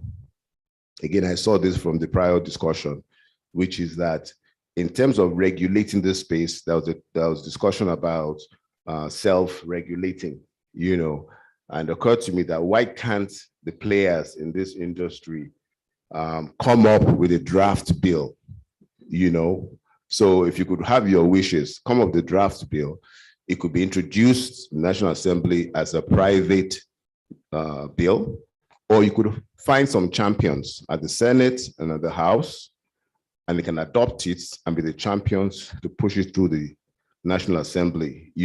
That way you'll be getting enacted into law legislation that you can live with. You don't want to give yourself a free pass. That wouldn't be enacted, but a legislation that would engender best practices, will also weed out, those that may engage in malfeasance or what have you, and of course provide very stiff sanctions for, again, those that also engage in unlawful activity. And a lot of that is happening in different climes now because, as been said, is that it's a dynamic space, it's evolving, but you need regulation. Thank you. Thank you, Leonard Silk. We need regulation and smart regulation at that. And the aspect of proposing a bill is also another important angle. And I believe that we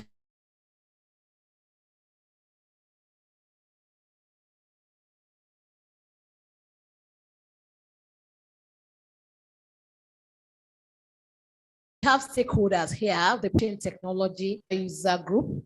Chutsa Chimeze was on the first panel, and I think this is an interesting part that they may need to look into. And as a member of CBAN also, and a member of the Policy and Regulation Committee, I think it's something that we have to also look into from my own end. So thank you so much, Leonard Silk. So before I come to you, Chair Gozie, please, I need a tech team to check our online panelists. We have 3 panelists joining online, and I believe they are all online. So I don't know why we don't seem to see them.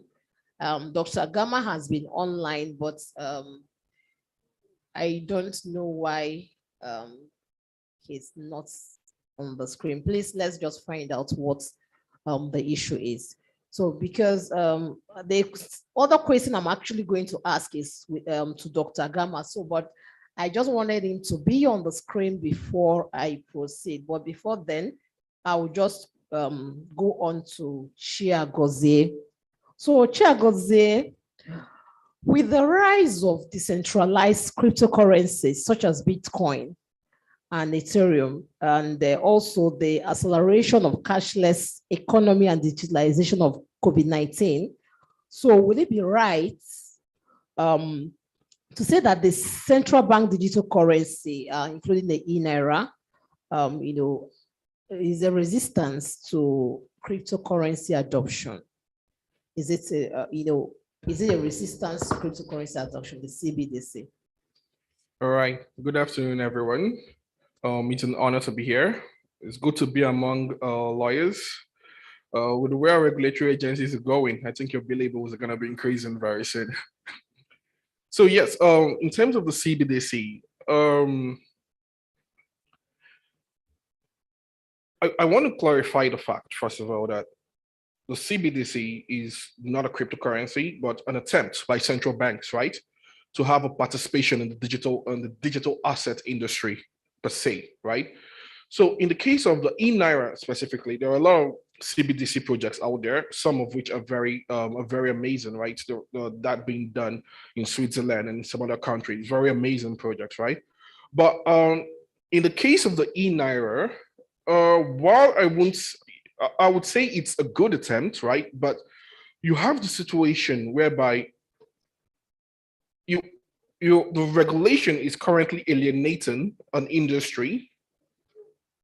So it looks like, okay, you're trying to push them away from traditional digital assets and push them towards the central bank's digital currency. That's the perception, right? And believe me, a lot of people within the industry has this perception about the e-Naira, right?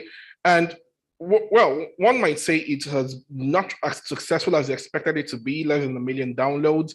Wow, that's a lot. But comparing the target base for the central bank is not a lot. And from what we have seen in terms of the infrastructure, right? And I've said this, and I've said this in a lot of places. I've said this in the media, right? Nobody is yet to convince me that there is any value added that e-Naira brings to the economy beyond what the traditional banks already do with their mobile apps and the USSD banking and their Isusu banking and all like the amazing products both banks and fintechs have brought in, right? I have not really seen. Now, the value added was supposed to, financial inclusion, right? Bring more people to use those digital assets, right? Bring more people to use a digital form of Naira. But I don't see it. In fact, the time I first tried to onboard, I was told to use my traditional banks to onboard on the app. So on the technological standpoint, right, we don't really see. So what we now ask is, what is the difference? What is the value added? Is a CBDC just for us to say, yes, we have a central bank digital currency, or is it a means to actually achieve financial inclusion? The truth is that a lot of the private sector players are building a lot of products, both in fintech and blockchain, that are doing this, that are trying to like bank the unbanked and actually bring financial inclusion and going even further, right? And going into further and touching into places like wealth management, derivatives, and a lot of things like that, right? So in terms of the CBDC, yes, it's a good initiative, right? Generally worldwide. In terms of what's being done with the e-Naira, I have not seen the value added so far, but hopefully we might see the value added in future. Thank you. So you are indirectly saying that the CBDC, the e-Naira, is no different from what we currently have in the banking sector. Yes. With their internet banking or electronic In banking. fact, I think the banks and fintech company have done an amazing job in that aspect, right? Compared to what we have 10 years ago, right? What we had 10 years ago, I think they have actually they actually banked more unbanked people compared to what it was. Let's try with USSD banking, right? I have a mother who does not know how to use internet banking, but she knows how to use USSD. You understand? She knows how to press star, whatever hash, start this thing, right? And these are innovations that have actually brought in financial inclusion. So if the government wants to intervene, right, and our regulators have the tendency to be pseudo-Marxist in what is supposed to be a capitalist economy, right? So if they really want to add value, the e-Naira should do something that the traditional players are not doing. That's what I'm saying. If not, you're just being a competition to the banks, and we all know how dangerous it is when the government tries to compete with the private sector. You have a potential crowd out of private investment, and believe me, it's already happening. Because if you talk to a lot of investors today, right, a lot of foreign investors looking down on the Nigerian blockchain space, they are like, it seems the government wants to be a major player here. Like, isn't that a red flag? This is nationalization of digital assets, right? So it's supposed to be a situation whereby, yes, the central bank digital currency should just be an attempt, right, to link and create a sort of like a middleware where the middleware never really existed. Thank you. Thank you. So there should be a difference. They should introduce something new that we don't have currently, right? Okay. Exactly. Okay, thank you. So, Mr. I'll be coming to you now as a forensic expert.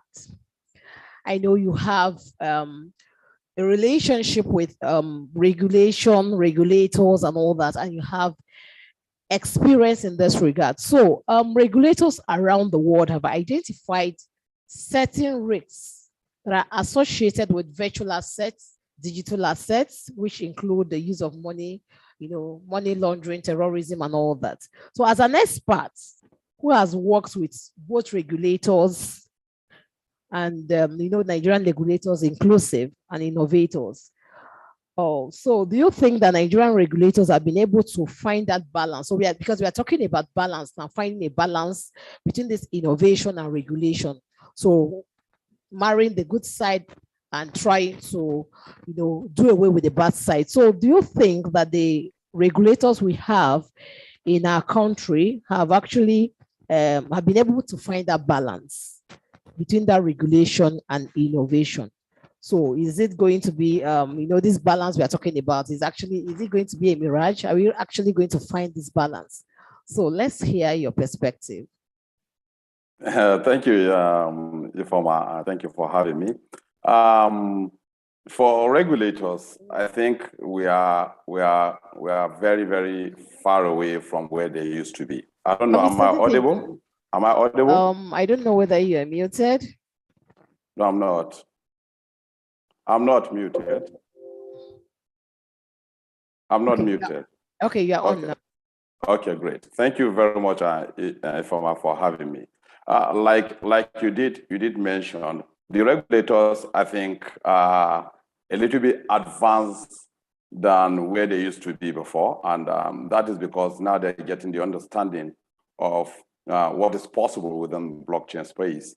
I did mention earlier in other fora where the central bank last year said, this is money for criminals, this is money for money launderers, this money that is only used in the dark web and cannot be investigated. And I said, no, this is speaking from a point of many years back. We have plenty analytic companies, plenty blockchain forensic companies, people that understand even the underlying fact around the blockchain itself is for transparency. So for the balance, I think we're getting there. Is a delicate balance, like you did ask. There's no straightforward, balance that is there. They need to just strike the balance by understanding how that works, and we are assisting few regulators to understand that. We are assisting the EFCC, for example, the NFIU. I was part of the digital asset risk assessment discussion. It's just to understand it, because if regulators do understand the risks inherent thereof, the solutions that are available to bring corporates into, to answer for the law, then there will be a very, very thin line that will be between striking these two balance from the regulator's point of view and the criminal activities that is being accused. I mean, the blockchain space is being accused of actually having. Thank you very much. Okay, thank you. Just a follow-up. So in understanding, so what exactly are you doing to make them understand the technology? Has there been training organized?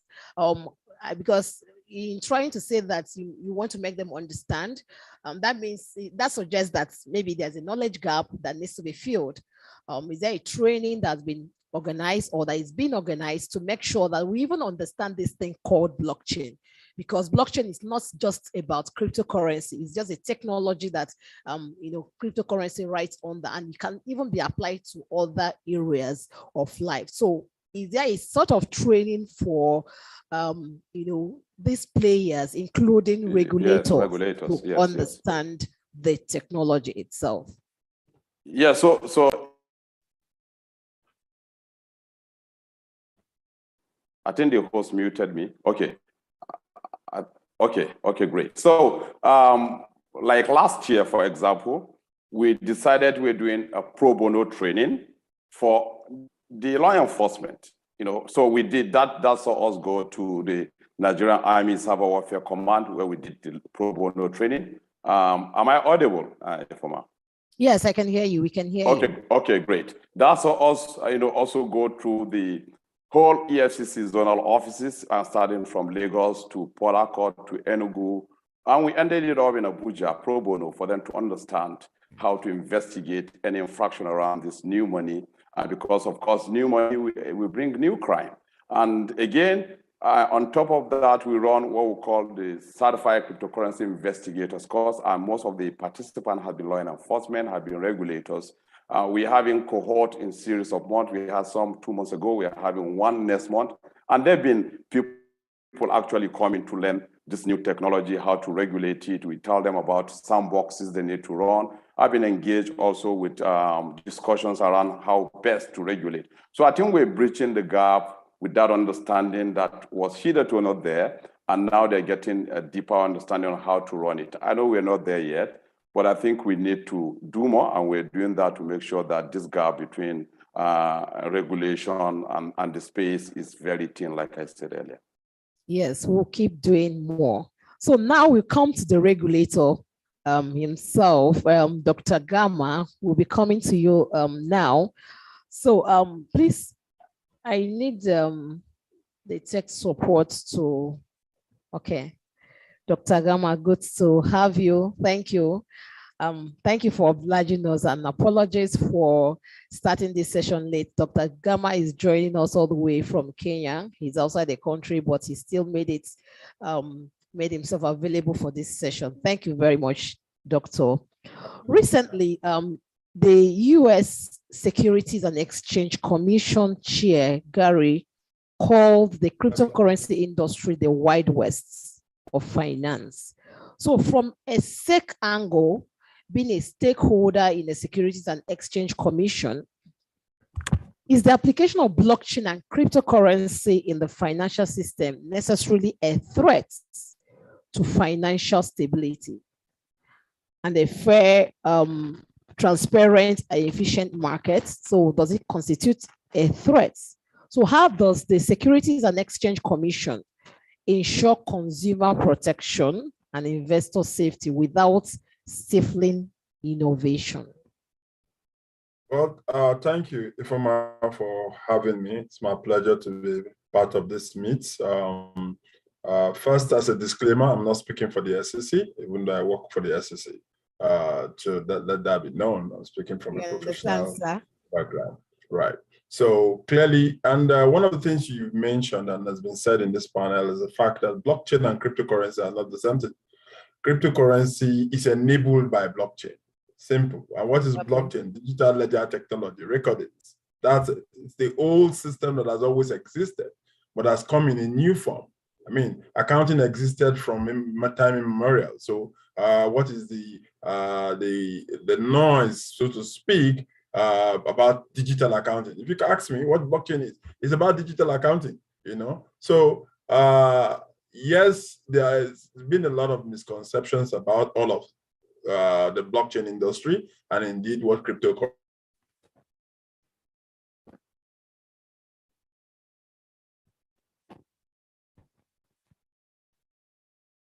The system does not work in a vacuum. And as such, every activity in the system has a relationship to the stability of that system. So is there a possibility that there could be a disruption of the system or the financial system as a result of the existence of cryptocurrency? Well, research has proven to show that yes, indeed, the use of cryptocurrency, the operations of cryptocurrency could have effect on monetary policies. And monetary policies in the areas of exchange rate, the areas of money supply, in the areas of interest rate. These are critical items when we speak to financial system stability. And so the fact that it's a possibility is not out of place. But the question is, even if it's a possibility, what should we do? What we should do is to find ways of mitigating it. And you can see clearly that the SEC, and I'm sure everyone here will bear witness to the fact that the SEC had been on these for so long, from 2017, we've been, constituting committees, industry-wide committees, and, panels to be able to deal with the knowledge that we're talking about, bringing about experts coming together to learn and understand. And, you definitely give it to the SEC in the sense that for us at the SEC, what we do is to always enrich ourselves, knowledge-wise. And we've been participants at the Cambridge Center for Alternative Finance program on fintech, which encompasses fintech, blockchain, and everything around it. So at the SEC, what we do is that what we do not know, we search for it. We get ourselves engaged. We provide knowledge for ourselves, training for ourselves to be able to compete. And we can clearly say that the resource at the SEC today can compete favorably anywhere. So we know. And from that, perspective, what has happened recently is the introduction of the guidelines on digital access exchanges that a lot of people didn't see coming. In as much as we are an independent organization, we clearly work together with every other government institution. So for SEC, and that has been demonstrated by the SEC, we take our time, we do what we want to do, and we come out with what the results that we want to come out with. And that is why you can see that there are regulations now speaking to digital assets and every other paraphernalia or institution or infrastructure that will make sure that the regulation of that space is properly thought through and it is done in the best interest of investor. So speaking to the protection of investor, the essence of regulation is protection of investor. Indeed, registration is the hallmark of regulation. And if you are regulating, the essence of that regulation is to be able to bring the people together, tell them how to go about them, how to go about it, and making sure that they don't cross the lines. Because once there is regulation, then of course the next thing that comes with regulation is enforcement. So if you do not meet our regulation, then definitely you are violating our regulation. And if you are violating our regulation, then it means you are in need of enforcement. So the primary essence of the existence of the SEC as an institution is investor protection, besides market development. Crippling innovation cannot be part of what you blame the SEC for, because its twin mandate is market development. And in market development, it means that wherever there is innovation, vis-a-vis the environment, vis-a-vis the investors, vis-a-vis the stakeholders in that system, to know clearly if this is good for us. And if it is not good for us, of course, we will have a big stick. But once it is good for us, we'll encourage it, we'll embrace it, and make sure that the investors are properly protected any day, anytime. Thank you very much. We see that the Securities and Exchange Commission is doing quite a lot in this regard, and we believe we are also cooking up certain things more that will interest players in the industry. So, and we want to encourage that. Last week there was a SEC rules that were released. So, the next question, we want you to talk more about that. But before then, I would go to Chiagozie Iwu. As an innovator who owns one of the leading digital asset exchanges in Nigeria, Niger Crypto. So how has the journey been since the CBN cryptocurrency directive, and what is your reaction to the SEC new rules, particularly the licensing requirements for exchange and other players in the virtual assets sector in Nigeria? Okay, that was a good question, right? Before I go to answering your question, let me make a comment that would put things into perspective, right? When it comes to science, innovation, technology, sometimes the difference between something being massively disrupted could be a very minute addition to the technology. What am I saying, right? Before the advent of the internet, right, people have been trying to get some sort of high processing speeds to do this, right? But it was just the few innovation by people, famously Nigerian, like Philip Emeagwali, some of the research work, and just things that seem very minute that if I try to explain today, wouldn't make sense to 99% of people, right? That actually disrupted that sector and gave us the internet as it is today, right? So when it comes to the blockchain, right? The immutability of the ledger is something that people have tried, the Byzantine problem, people have tried to solve it for at least as far as computers have existed since the 40s and the 50s. And it was only solved in 2009. What am I saying? Back to your question, right? In terms of what the regulatory agencies are doing, I'm impressed with the SEC, right? Because the SEC and NITDA seems to be the two leading regulators, right, that have actually put in some efforts in trying to normalize the blockchain, cryptocurrency, digital asset space, right? However, right, let us be careful because there is the potential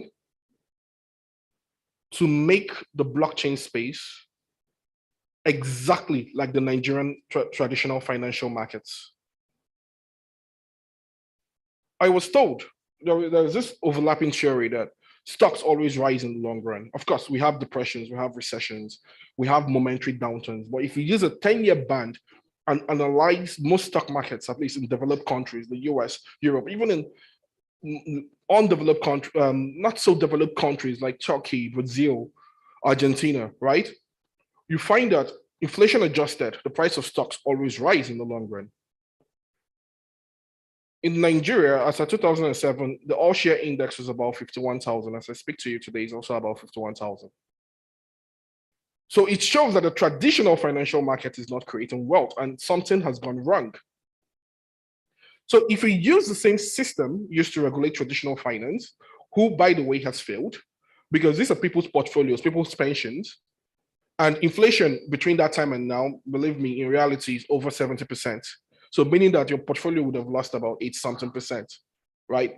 So in terms of that, it's very important that we are careful in the way we do this so that we don't make the digital asset space like a system that has not served us as well as it is supposed to.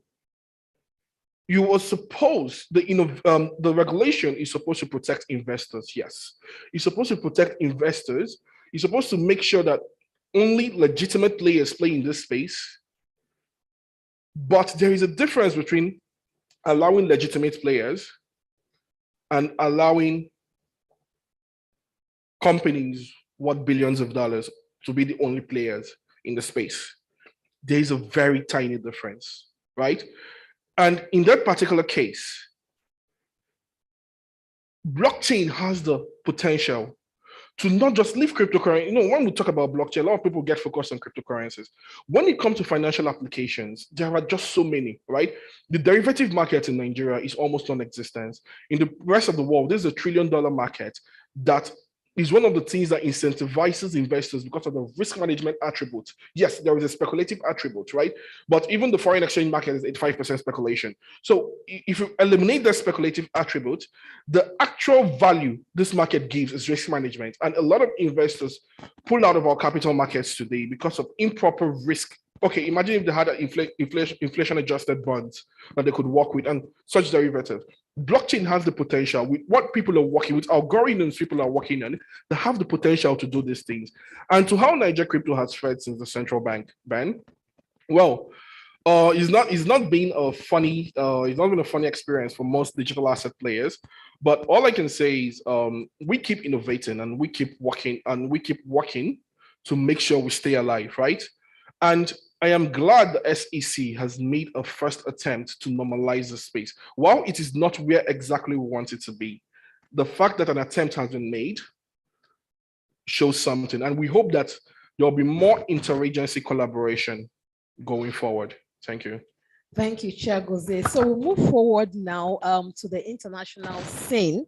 So we have Rauno Kinka, who is joining us all the way from Estonia. So he's going to give us his perspective.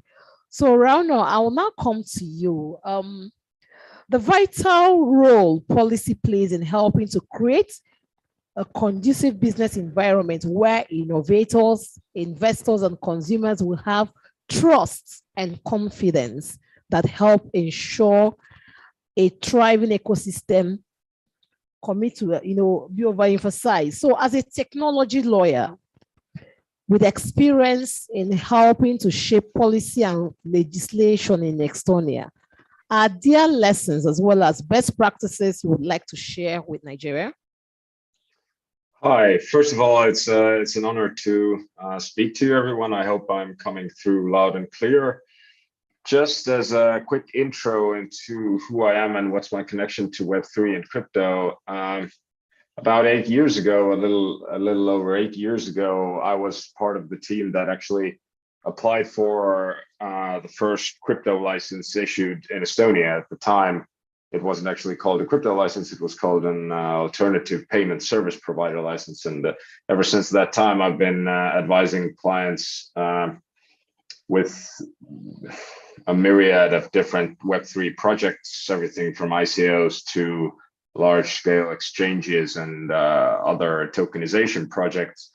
And it's been super interesting to follow along the development of the regulation in Estonia specifically, because we started at a place where there was particularly or practically no regulation whatsoever, and we've ended today in a place or are at a place today where we have some of the strictest regulation and some of the most specific regulation for both ICOs as well as exchanges. And just maybe as an interesting use case, I'll give a brief overview of what are the steps that the regulator actually took to get to where we are today, and what has been the philosophy behind it. And this actually ties into a point that you discussed previously about educating the regulators and and bridging that knowledge gap. When you look at the evolution of the regulation in Estonia, it's actually rather evident how the regulation has evolved in step with the understanding of the regulator evolving through time. So when we first began around 8 years ago, there was a specific license called the Alternative Payment Service Provider License, which was the regulation for which was actually created way before Bitcoin was ever released. So it was never intended to be regulating crypto assets in the first place, but just happened to have wording that matched it exactly. So people started applying for that. It started getting bigger and bigger and bigger. The regulator had no idea what crypto is at that time. None of the authorities had even heard about it. And then at one point they figured out, okay, there's a thing called crypto, we need to regulate it. And then the first specific crypto regulation came into force, which basically instituted that we're going to have two different licenses in Estonia, one being the wallet service provider license and the second being an exchange license. A wallet service provider license is fairly evident. It allowed for the creation of keys and the storing of the keys in the name of the clients, as well as the exchange license, which allowed for exchanging of fiat to crypto, crypto to fiat, and crypto to crypto, essentially.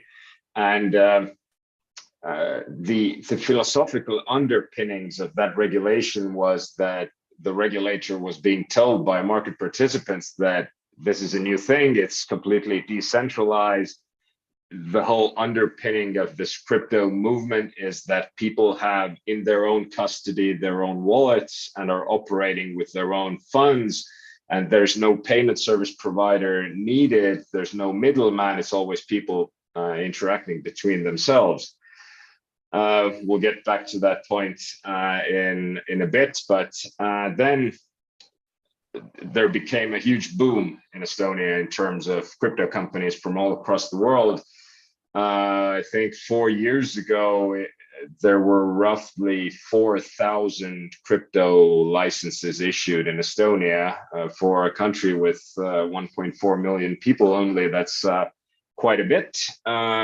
Most of those companies had actually nothing to do with Estonia. It was just that the application procedure was so simple. You didn't need to have anybody physically present. Your share capital could be the standard 2,500 euros, no specific requirements. It was pretty much a standard application letter for the license. You did have to show internal control mechanisms, et cetera, but there were not hundreds, but tens of service providers in Estonia who were helping companies on board onto these licenses that just gave them stock documentation to apply for licenses with. So it was super easy.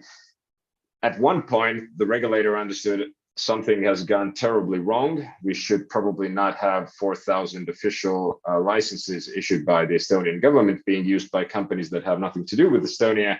And then they, based on the same philosophy of people still having their own wallets and conducting trades themselves, simply made the regulation more strict. They said, now the share capital has to be 12,000 and you need to have a management board member who is in Estonia and you need to present some more documents. But essentially the thing stays the same. And then what that did was it helped get the number down from 4,000 to around 200, where it remained and still remains to this day. And then we get to the latest regulation, which just came into force in March and will be applicable to those 200 existing license holders in June, where they suddenly understood that the whole philosophical underpinning on which their regulation was based is inherently wrong. And what I mean by that is that they figured out that people don't actually hold their own keys and never actually have direct access to the blockchain and never actually interact with the blockchain themselves, but instead it's a custody service provided by the exchange service providers and the wallet service providers, which is completely unregulated, and they had no idea that that's going on. At one point, they discovered that there were 20 billion euro worth of transactions going through Estonian regulated crypto entities, and they couldn't figure it out. They couldn't understand how that works. And they basically came to the realization that they figured out that decentralization, at least under the Estonian licenses, is more or less a myth. Not your keys, not your money, as they say. And that what happens most often with large exchanges operating under these types of licenses is that people create accounts in the exchange. They are created, yes, a specific wallet for themselves, for them to use. However, the people actually have no direct access to that wallet, but instead the keys are kept by the exchange, and simply receive orders through a UI to make transactions with those wallets and those assets. And basically, they started now regulating the crypto exchanges as payment service providers, and the regulations have gotten super strict. Now, the share capital requirements have been raised to 250,000 to 350,000, depending on what the service is that you're providing. And a bunch of additional requirements. I understand I'm ranting off here a bit. So I'll give time for others to speak, but I'll also yes. later. I was just going to say that we'll come back to you. That was quite an experience from Estonia. Maybe regulators will understudy your system and know what has kept you going all this while, and see what we can adapt from there. So I'll quickly go to Dr. Gama again. So last week, the Securities and Exchange Commission issued a regulation that effectively legalizes digital assets in Nigeria. So the new rules recognizes virtual assets, service providers, including digital assets, offering platforms, custodians, and exchanges. So can you enlighten us more about these new rules, and also clarify whether the new SEC rules, virtual asset service providers in Nigeria, as well as Nigerians who transact in crypto and other virtual assets, whether they can now enjoy access to banking and financial services in Nigeria? Okay, well. Yes, Dr. Gama. So we need a sort of enlightenment. Well, I didn't get exactly all of your question. Yes, sure. So clearly, questions are very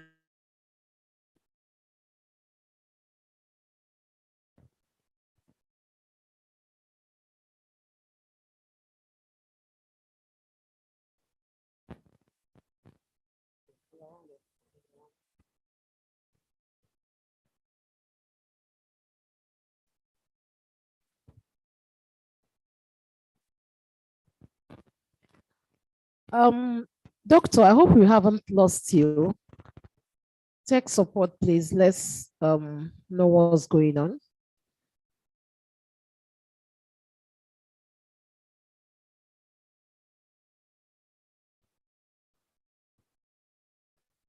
Okay, let's see. We'll come to you while we try to figure out. I don't know whether Dr. Gama is back, but while we try to figure out that, we'll quickly come to you. So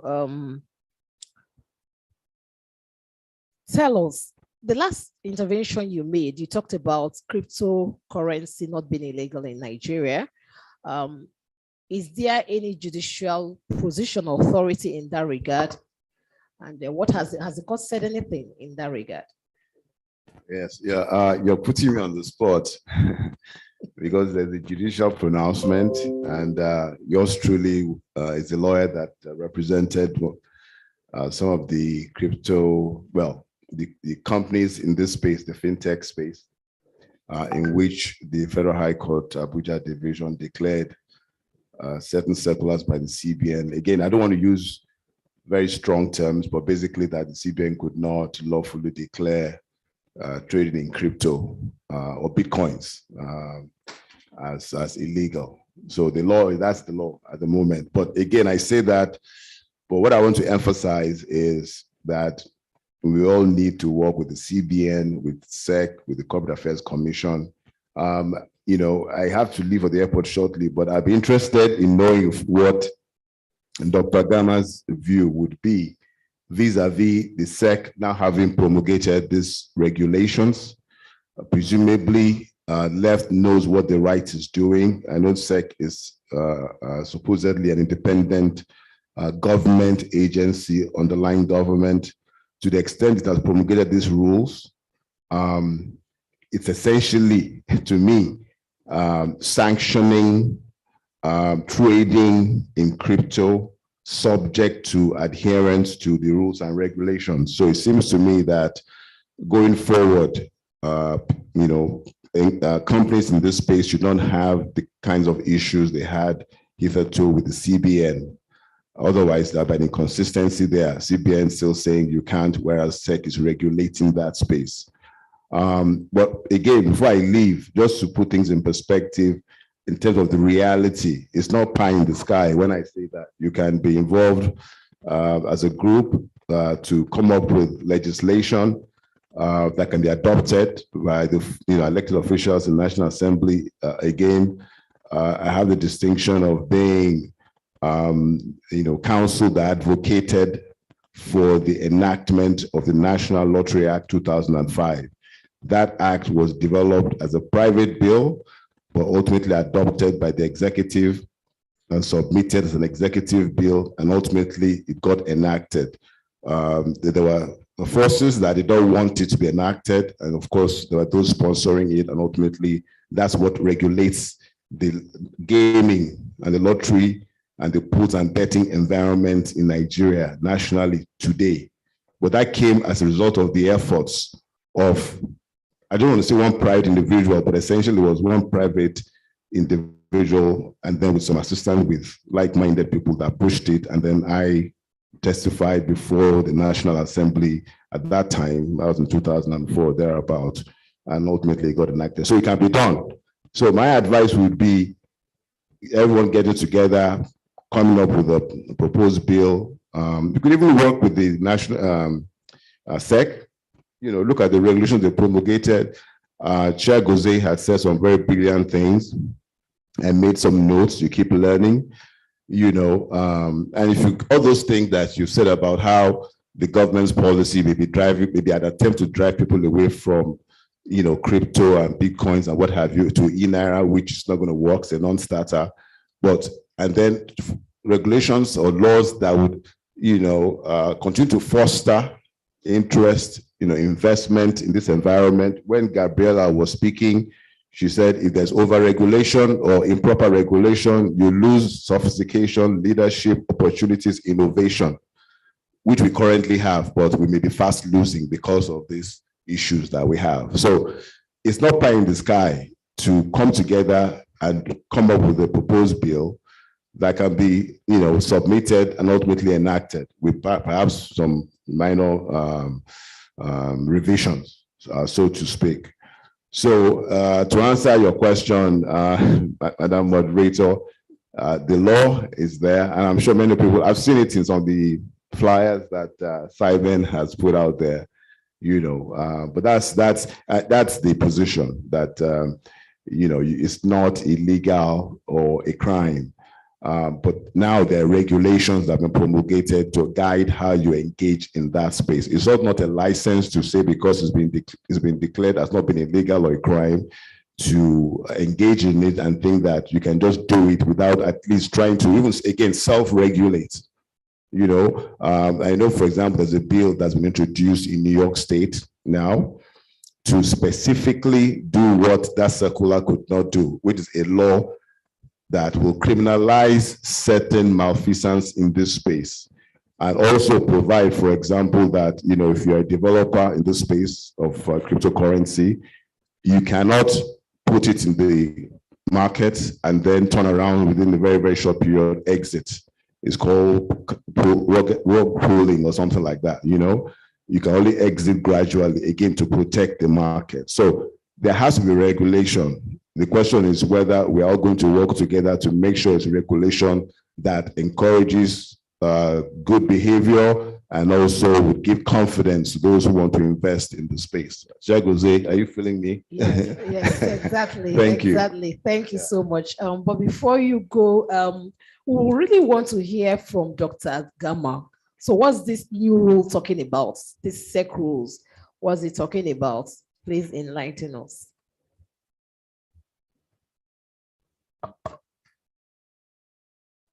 I hope Doctor is I still guess here. Maybe it has some issues with his network. It's off. Oh, really? Would have really loved to get some enlightenment, but I just hope that he comes back at some point to, talk about that. So, Leonard Silk, before you leave us, I know you would want to catch your flights. Before you leave us, you have said a number of things about proposing a bill, and I know the stakeholders here have heard you, and I believe they would act on that. So, but before you exit, I would want to just, in your final words, just give us a sort of, assuming we have a Emefiele here in the house, and what would you tell him? And also, the SEC DG, if you are here in the room.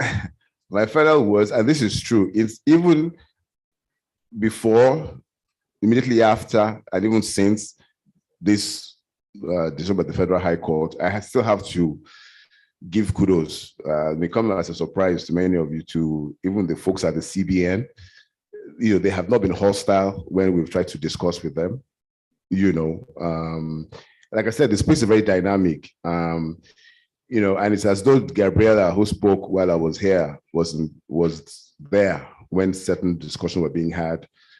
The space is dynamic, it's moving very fast. And sometimes, yes, when folks don't quite understand a space, there may be a knee-jerk reaction, So clearly, I would just urge the CBN to, again, maybe have a desk where people who are very innovative can assist, or maybe even hire, and have a desk that will deal with these kinds of issues. And again, work collaboratively so that the ecosystem, the regulator and regulators and the operators and the users, there's some kind of synergy so that ultimately the ecosystem is the one that is beneficial to the collective. So I think based on, in spite of, certain directives that I say that have come out of the CBN, when you engage one-on-one, they listen. So sometimes it takes a while for their action to be in line or in alignment with their words. But ultimately, I believe they have their head in the right place and also want to do the right thing. So that'll be my parting words before I go and board my flight to Abuja, not to the CBN, but to Federal High Court for tomorrow. Thank you so very much, Lynette Silk. I would have loved you to be to the end of this session, but we cannot keep you further. But I wish Dr. Gama would come on now, probably talk about the SEC rules before you leave. But if he's not able to still join, maybe we should just go on with Mr. Wannabe. Thank you, Lynette Silk. Thank you so very much. Thank you. That's very graceful.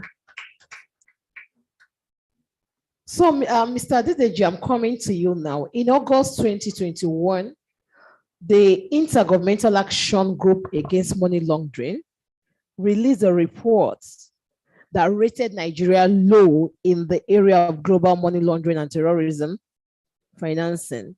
So, should Nigeria fail to improve before October 2021, so it risks ending up on the FTF gray list. So how do we get there? And how do you think Nigeria can avoid this in the future? How did we get to that point?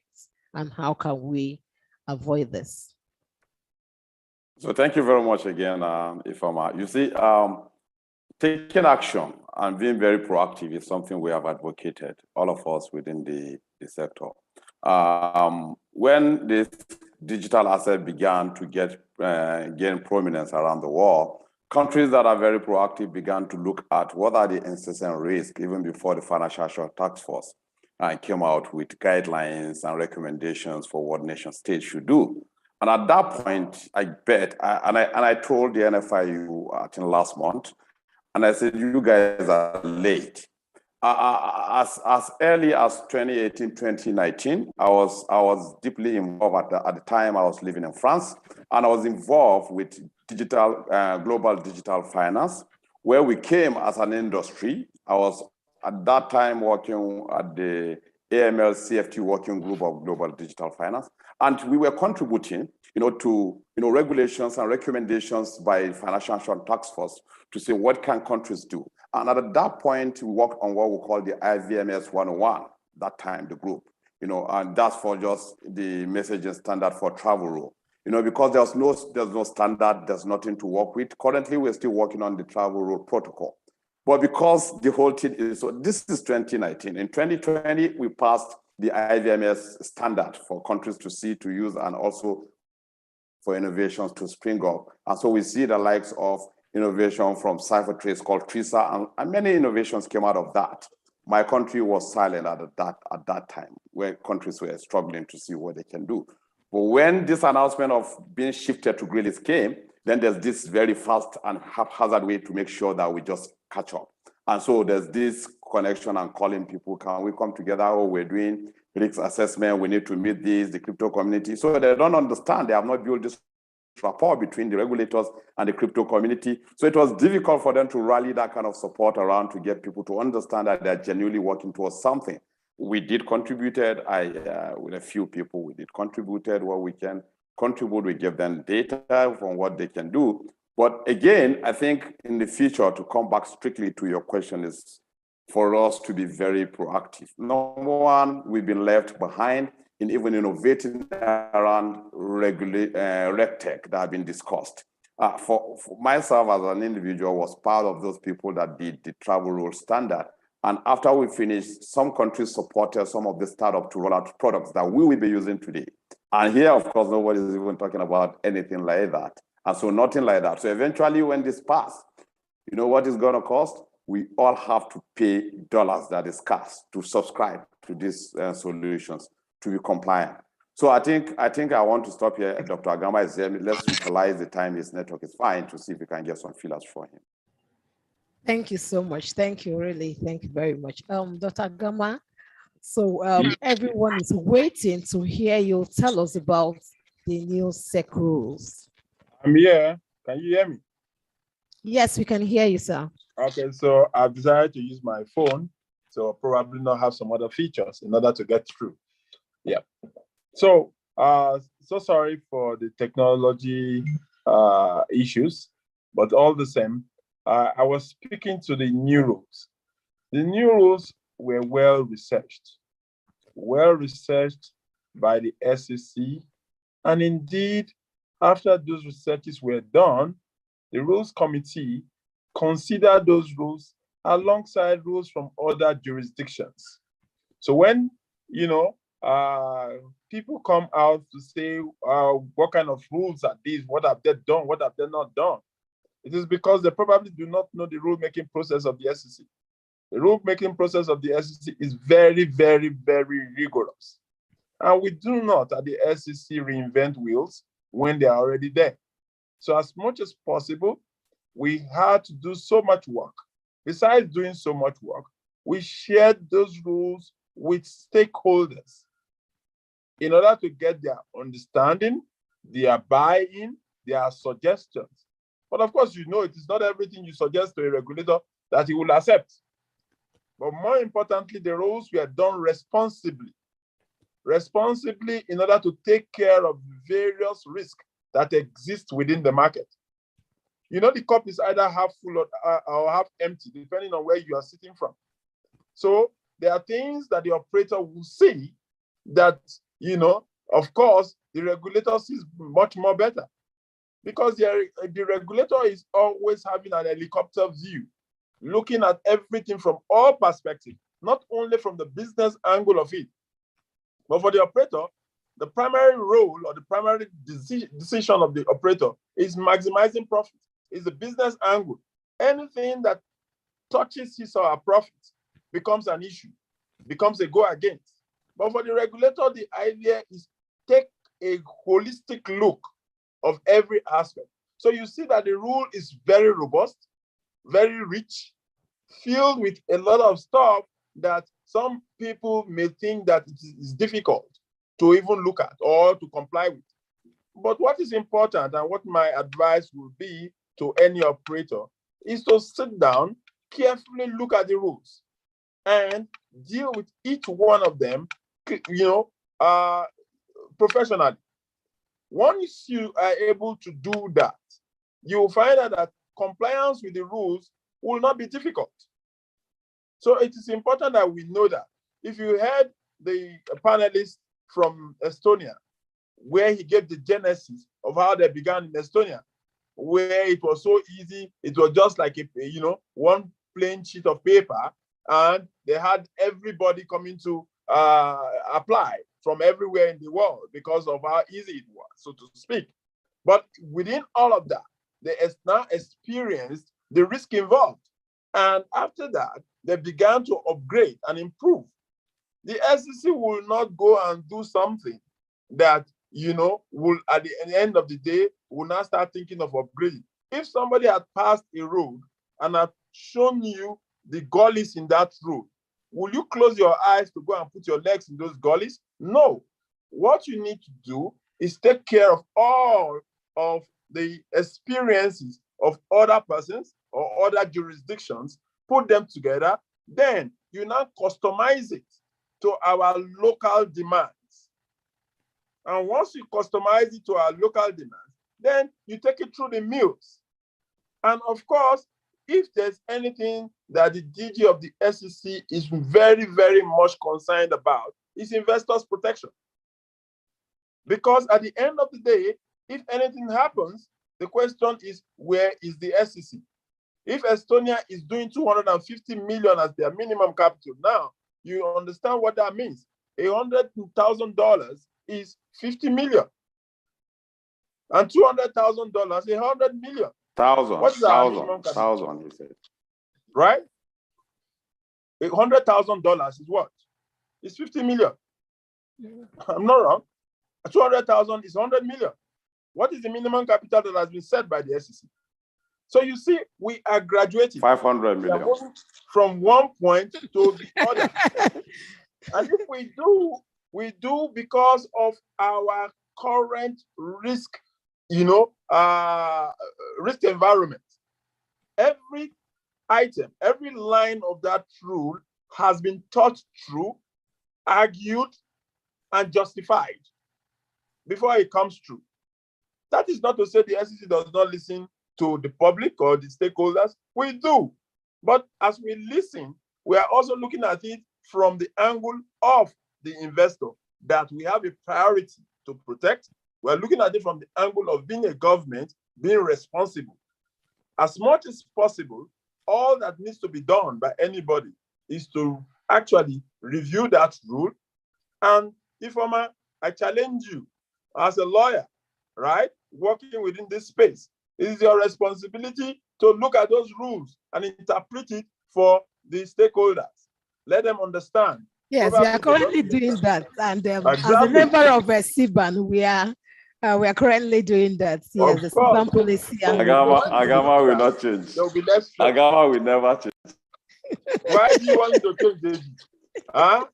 Why do you want me to change? The only thing that is constant in life is change. So basically, but you know, Digi, that we are thorough at the SEC, and we will continue to be thorough. People do not need to come online to start castigating the SEC. I heard some people saying some, very uninteresting words. That's not how to approach the SEC. We are very friendly. We are accommodating. We are always there to listen. We are always there to share ideas. And we've been doing that. So I'm sure we may pass as the most friendly regulator around. But if you cross our line, then you know how unfriendly it will be when it gets there. We'll try not to cross the line, but we also need to strike a balance in trying to regulate. Now, having talked about that, and in these new rules, recognizing virtual assets. So you talked about protecting the players in the industry, protecting consumers. Now, yes, in protecting the consumers, there's also a need to help businesses in this space thrive. Now, the CBN some time ago gave a directive directing the banks not to offer financial services to players in this sector. So what's the current position in the light of these new rules, having recognized virtual assets? So with the CBN now also, would they now be entitled to, should the banks now continue to offer financial services to these players since the new rules recognizes virtual assets provided? Yes, Ifeoma, thank you for asking that question. But I'm also aware that you know that I don't work for CBN. I work for the Securities and Exchange Commission. So what CBN will do is what CBN will do. What the SEC will do is what the SEC is doing. Well, you're working together. Because, wait, Ifeoma. So I cannot speak for CBN. I cannot speak for what they will do. What I can speak for is what the SEC has done and has published for the general public's consumption, right?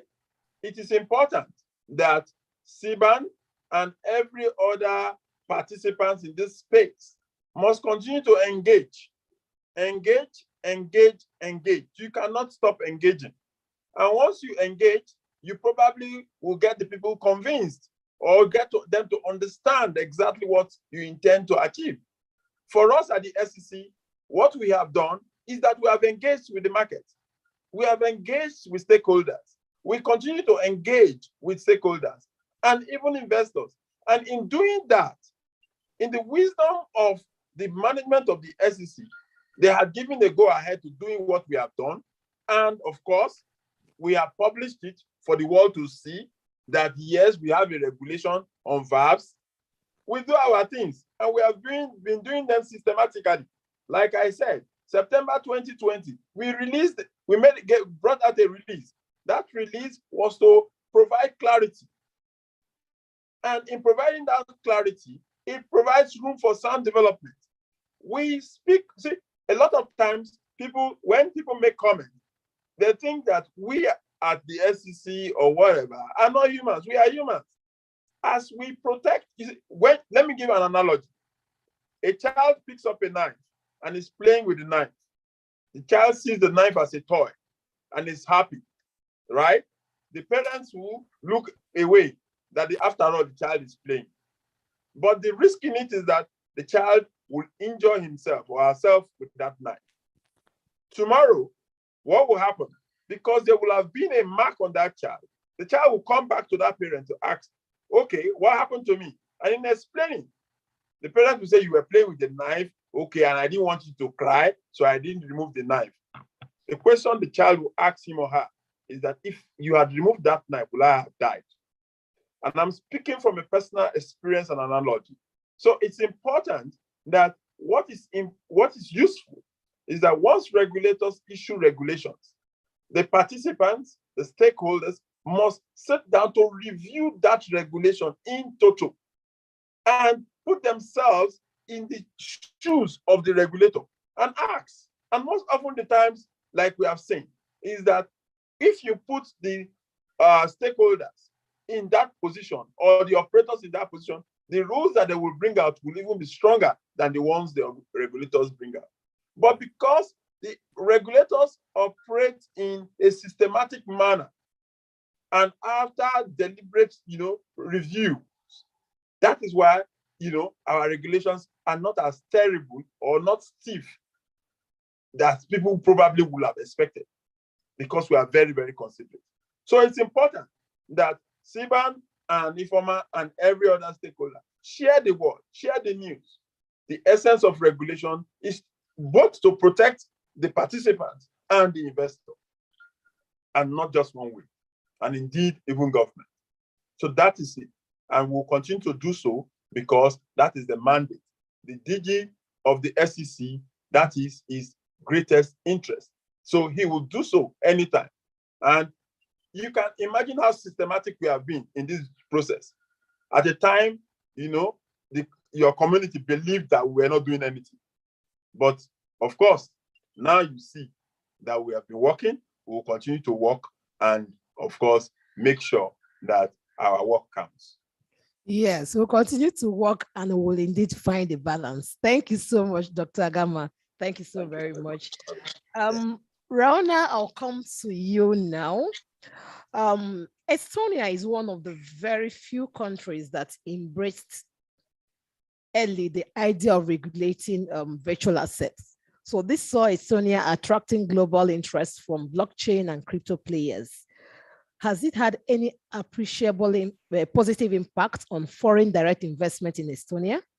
And what is the level of relationship between regulators, innovators, and other stakeholders in Estonia?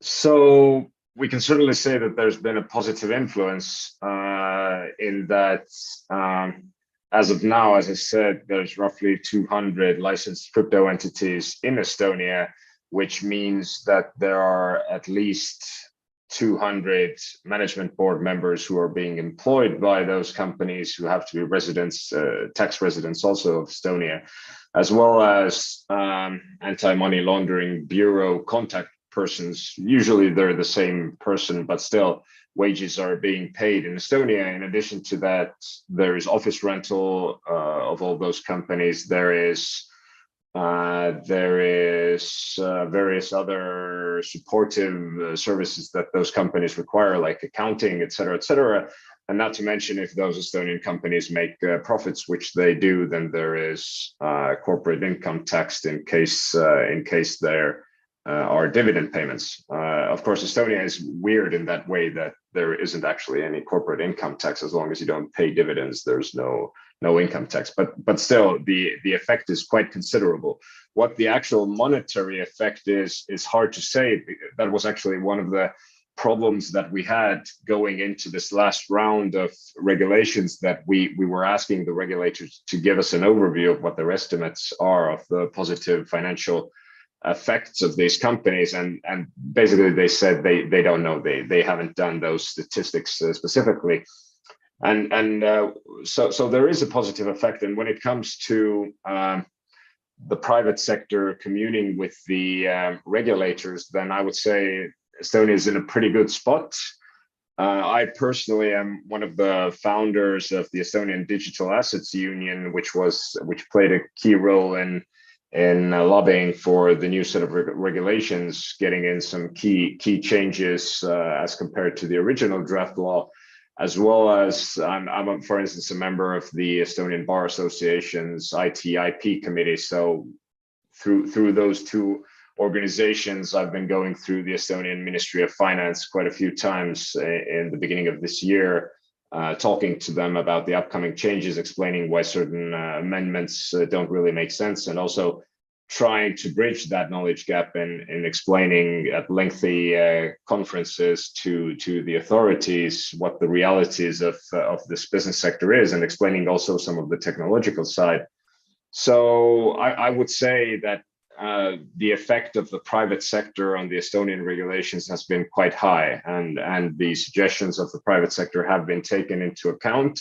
And while the current regulation certainly is not ideal, it's never going to be an ideal. It's going to be a compromise, but it's certainly better than what it would have been if the private sector had not been involved.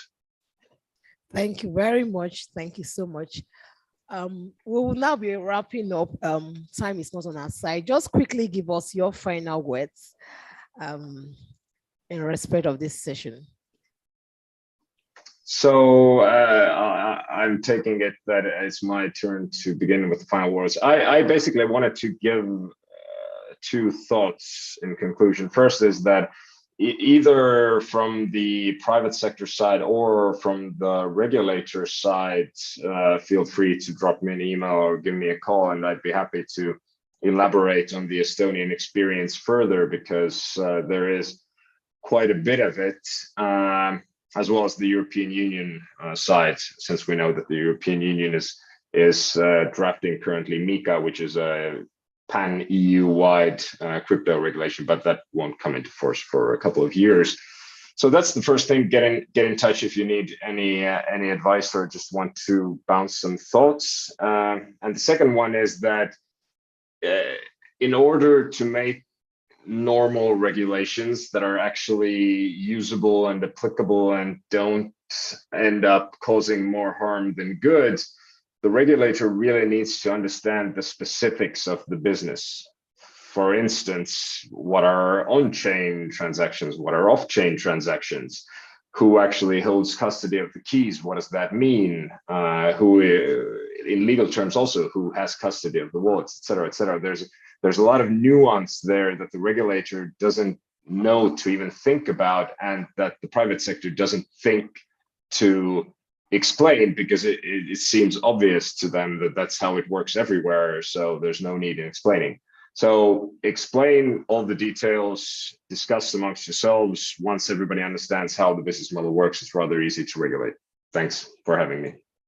Thank you very much. Thank you for being on this panel. So Chair Goze, in a minute, quickly give us your final words. Okay.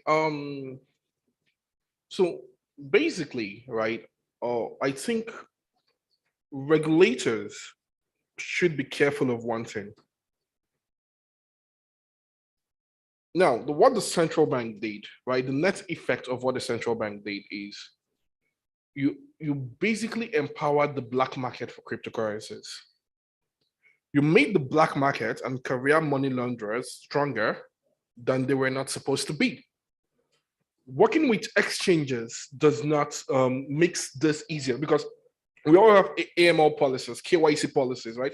Transaction tracking in crypto is easier than it is with cash and many other assets that people use to launder money, like art and things like that. So working with exchanges, working with major players within the space makes those things you said were the reason why you hate the space in the first place, actually makes it easier. And other regulators have understood this, both in the US and Estonia. They've understood this, that you need, in fact, in the UK, one of the requirements is they have to have your wallets, like they have to have like access to the deposit addresses, right? This allows easier transaction monitoring. And these are the type of things I think the central bank should be looking at. And I believe that, yes, of course, the SEC is not the central bank. They're two different organizations.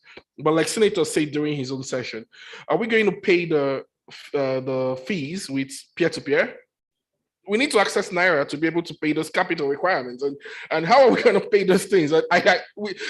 Please, the lawyers, like he said, you guys should explain it to me, because we're not allowed to deal with the Naira. Are we going to pay in USDT? Do you recognize USDT? Are you recognizing a foreign stable coin? I don't understand. Are you recognizing a foreign stable coin for the Nigerian space? So basically, I just say regulators should try more to understand, yes, this is a draft, but I believe a lot of improvement can still be done, right? We need to work together to make sure that, first of all, Nigerian startups are protected. And that is the most important of all. What is happening in the US and the Europe? We need blockchain more than they need it, because we do not have a proper, I know we have lawyers here, but our legal system does not have the capacity to protect against complex contracts. Blockchain can help with this. So we need blockchain more than this guy. So our regulations should be more or less protecting the startups that are doing this rather than not. Thank you. Thank you very much. We should do more to protect startups in the space. So, Mr. Adedeji Owonibi, I come to you, your final words. So, thank you very much, Ifeoma. It's been a wonderful day around here. The whole licensing payments and fees are very, very exorbitantly high for people that are having startups here. Because I was just looking at the trajectory of the Estonian from $2,500 to $12,000, learning in the process, to $250,000. Then Nigeria started with $1.2 million if you use the 415 official exchange rate. as the registration one. I mean, the capital base is 500 million. You need to pay 30 million for registration. You need to pay, the registration fee to collect the form 100,000 naira. When I joined the whole thing, I made a little write-up. It's around 530.4 million for you to say you are coming on board. It does not make any sense for anybody, no matter how much you polish it, but we'll try to see how we can work together with it. When they talk about engaging the community, yes, somehow we were engaged among 1 million people. I was engaged, so I can give the SEC that benefit of the doubt. They sent me that draft. And our contribution, I can tell you categorically in this place, nothing was taken from anybody, because I had to go to the community, send to CBAN, send to Beacon, send to everybody and say, what is our position? And coming to Chair Goze's last point, Chair Goze was talking about protecting local businesses. And we mentioned that categorically. Whatever Binance has become in Nigeria is because Nigerians worked for Binance to become what it is. And today we now have a regulation that do not actually encourage the foot soldiers of that exchange to say, like Estonia protected. Estonia say, even with this recent one, if you are registering, you need to have a very senior official in your board as an Estonian. And we said, why not you try to say we should have Nigerians in the board of this big, because they have all the millions to pay. What is 1 million to Binance, for instance, or this big one? They will pay. But some people like us, like Niger Crypto, will be out of space. And so therefore, you've just succeeded with wielding your big hammer to send us away. And Dr. Agama was talking about whether the knife, if it cuts you, you will die. I'm saying this will kill the startup. They will die here. And we need to fix so many things together. I think we can work together, but I think this learning point, the starting point is too high. They should come and learn. And he said something very, very, very contradictory. He said they don't want to do like Estonia to start learning because start going back. And so that negates the person that said they are learning and they are adding and they are researching. You have to learn, you have to start small, you have to make these mistakes, you have to work with us, then we now be very, very prosperous blockchain ecosystem. Thank you very much. Thank you, Mr. Wannabe. Thank you so much. Dr. Gama, let's have your final words. I think you're muted, sir. Right. Hello. Can you hear me now? Yes, we can hear you, sir. Okay. So let me correct Owonibi from his statement. You are not fighting, sir. And I am disappointed that he could make those statements in the public domain. When we say you have an application fee of 30 million naira, what is 30 million naira? Let's convert it. Let's take the black market rate or central bank rate. 10 million naira is how much? By the time you convert it, it does not give those figures it's giving. They are outrageous figures it's throwing to the public, and that is totally not true. No. Please, let's not interject. Can you allow me to speak? Respect me, please. Right. So that's number one. Number two, if you speak to the issue of minimum capital, right, for any capital market operator, it is not monies that you give to the SEC. There are monies that you have to be able to set up your system. So to speak to startup don't have that money. Excuse me, Mr. Wanibi, let me talk. To say that the SEC requires $1.2 million for you to register is totally absurd. If you don't have it, you can't have the capital for 500 million. You can't have that 30 million. Capital, you have to have them together. Building your capital, excuse me, Mr. Wanabi. Paid up capital. Mr. Wanabi, please, let's allow him. Get a lawyer if you do not understand. It's unacceptable to just come to the public and be making comments that are totally unacceptable. There are clear points there. And these things are written in black and white that everybody can clarify. Help us clarify. We are here to learn. You don't want to be clarified. You were making statements categorically as if you were the one that wrote the rules. Anyway, clearly for us at the SEC, we will do our best to encourage innovation. Regulation is not easy. Regulation is expensive, whether anybody likes it or not. But that's I'm happy you are not speaking for the SEC. We are glad. Thank you so much. Thank you. Ifeoma, I don't think I will want to be in a meeting with Mr. Onibi anymore. We are not fighting, we are working together.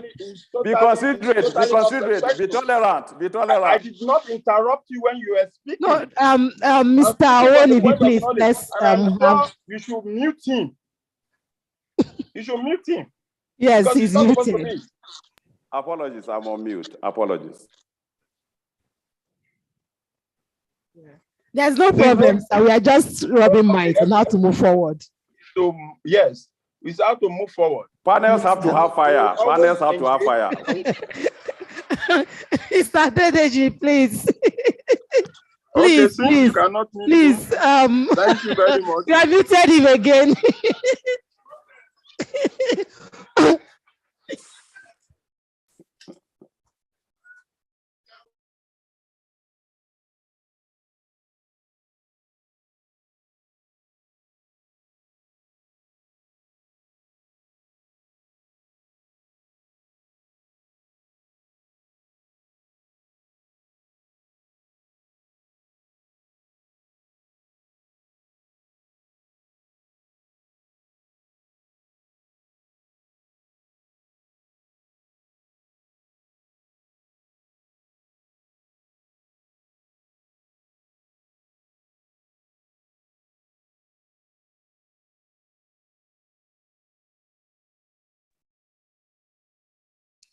I don't know whether we still have time for questions, but just maybe two, just one minute, a male and a female, before we wrap up. If you have questions for any of the panelists, please, before All right.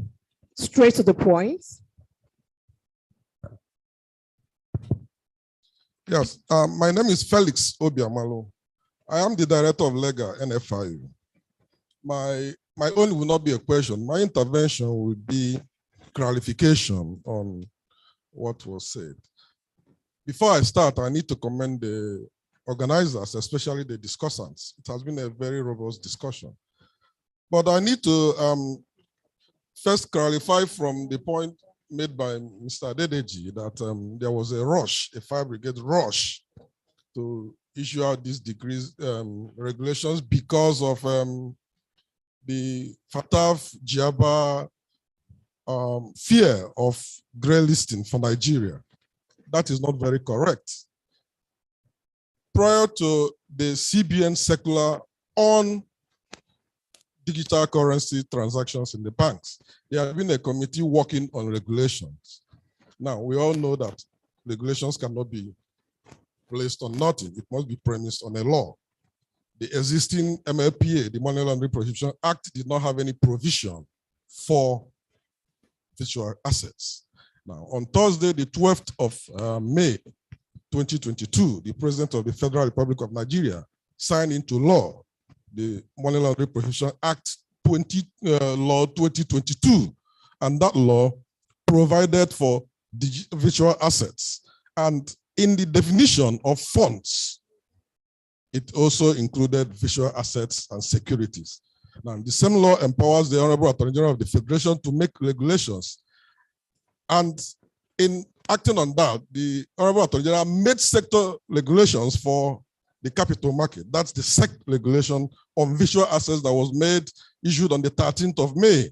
The CBN also issued a regulation same day, and regulation 17 and 67 of the CBN MSCFT regulations dealt with new technologies and non-face-to-face transactions.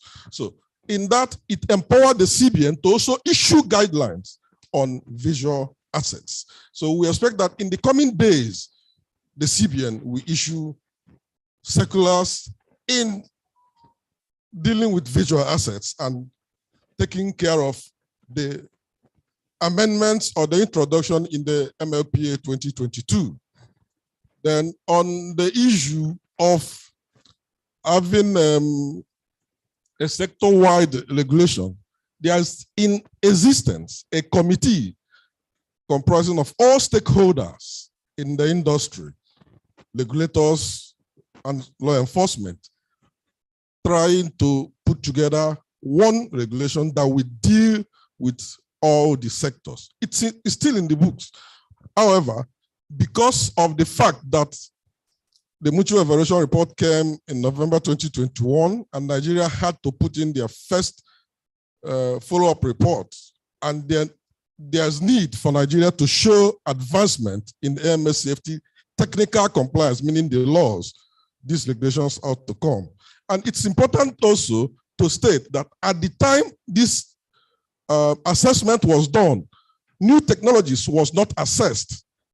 Nigeria also did not have a risk assessment for that sector. The national risk assessment issued in Nigeria showed that the visual access is high risk. That is why we need to address it. There are some countries in Africa that does not have any risk of visual access. So in the assessment, they will not be assessed on their control for visual access. What we practice is a risk-based approach. So assessment is based on your steps or steps you've taken to address specific risks based on your national risk assessment. We did a risk assessment and we assessed virtual access as high. So the FATF and GIABA need to assess our mitigating factors in place. So that's why these regulations came as if they are coming fast, because the 13th of May was actually the last day Nigeria ought to put in their report. Thank you. Thank you so much. Thank you. Any one last question or input or observation? Just in a minute. Just one. 60 seconds. Okay, no. Oh, okay, thank you so much. I would really want to thank the panelists. I know this is a very sensitive topic, and I know it might have brought up some heated argument, but it's not as if we are fighting. We're only trying to look for a solution because we have a problem at hand that we need to solve. And regulating this innovation is something very important to us. So we thank the Leonard Silk, Sheni Adu SAN in absentia.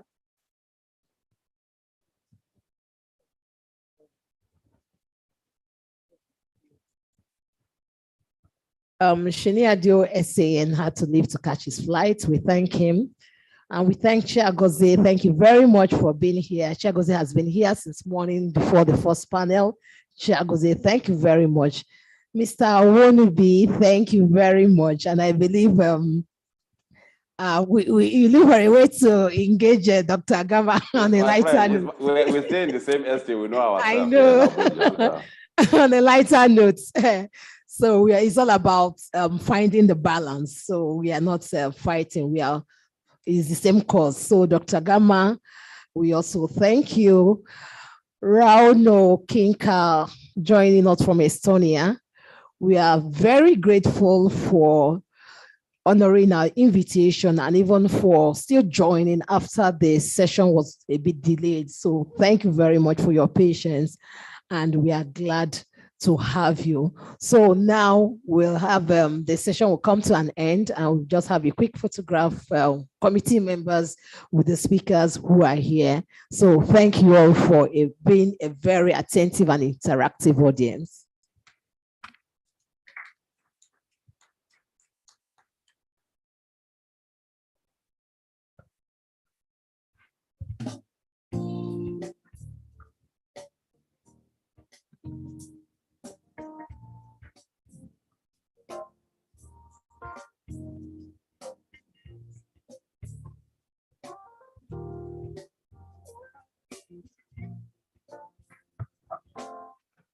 Wow.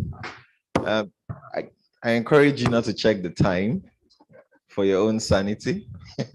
You know, we've spent the whole day here, but I always tell people there's a difference between time wasted and time invested. I think what we have done today is really time invested. And you will not be wrong if at the end of today, with the digital gymnastics we saw, at the end of the day, you should certify yourself as a blockchain professional.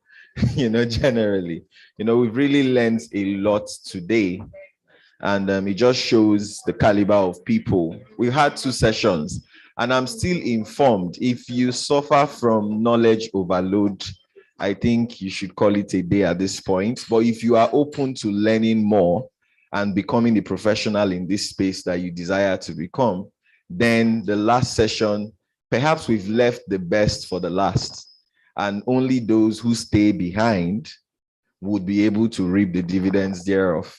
So, but before that session, and my colleague, who is a crypto lord and the blockchain king, will be the one to introduce that session. Before that session, a very important man walked in. And anybody that knows us from UNN, we are very biased. When we want to introduce ourselves, the bias is real. You know, he's a learned silk, but not just a learned silk. He's one of the refined learned silk on record. Very refined, very polished, very professional, very personal, very. Please join me, make welcome no other person but a partner at Aluka and Oyebode, one of the biggest law firms, not just in Nigeria, but in West Africa, and perhaps in the world, and a senior advocate of Nigeria, and former NBA chairman, Lagos, former this, former that, current this, current that. No other person but Chukwuka Ikwazum, SAN. For his brief remarks, sir, please, would like you to bless us with some words, you know, so that we are uplifted and perhaps become sons in the future. And then we take it up from there. Thank you. A round of applause once again. Thank you. Thank you very much for that very generous introduction. Good afternoon, distinguished colleagues. It's my pleasure to be here, not as one of your speakers. I know next to nothing about some of these conversations going on at the moment. But I thought that it was important that I, stop by here. First and foremost, I would like to thank the organizers of this event. I walked into the room at the time that the fireworks were, going off in different directions. And if you were looking for proof that the subject of discussion is topical, you don't have to look beyond the fireworks. I think that when you see those types of emotions being exhibited, it goes to show that the subject of discussion is topical, and it's one that has great implications for the audience. I would like to thank every one of you and congratulate you for being part of this training. I always say that as lawyers, I don't know, I imagine that many of us in this room are lawyers. Is that correct? Yes. I'm a lawyer myself, and I always say that as lawyers, there are two things that we sell. We sell time and we sell skills. Those are the two things that we sell as legal practitioners. So there will never be a time, when I hear mostly young lawyers, say that, what is the profession doing for us? I say to them, the time will never come when the profession, when the NBA will start handing money to lawyers. What the profession must do, and I think that that's what the organizers of this event have done, is to create opportunities for learning for members of the profession. Because the skills that you acquire from attending sessions like this one are the skills that you sell. Those are the skills that you turn into money. And during the time that I was the chairman of the Nigerian Bar Association, Lagos branch, we put a lot of resources into providing trainings of this nature to members of our branch. So it's really to thank the organizers of this event for organizing such a great event, and to congratulate every one of you for finding out time to attend. And I hope that at the end of this session, you would have acquired very valuable skills that will aid you in the practice of your profession. So thank you all very much.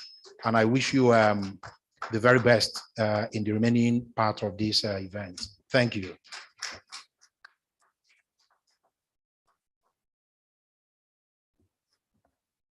Thank you so much, Mr. Chukwuka San. He actually happens to be my namesake. You can actually attest there's a striking resemblance, although maybe I don't have the. So I was just going to quickly add something. To many of us, Dr. Agama actually strike me to be, that are very strict father. Some of us that grew up in a very, uptight man and very straightforward, and you don't talk to him when he's talking to you.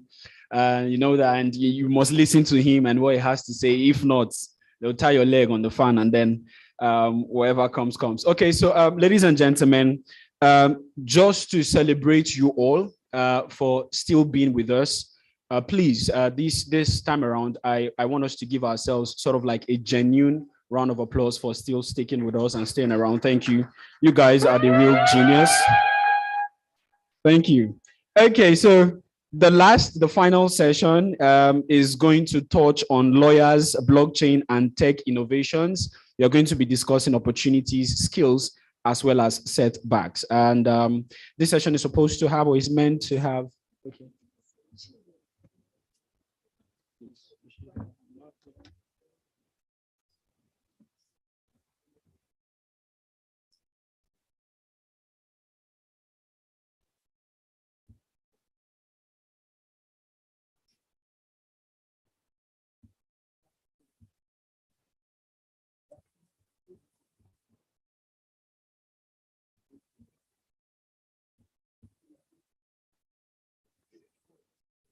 Okay.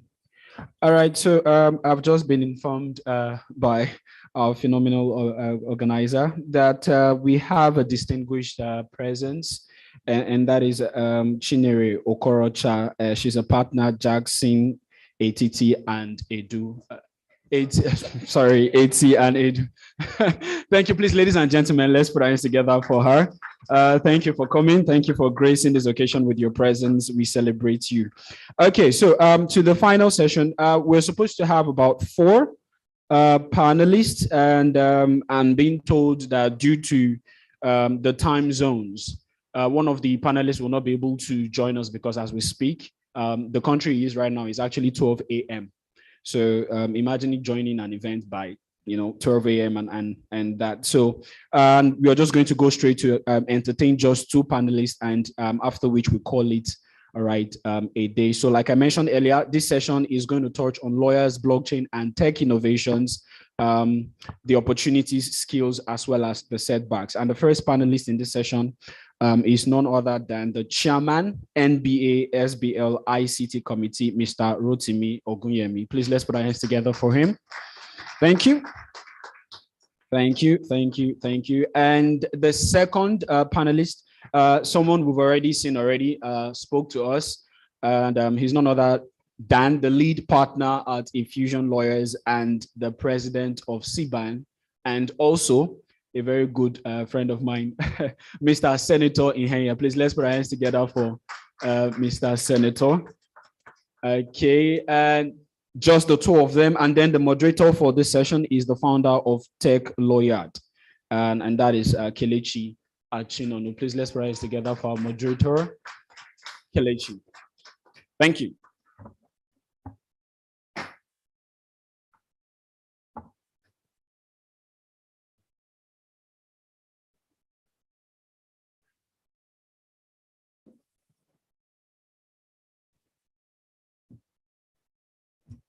Hello, everyone. Good afternoon. Thank you very much for staying till this time.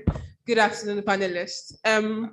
So I've been told to make this as short as possible, but we'll try to make it short and sweet and engaging as well. So our topic is, lawyers, blockchain, tech innovation. Now, for me particularly, it's been interesting where we are still trying to find our ground or our foundation around the buzzing words, tech, disruption, innovation. And then all of a sudden, we've now started hearing smart contracts, NFTs, metaverse, DeFis, DAOs. And I'm like, I'm trying to keep up. So we'll try our best with this session to sort of give as much as possible insight into what this is about. And most importantly, where we stand in all of these concepts and all these evolutions. So, yes, speakers, let's dive right into it. Senator, I will start from you. With blockchain technology, right? Just going straight into how we've heard that, with technology, you don't need to, AI will not take our job, we'll take our job, all those things together. But particularly in reference to blockchain technology, what exactly would you say would be the use cases of blockchain technology in our ecosystem today? All right, thank you very much. The legal system, the Yes, ecosystem, yes. legal, great. We can, when we need to think about what relevance blockchain can play in the legal sector, we need to start, first of all, with understanding how blockchain really works, right? Whenever I think about the blockchain, I think of it from the point of view of the next evolution in when it comes to the internet. What we are all used to today is the internet of communication that makes that email happen, that makes that social media networking chats happen. Now, that is the internet that you call the 2.0, right? The internet that we have now is enabled by the blockchain, and that's what you call the internet of value. How is it internet of value? With the blockchain, for the first time ever, you can exchange, store, or transfer something of value and not have a duplicate of it any longer. So the internet of value is coming to protect assets. So you think about currency assets, think about digital identity assets, think about intangible assets like intellectual property. It is also all there. Now, as a lawyer coming into the space, how does it really work in the ecosystem? Lawyers think about contracts, for instance. Lawyers think about litigation, court cases. Lawyers think about intellectual property protection, stocks and all that. How blockchain helps in that area?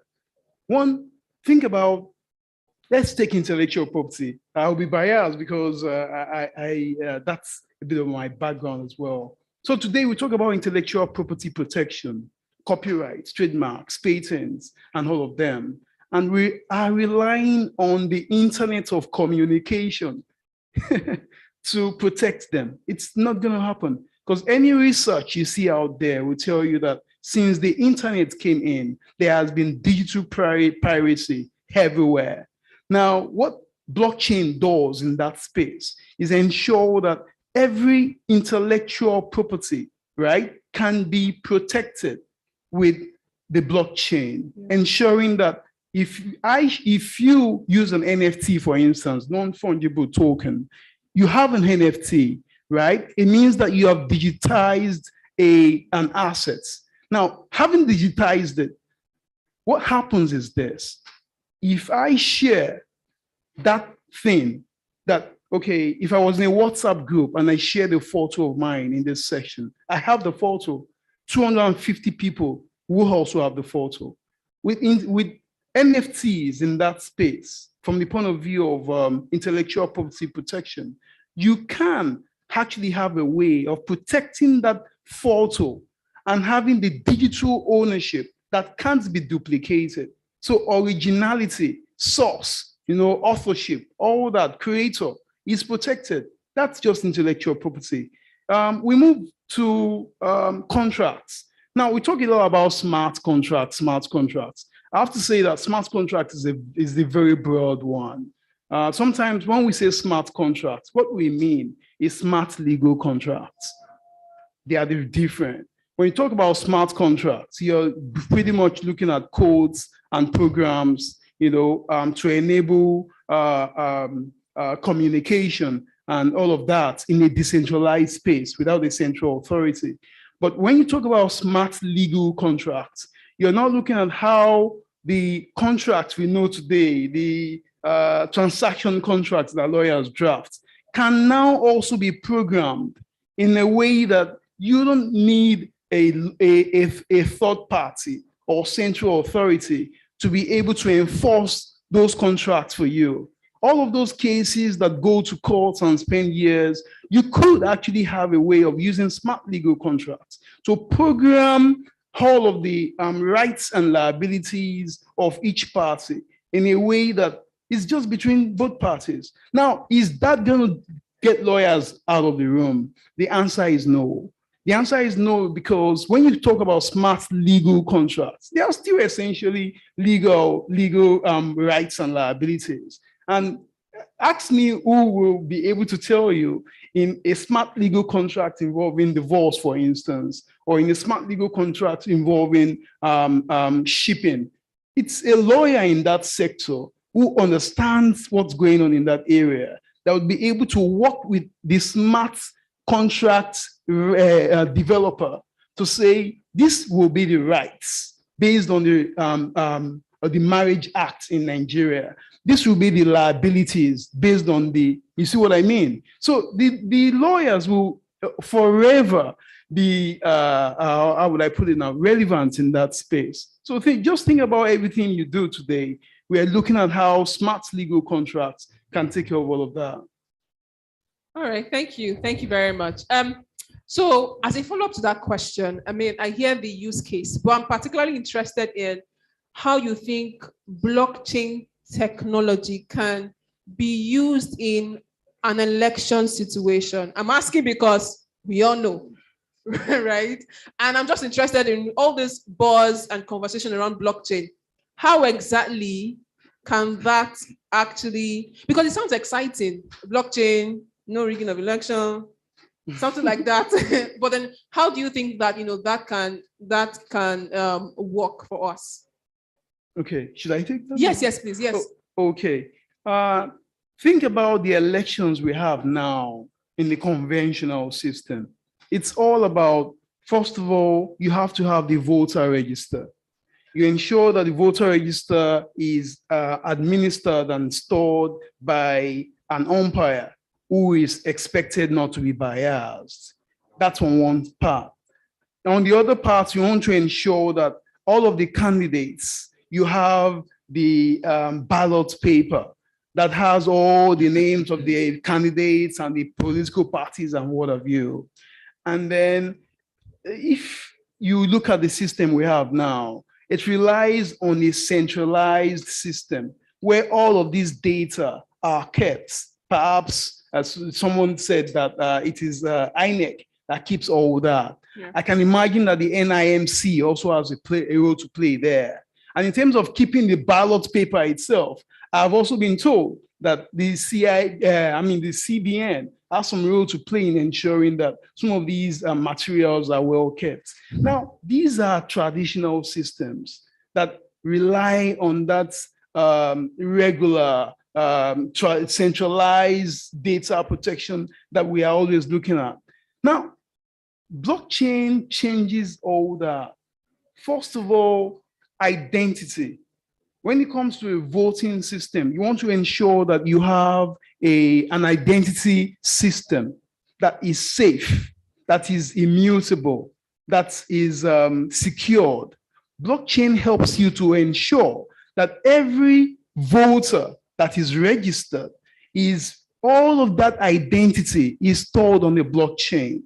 That's on one part.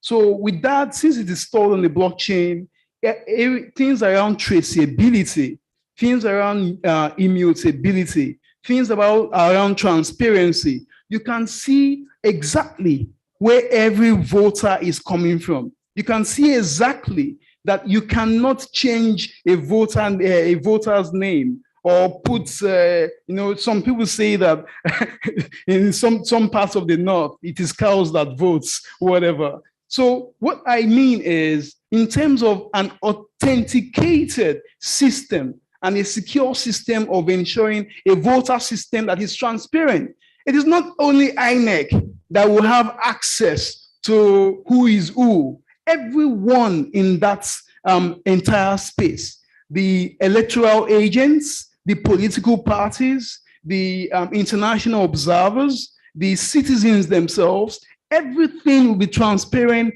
in the ledger. So if anyone tries to, that's on one part now, digital identity for voters register. Now talk about the voting system itself. When it comes to the voting system, people say that they were rigged out. They were rigged, it wasn't fair. How do you do a rigging system? you have to have control of the centralized data to be able to, change something. But we just said that blockchain enables immutability.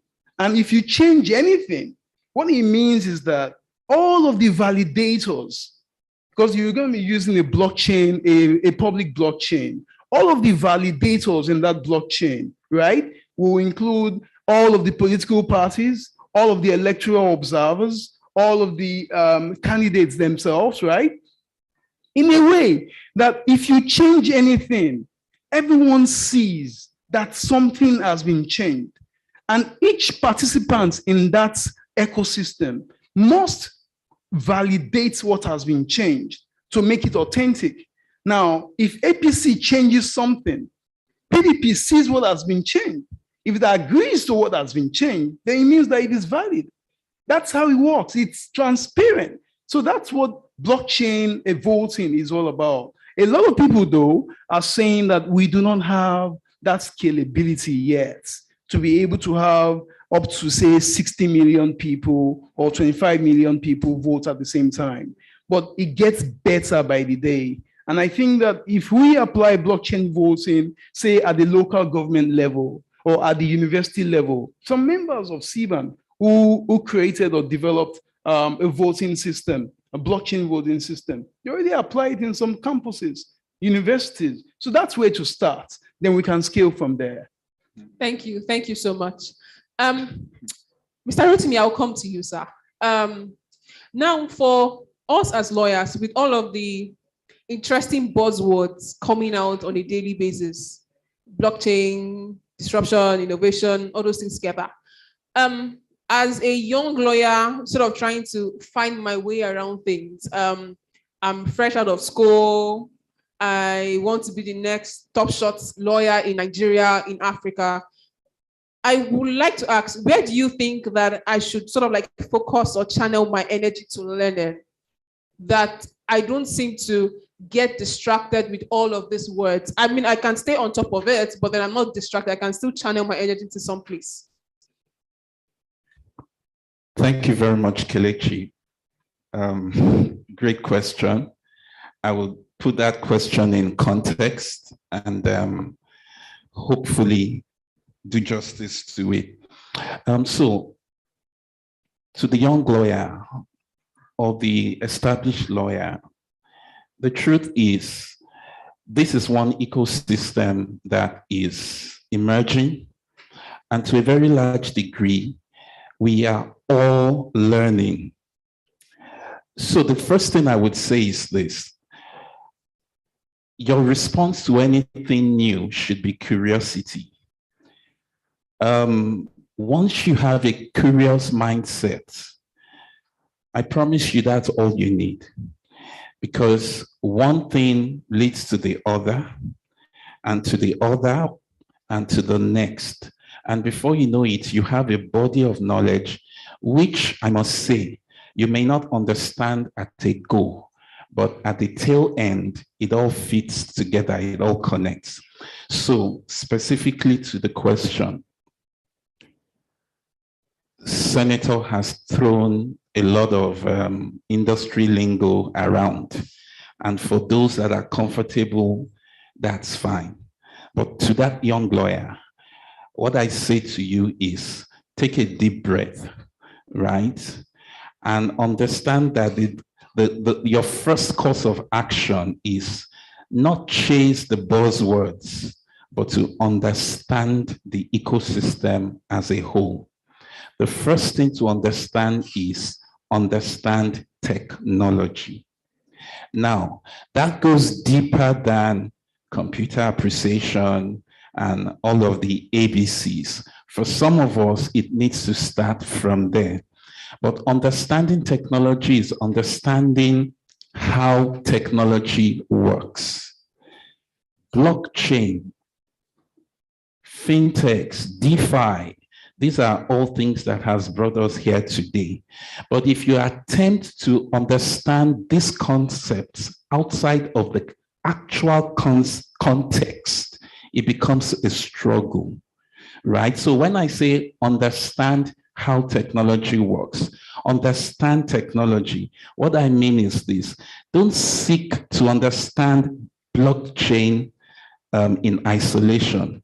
Blockchain is one of the emerging technologies within at least 4 of those technologies that are transforming our world today, right? So you understand, the way I like to say it is this: think of it as I need to understand ABC.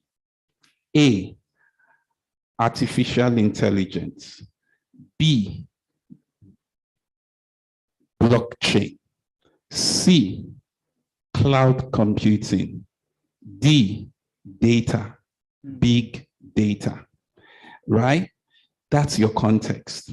And by the way, in the first session, when the whole conversation about regulation technology started, those 4 things are the 4 components that determines RegTech, regulation technologies, not just blockchain. All right.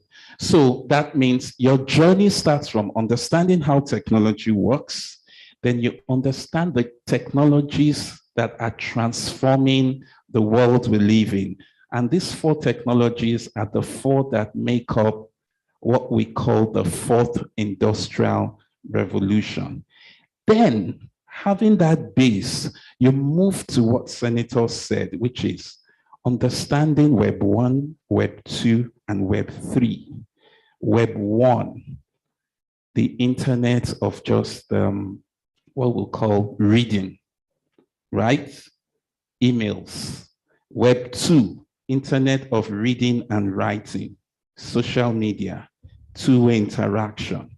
You can comment, you can talk. Web 3 is internet of reading, writing, and ownership, assets, right? That's where all of the concepts we are talking about begins to manifest. Blockchain, the metaverse, NFTs, they are all connected together, all right? They are not separate concepts. So I could go on in that trajectory, but I thought to make a point based on, I wouldn't say the heated conversations that have occurred, but I would make this point because it's relevant. Young lawyer, it's important that you take the learning seriously. Do you know why? You can go into a conversation around fintech, around crypto, and it becomes heated for no other reason than you have half knowledge.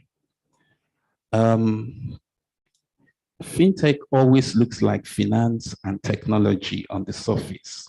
If that is what you learned from day one, you are going to get into needless arguments. But if you learned from day one that fintech is 3 things: finance, technology, and regulation, that will save you a lot of arguments and a lot of heartaches, all right? So you already know from day one that you cannot have a conversation around financial technology without talking about regulation. What that means is that rather than being combative, where you are engaging regulators, by default, you become collaborative.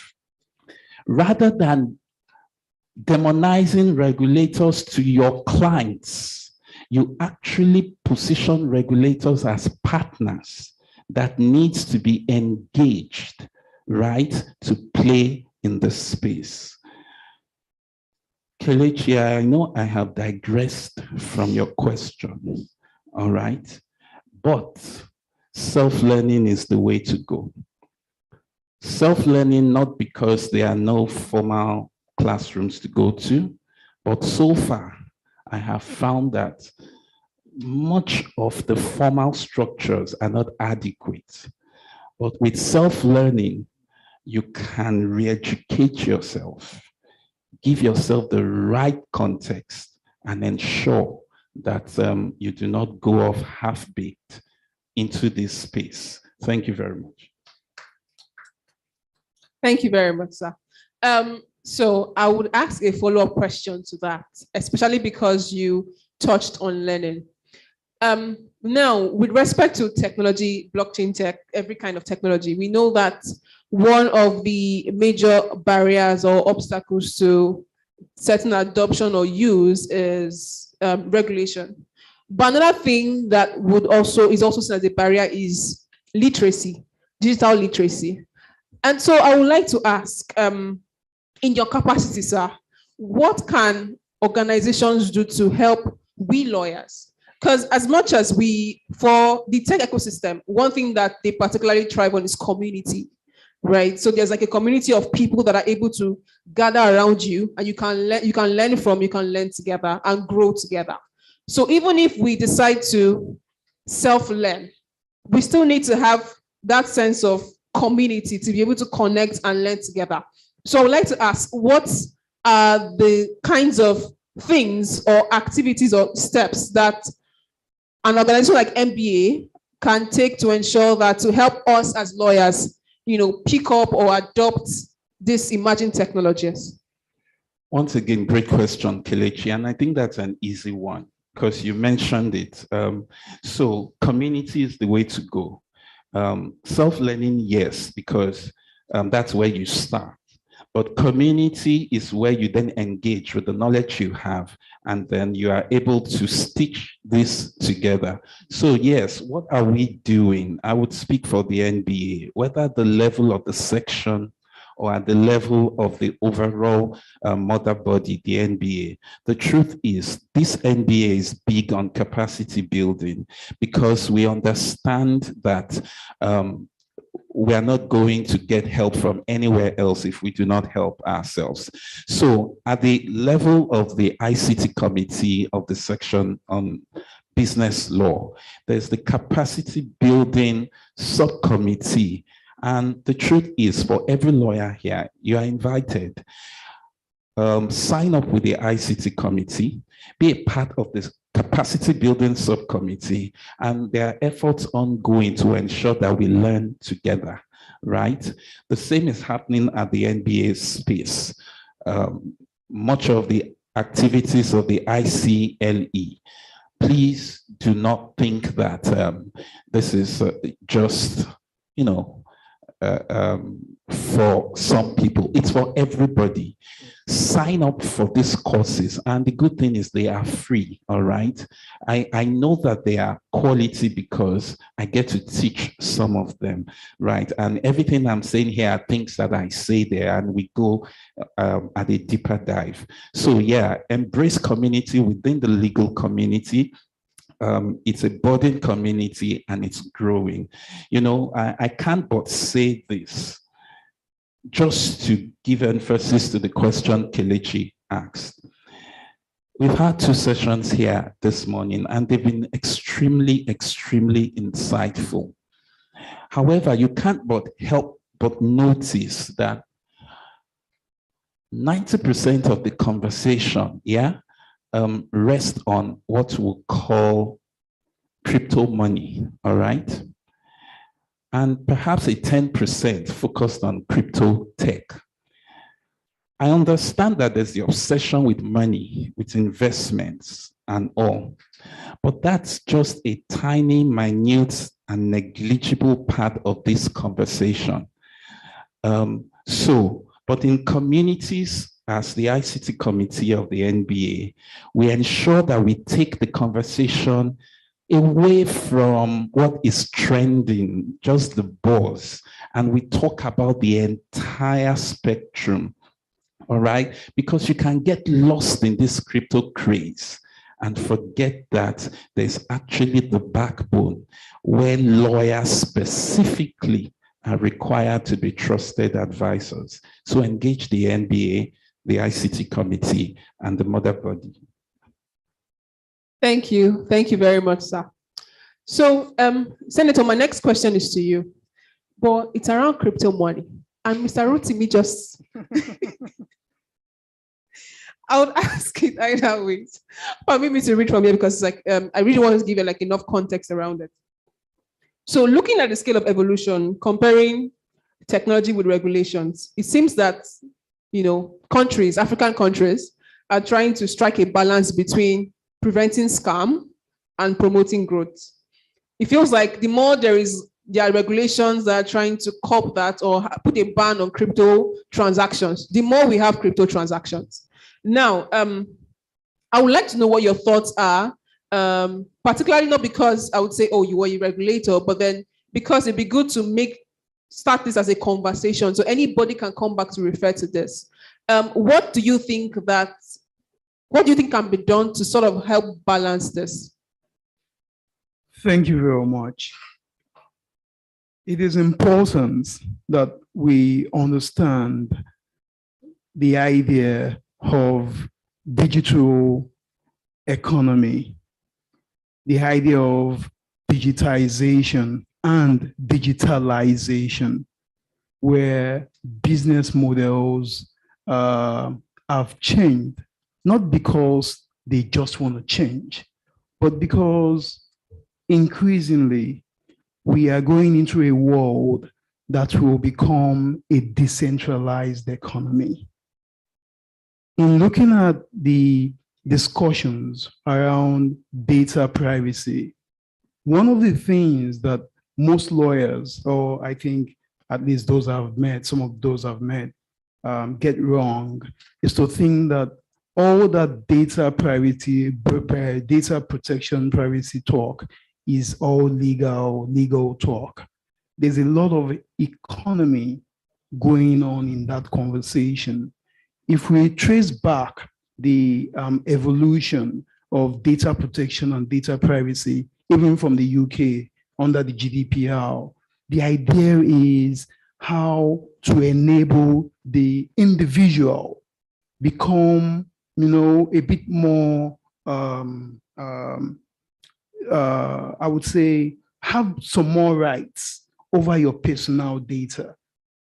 It is not just a legal right, it's a whole lot of rights in there, including economic rights. That said, the idea of cryptocurrency, crypto technology, crypto innovation, is that idea of a world without centralization, a world where it is possible for communities, networks, systems to collaborate and work together, create some value, and build an ecosystem within that space. Now, it is difficult to fight or resist it from a regulatory point of view because it is a people-driven thing. When you are a regulator in the fourth industrial revolution, you have to see things from, as Rotimi has rightly said, see things from the idea of emerging technologies that will continually disrupt the space. Blockchain is only one of them, and crypto is just an application of the blockchain. Now, you cannot stop crypto. Two reasons. One, it is people-driven. Two, it is internet-based. If you can't control those two things, you have problems. Now, crypto is giving a lot of countries concerns because indeed it is possible, and there have been cases, and there will continue to be cases where cryptocurrencies like Bitcoin, Ethereum, and all of them are being used to facilitate money laundering or terrorism financing, investment scams, fraud, what have you. And as a regulator, you want to be sure that if you're a reserve bank or central bank, you want to ensure a sound and safe financial system.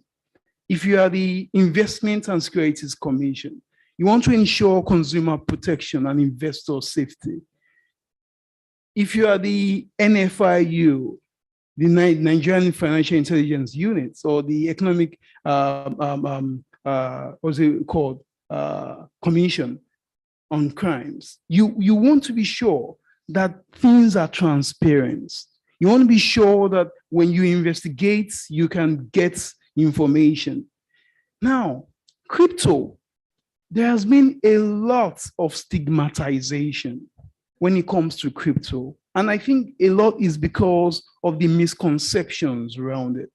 And you cannot blame anyone for those misconceptions. Because indeed, if we trace how the use of Bitcoin, started, Bitcoin was popularly used in a space that you can call the dark web, where people could pay for things that were considered illicit in the real world.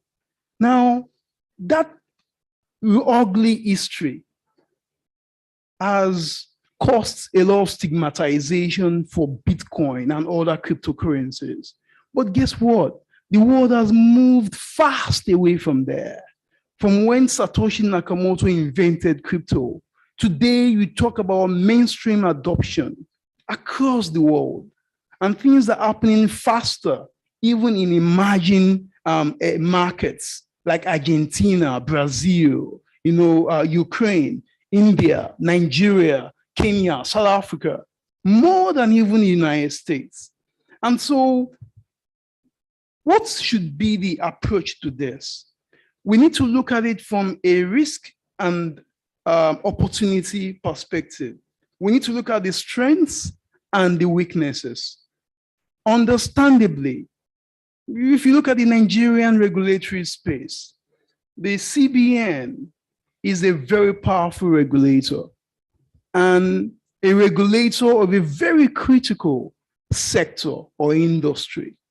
You want to be sure that you are not allowing people using virtual assets or cryptocurrencies for illicit transactions to use the banking and financial services corridor to do so.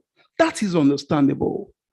Everywhere in the world, there is no doubts or arguments that cryptocurrencies can indeed be used by the Osama bin Ladens of this world, by the hush puppies of this world. It is not deniable. But again, should we now rest on myth and forget about data? Chainalysis, a crypto analysis company, threw up some data in its crypto crime reports in 2021. In 2020, all of the global transactions, global crypto transactions, just about 0.34% of those transactions were traced to illicit transactions. 0.34%.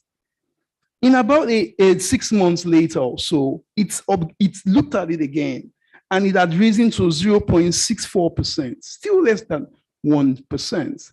This is the same year that the central bank had been, had to introduce that ban.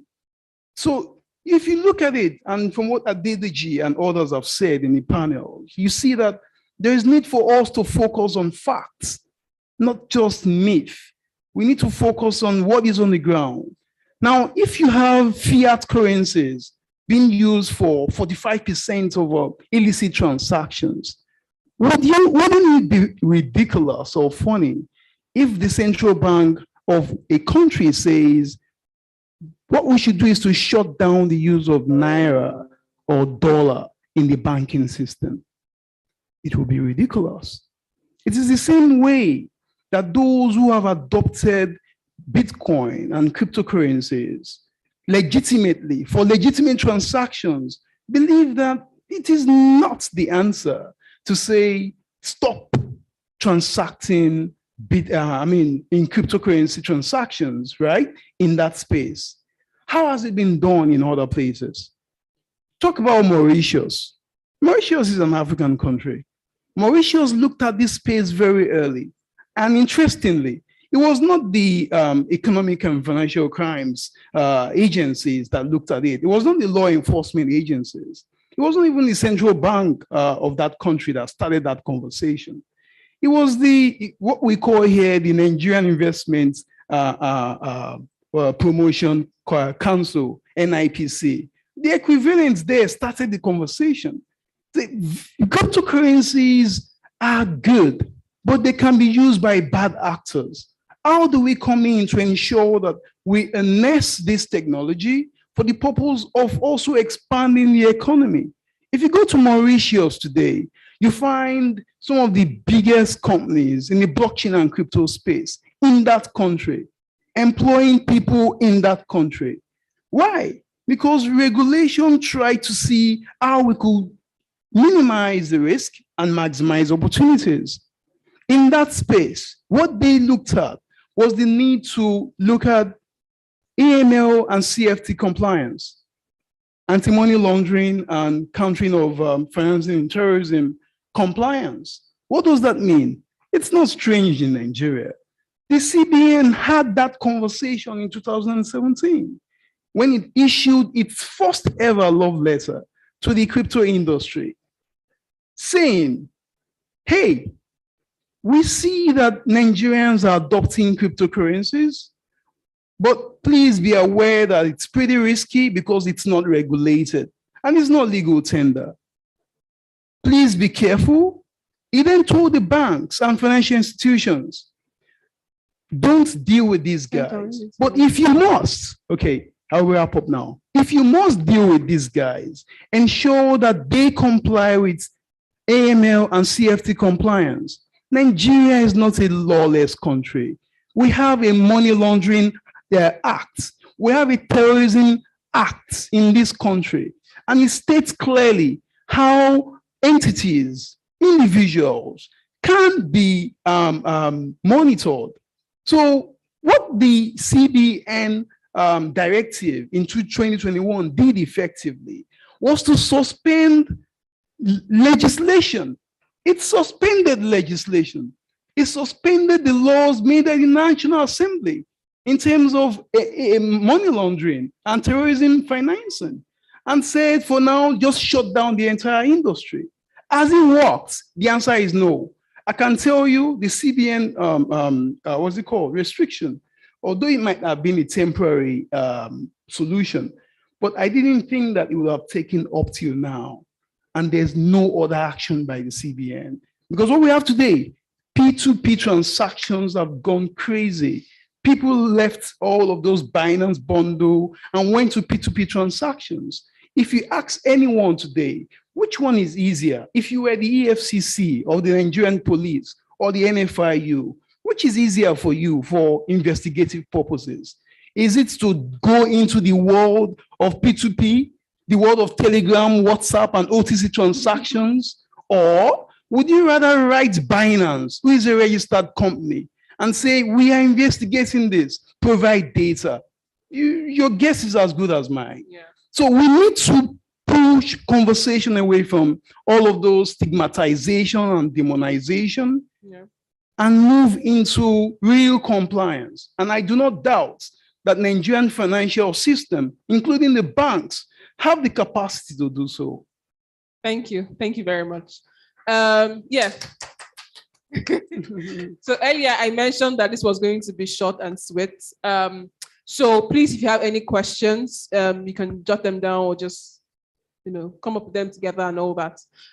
So Mr. Rotimi, I'll be asking you a question because from our conversation right now, it seems that we've tried to sort of like understand that crypto, blockchain, Ethereum, innovation, everything together, they are all just technology with different sides to it. And so I want to ask a question with respect to upskilling. As much as you've addressed the part on your advice to young lawyers, if you were to, in this time as at today, hire a young lawyer with all the things that we think we know right now, with the way we have the evolution of emerging technologies, what would you be looking out for? Kelechi.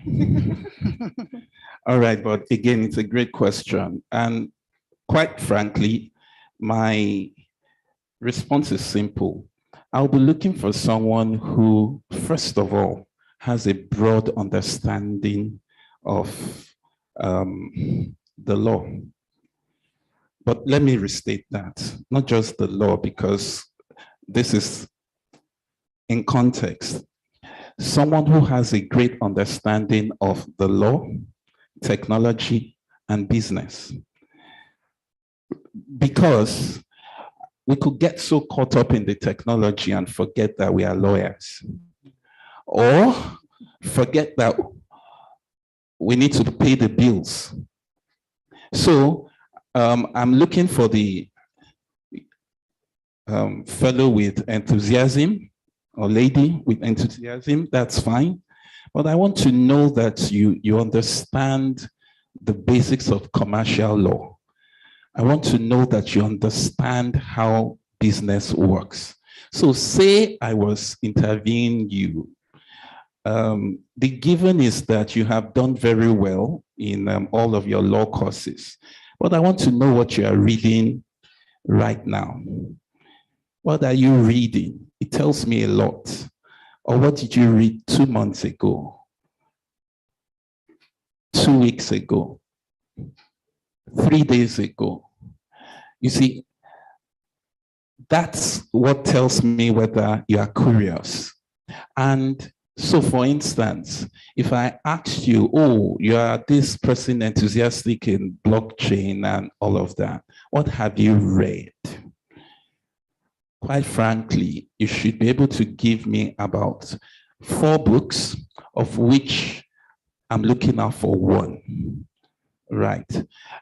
So I say that because that roundedness comes from exposure. And exposure is ensuring that you are not so caught up in, again, the buzz and the hype. Sometimes, even the guardrails of the schools we have all over the world, yes, they pander to certain areas which are useful, but quite frankly, to get a total understanding of the whole picture, you would actually need to then go on a tangent of your own to understand that there's the business side, there's the legal side, there's the transaction side. Because the first thing you'll probably be doing as a lawyer in this space is perhaps writing legal opinions. And if, for instance, you are that person who do not understand the 3 sides, you can get so caught up in, oh, this is my opinion, this is my view, this is what SEC is doing, this is what, and forget that there's a client who needs to understand the rules as they are, who needs to make a decision as the environment is. It's not my job to go tell that client that, oh, everything my government is doing is crazy.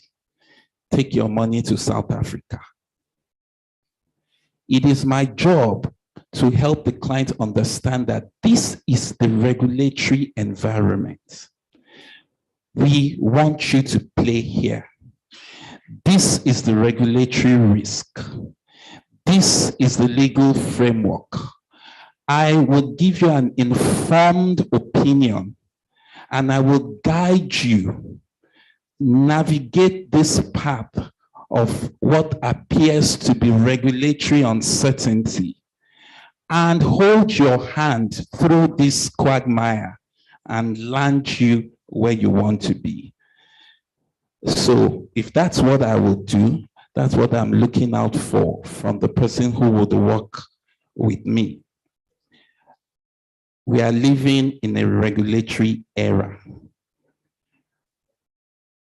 The first 2 iterations of the internet were such that the internet was engaging in spaces that did not have too much consequences on our livelihood, entertainment, gaming, information. The minute the internet started to play in spaces that were consequential, financial services, healthcare, as a lawyer, expect that you are going to begin to collide with government. Just manage that expectation. Don't suddenly become irritable. What's government doing? Why are they? That's already a recipe for failure. in that space. Expect it. No government is going to watch you come into a space that can impact people's lives and livelihood without colliding with you. All right? Now, so that's one. Two is that I'm looking for someone with a presence of mind who can look at things as they are and decide we can change this. We can be a part of the conversation to help shape the regulatory environment. All right. So it's an attitude thing. All right. And so it's not that combatant courtroom litigant that I don't think that attitude is going to work in this space. It has to be someone who has the presence of mind, who is calm and objective to play in this space. Thank you very much. Thank you very much, sir. So yeah, 2 strikes, 2 warnings. Do we have any questions from the audience? We've tried to touch on, what we can do, what lawyers can do, how to upscale, what's going on with crypto transactions. I was going to make a joke and say so that if you had asked, if I was the interviewee, and then you're asking me what have I read, I would just say the written version of Suits. But so do we have any questions? So I have 1, 2, gone. Thank you very much. So I have one person. Please introduce yourself and ask the question straight to the point. All right. Hello, everyone. I'll stand on existing protocols. My name is Uchechi Ofebu. I am a lawyer at Olisabakova Legal. And I really want to commend the organizers for this session, particularly as it relates to lawyers. Now, my question is this: much has been said about bridging the gap between the regulators and innovators and how we can find a balance, right? So as a lawyer now, I don't know, I hope I'm speaking the minds of most of us here. Apart from providing, say, transactional advice to our clients, the innovators, or understanding the business aspects with respect to what they do, and even keeping up to the recent laws and regulations that has been put in place by these regulators. What, in your opinion, sirs, any of you could probably answer, what do you think practically that a lawyer can do to help bridge these conflict or gap that exists between the regulators and the innovators? Like, what more can we do? I mean, Ms. Aritimi has spoken about engaging in conversations and all of that. So are there any more things maybe practically that we can do as the middleman here? Like, what else do you think that we can do? Thank you. Thank you. We'll take the other question so that we'll just have answers from here. Thank you. My name is Prince Wonderful. I'm a lawyer also and a partner at the lawsuit. My question is on smart contract. And I ask because a lot of discussion around blockchain revolves around smart contract. In fact, I get scared sometimes when I'm in the midst of some guys who are involved in a project. They make it look like smart contract can't do anything. So I want the panelists, I'm happy that I had asked Senator this question. Is Italy advising a DAO, a decentralized autonomous organization currently? And we've been having a conversation around what should be coded into this smart contract. And whether there should also be a fallback rules. What if this smart contract doesn't contain or doesn't envisage a particular event? So that's my question. So what is the relationship of an lawyer and the smart contract when advising any blockchain related projects? Okay. And should the lawyer just say, okay, let's code everything into a smart contract? Or should there be that hybrid approach of having the other rules like a charter guiding and to what extent, what will be the relationship between the aside rules and the smart contract? So that's on one hand. The second aspect is, again, I had asked Senator this question. I'm glad Prince, that- I'll ask that you Thank really wrap up. Thank you. Should lawyers now be learning coding? That's the question. I don't know if that question had been asked before, but I'm glad to hear you say something on that. All right. Thank you very much. So, sirs, we'll take just 1.5 minutes. So, Senator, if you answered the question, you can have like a class to answer the rest, but then let's just try and keep our answers to. So, Senator, I'll ask that you answer Prince's question, and then Mr. Rotimi, you can answer Uchechi's question. All right. Anyone can go first. All right. So I answer Prince's question. Yes, please. Great. Smart contracts. There are people building decentralized applications, otherwise called dApps.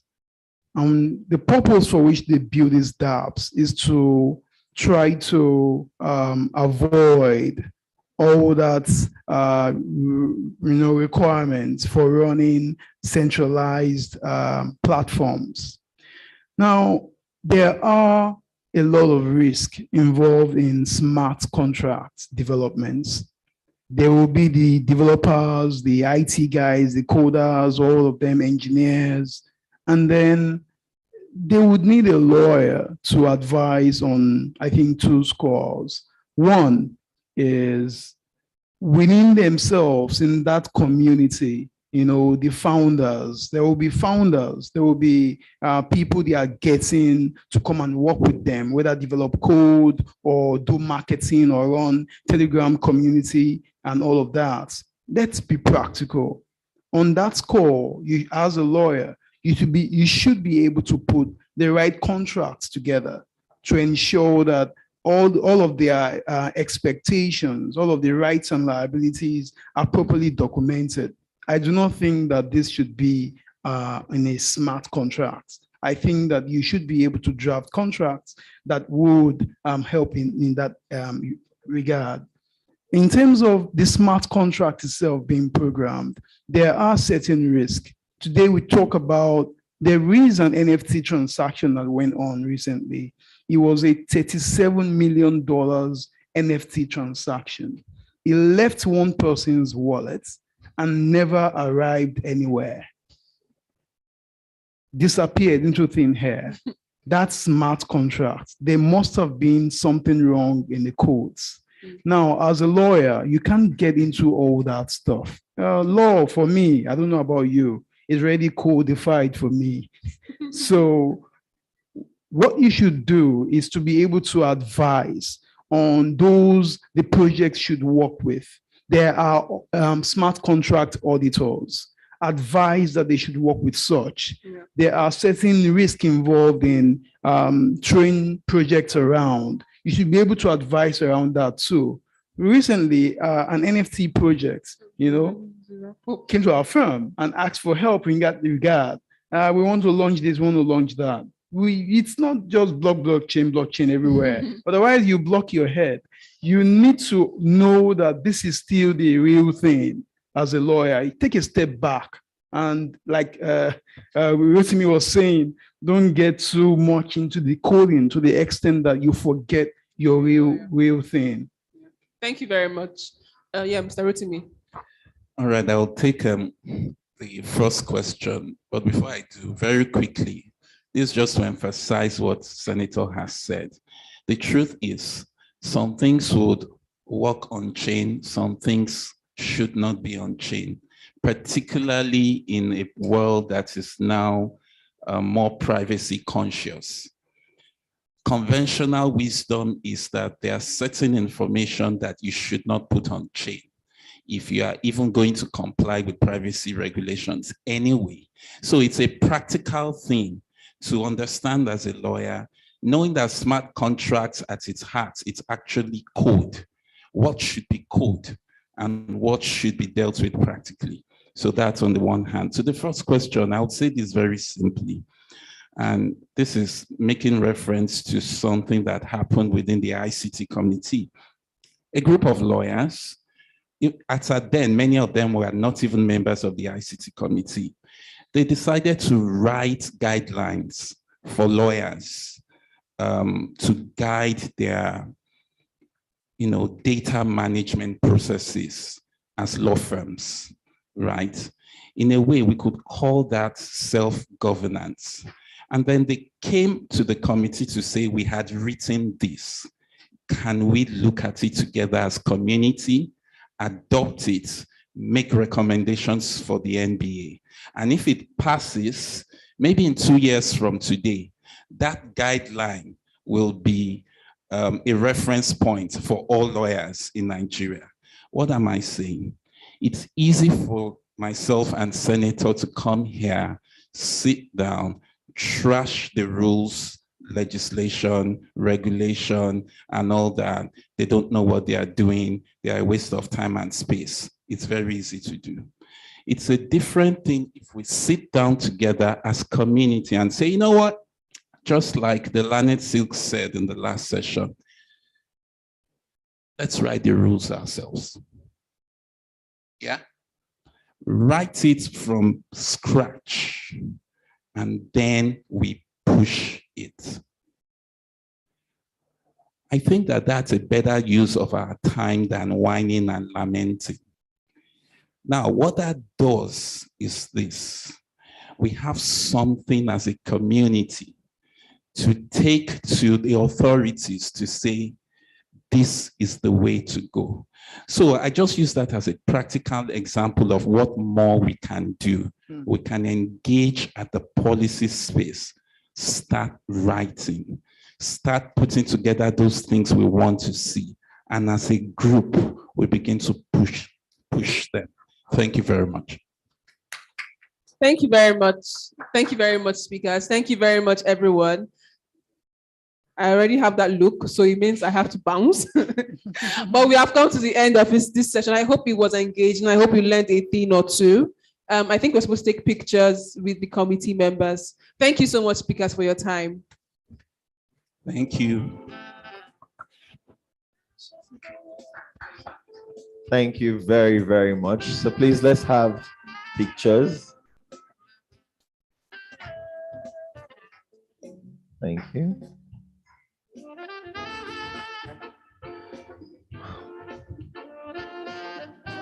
Thank you.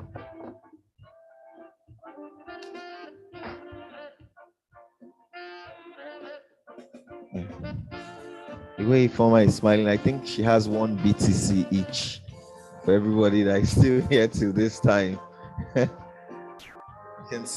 can see the fulfillment in her smile. So thank you so much. We want to thank everybody. This event was a community effort. Yes. It was, and we're so, so proud of each one of you for being with us till this very time. We would like to bring this event to a close. I thank you for your time, for your audience. I'm Jeff and my colleague Tony for the very wonderful job we've done. I think it's wonderful from your comments too. So please, vote of thanks by no other person but our convener, Ifeoma Ben. Please, a round of applause one more last time for her.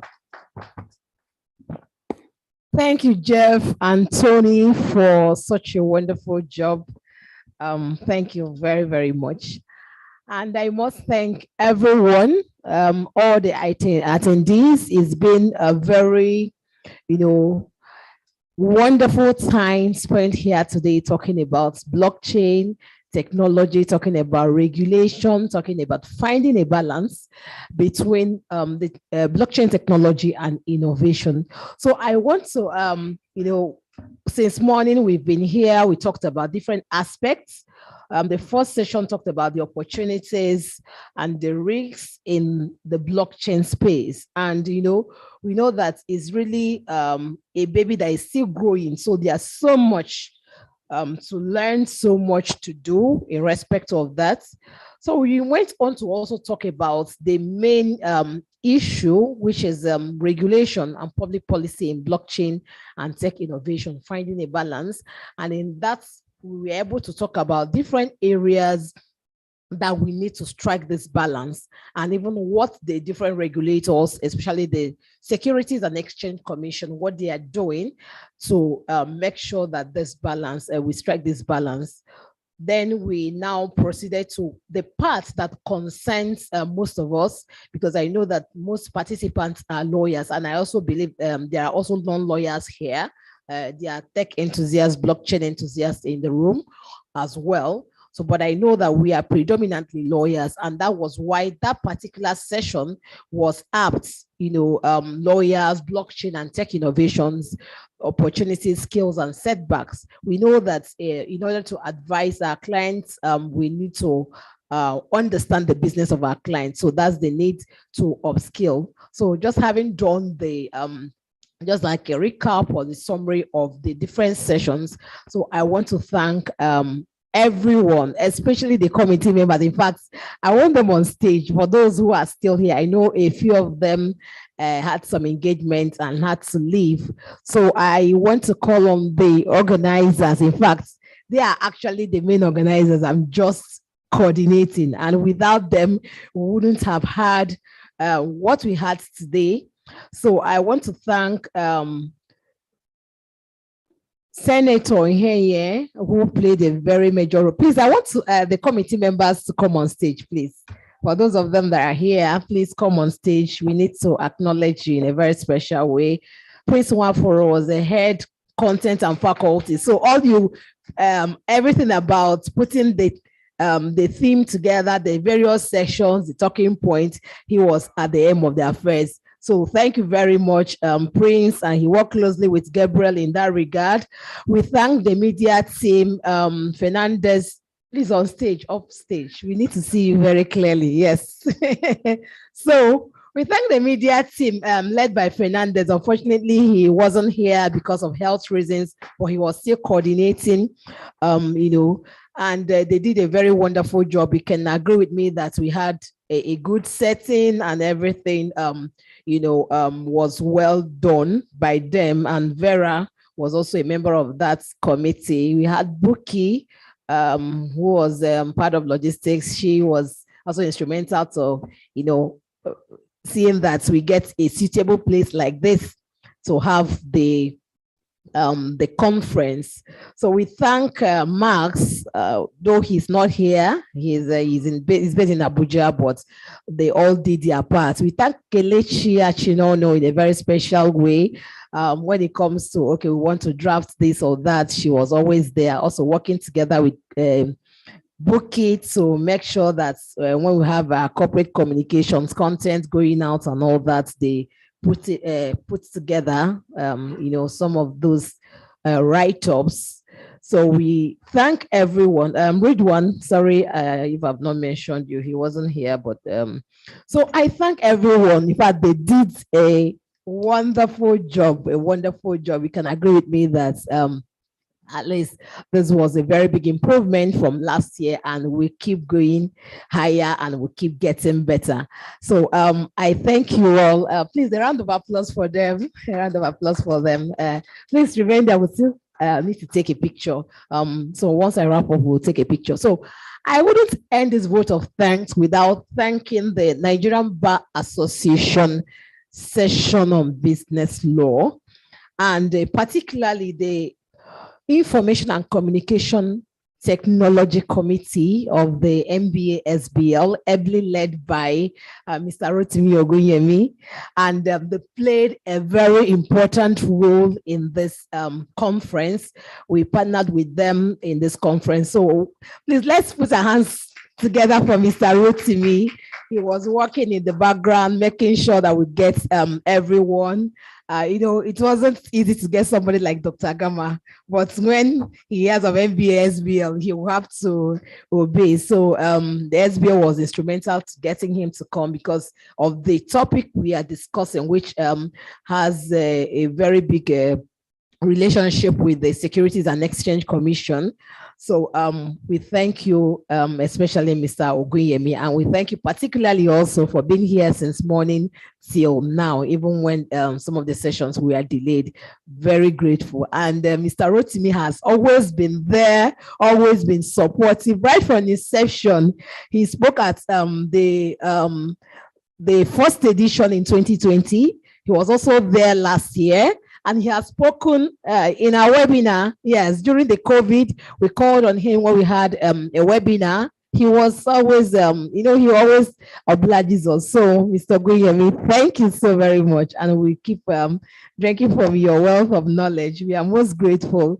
And for our wonderful attendees, you guys rock. In fact, for also staying up till now. We know we had a very full house in the morning. In fact, at a point we were even checking for empty seats, whether we are going to ask the city, whether we're going to ask the civic center to get us additional seats. Everywhere was filled to the brim. So that shows us how important this this conversation is. So we thank everyone. We thank the, the tech team.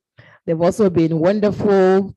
The videographers, photographers, the media team, and the tech support team, the DJ, everyone that played a major role here, the ushers, and indeed all persons here. And we are very grateful. And no matter how put together the conference is, if we don't have people to attend, then it wouldn't be recorded as a success. But because we had people attend, participate actively, even in the rain. So when I was coming in the morning, I saw the cloud, I was like, I hope there's not going to be another story. But even as I was coming, shortly after I entered, I saw people driving in, people coming in, and before you know it, the hall was filled to the brim, and we were even looking for seats. So thank you so much for being a very active audience, and for online participants as well. I thank them, and also thank them for their patience, because I know when we didn't start immediately, I was getting calls from the international community that has it not started, what's happening, they can't see us. So that's why we just went live immediately, so that they would know that we are on. And so I also thank them for participating actively. Had an active audience on YouTube and also in Zoom. So thank you very much, and let's keep up with the conversation. It doesn't just end here. There are so many things that have been recommended. And for the stakeholders that were here, the stakeholders in Blockchain Technology Association. So you more like have an assignment now, including the Blockchain Nigeria User Group and some of us who are members of this association. So we have to go back to the drawing board and see that we get things done. So thank you, and thank you again. So we come to the end of this conference. Thank you very much.